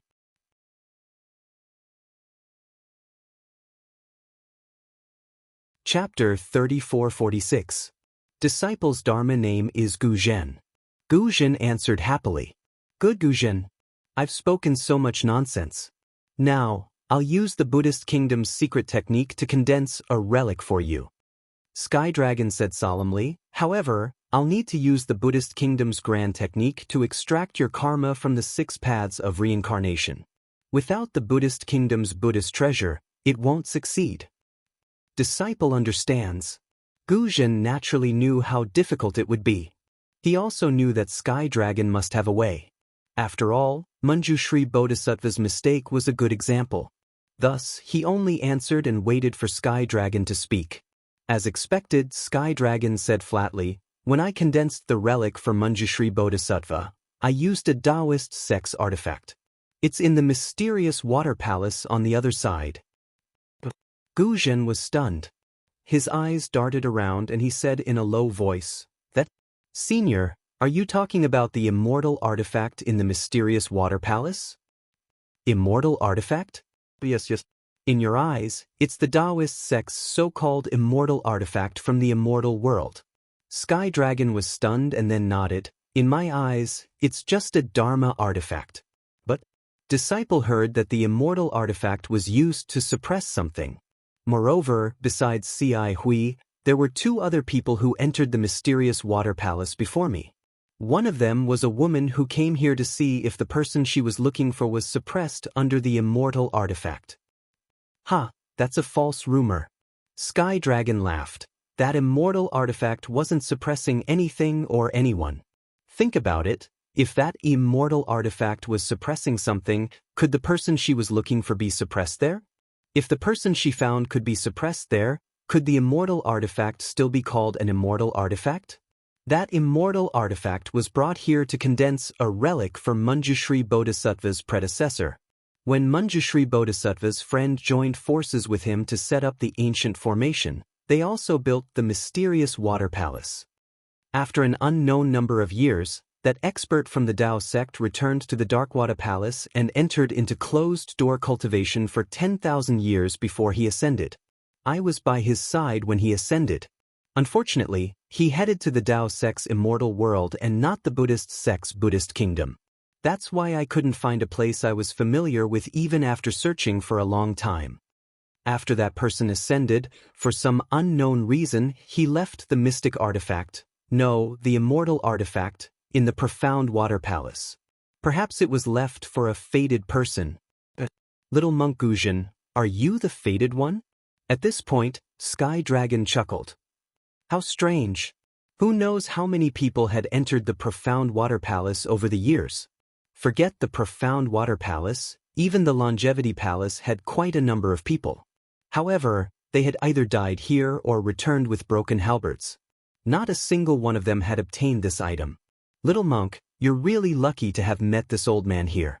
Based on this old man's previous experience of using this item, you can easily take it away. But, little monk, don't be greedy. You can use this item in your current life. You'll have to return it to me when you return to the West. This old man might have other uses for it. Senior, you think too much.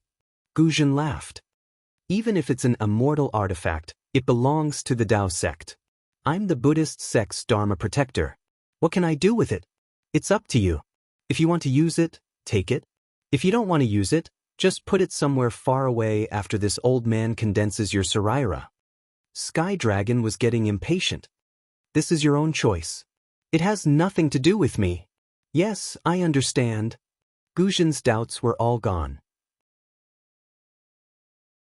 Sky Dragon opened his mouth again and a thumb-sized jade pearl flew out. He said with a smile, "This is the secret technique to control the mystic artifact." That person told Manjushri about it. Now, this old man will tell you. Not to mention the Buddhist sect's divine ability, this Buddhist secret technique can also control the immortal world's mystic artifacts. Guzhen took the jade pearl and looked at it. The jade pearl seemed to be able to suck in his soul. He frowned and said, "Senior, how do I use this?" This is a Buddhist treasure refined by Manjushri. You only need to use your Buddhist sense to check it. Sky Dragon said with a smile. Guzhen tried to release his Buddhist sense. Sure enough, after a moment, Guzhen's face showed surprise. He asked curiously, "Senior, is this enough? Isn't this too simple?" How would this old man know? Sky Dragon smiled bitterly. This was used by Manjushri in the past. But he was in the stationary spirit realm. You're only in the lotus formation realm. I'm afraid you'll have to use more psyche power. Of course, if you can't get the mystic artifact this time, then this old man can't condense your Saraira. You can try again when you're in the stationary spirit realm. Yes, I understand. I'll try. If it doesn't work, then I'll have to wait for the next time. Guzhen had already lost his confidence. The record in the Jade Pearl was too simple. He felt that it must be done by a Buddhist master in the stationary spirit realm. Sky Dragon saw this and comforted him. It's okay, Guzhen. Go and try. Give yourself some hope. Maybe you'll get a surprise? Yes, this disciple will go now. Guzhen forced himself to stay alert. He was so close to eating a delicious vegetarian meal. Suddenly, someone asked him for money. But he didn't have a single copper coin in his 100 treasures pouch. Sigh, poor little monk. Sky Dragon sighed. This old man shouldn't have given you so much hope. Sky Dragon's figure disappeared into the jade pearl. The jade liquid in the longevity lamp began to rotate. The faint flame also rotated at the same time. Not long after, a small whirlpool appeared in the jade liquid. The whirlpool became bigger and bigger, gradually reaching the bottom of the lamp. At the same time, the flame gradually condensed into a swastika character in the air. Waves of faint Sanskrit chants spun faster and faster. Go! A mantra that sounded both Taoist and Buddhist rang out. The swastika character rushed into the whirlpool and hit the bottom of the longevity lamp. The bottom of the longevity lamp emitted a slight rumbling sound. The layers of clouds under the lamp seemed to have come to life and floated to the top of the pillar. PFFF, PFFF, PFFF. There were 81 consecutive sounds. Then, the sound of a bell rang in Guzhen's ears. Golden light flashed in front of Guzhen and an entrance appeared on the pillar. A long flight of stairs appeared at the entrance. Once you get that magic item, you'll be able to condense a relic. Sky Dragon's voice was a bit hoarse. He didn't show his head from the jade pearl. Guzhen was full of joy. He landed at the entrance of the pillar and bowed. This disciple understands. This disciple will be back soon. Guzhen waited for a while but didn't hear Sky Dragon's voice. He knew that Sky Dragon was too tired and didn't want to wait any longer. He looked at the stairs and quickly walked down. After Guzhen left, the longevity hall regained its tranquility. The longevity lamp continued to burn dimly. It was as though Guzhen had never appeared in the first place. There were so many stairs under Guzhen's feet that he couldn't see the end of them. However, he was in such a good mood that he didn't care how far the stairs were. He knew that as long as he walked down step by step, there would be an end to the stairs. At the end, he would be able to fulfill his wish of condensing a relic in his lifetime. According to Guzhin's knowledge, condensing a relic was very simple for arhats who practiced Buddhist magic because the relic was the foundation of their cultivation. As long as they could step into the dust realm, they would be able to condense a relic. In the future, their Rugu and Bright Pool realms could be reflected in the relic. Different Buddhist mantras had different effects. Some could transform into different golden bodies in different realms, and some could trigger different Buddhist divine abilities in different realms, such as heavenly vision, heavenly hearing, and so on. For ordinary monks who didn't practice Buddhist magic, they could also condense a relic if they were proficient in Buddhist Dharma and Zen theory. However, this kind of relic could only be condensed after the monk had passed away. In other words, after the monk had finished his mortal life. The condensation of this kind of relic depended on Buddhist secret magic. The monk couldn't do it by himself. Of course, this was common sense. There were exceptions. Occasionally, there would be senior monks who were proficient in Buddhist Dharma but not Buddhist magic who condensed a relic. However, Guzhin also knew that for a guardian like him, even if he was in the Lotus realm, he couldn't condense a relic. This was because he had too many evil creatures in his hands. The resentment of the creatures he killed was enough to drown his relic, making it impossible for him to go further on the path of Buddhist magic. For this reason, in the Buddhist magic, the mantras for the guardians to practice did not allow the bodhisattvas to condense a relic from the beginning. This prevented the karma of killing creatures from affecting the cultivation of later generations. If he wanted to condense a relic, there was only one way. That was to ask a Buddhist master to condense a relic for him like ordinary monks when he passed away. However, the possibility of this kind of relic was too small. He didn't practice Buddhist Dharma and couldn't eliminate the karma. The resentment of the creatures who died in his hands would not only destroy his relic, but also implicate the senior monk who performed the magic. No guardian would ask others to do this, and no one would do this for a guardian. These were all known by the guardians at the beginning of their cultivation.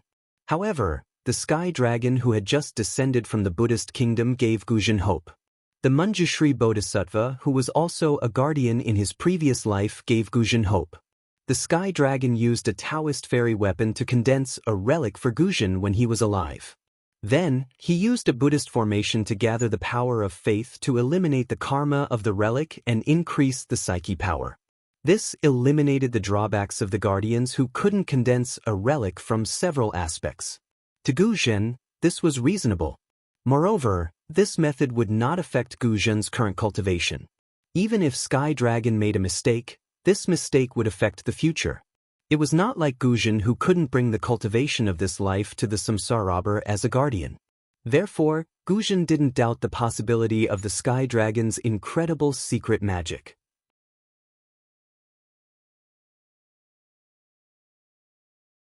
Chapter 3447. In particular, in Guzhin's heart, the Sky Dragon had accompanied Manjushri's Saraira in the longevity lamp for more than 100,000 years. The imperceptible influence between him and the Saraira was quite profound.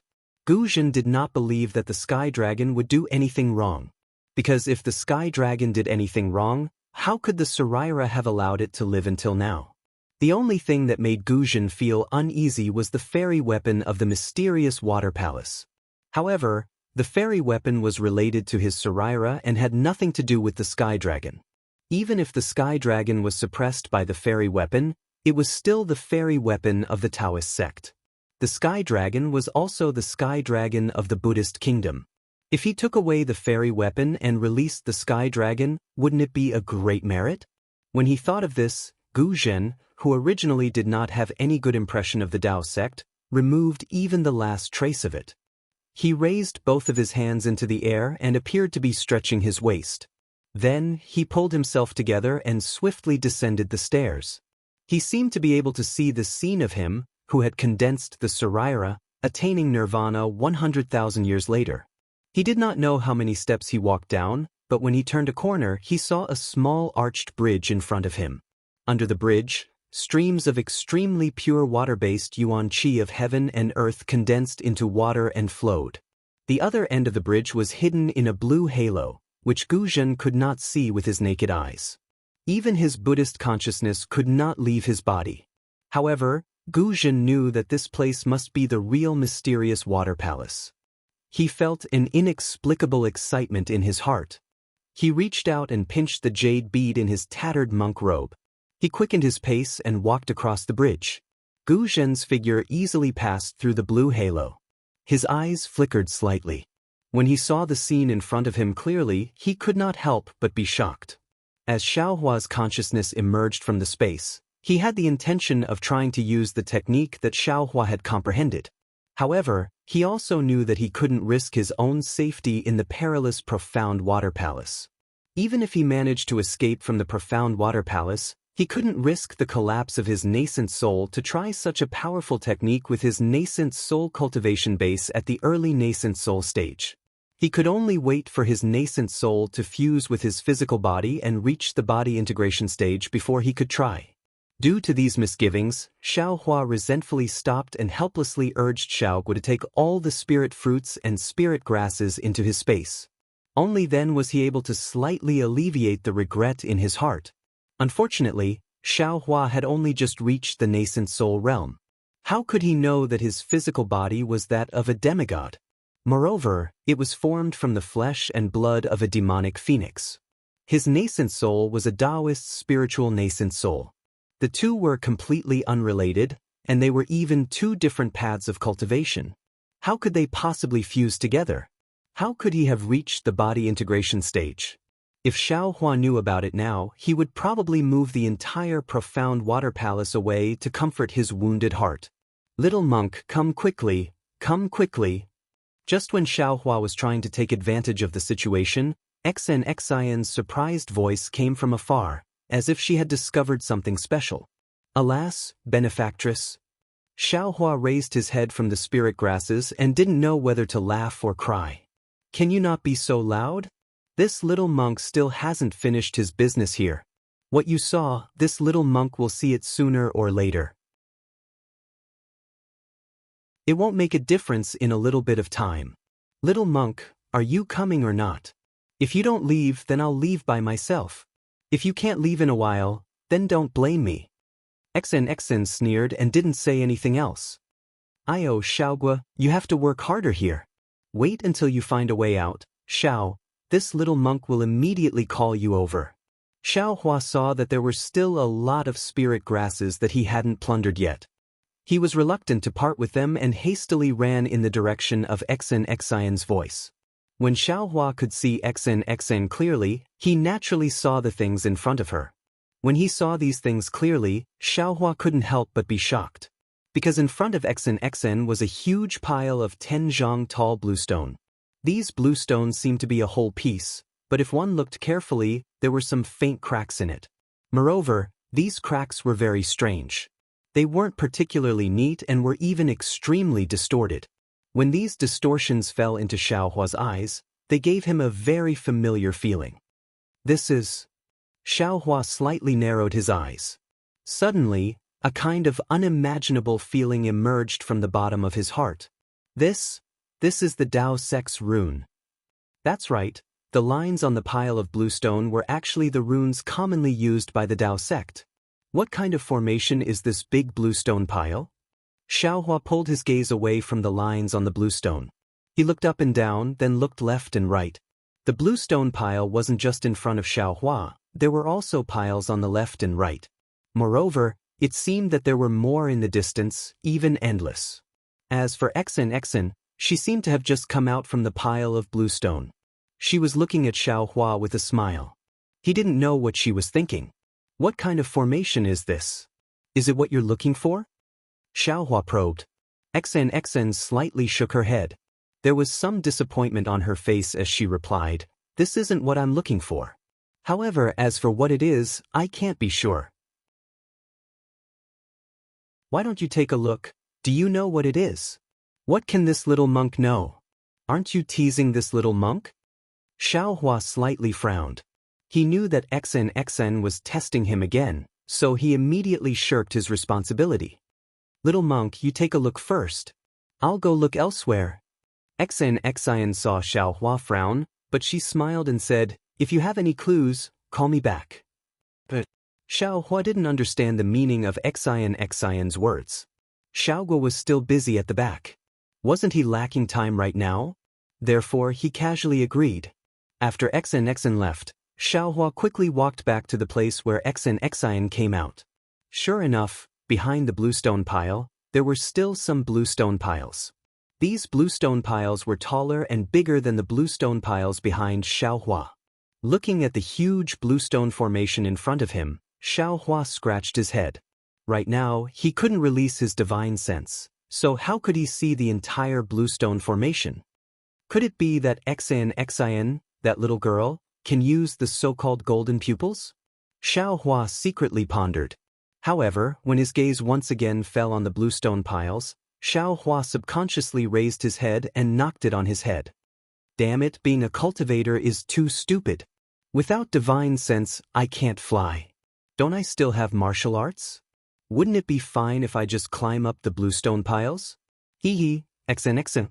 Seems like she also has a unique skill. Immediately, Xiao Hua quickly walked into the bluestone formation. Only when he came across a bluestone pile that was dozens of feet high did he stop. He used his hands and feet to climb up the bluestone pile.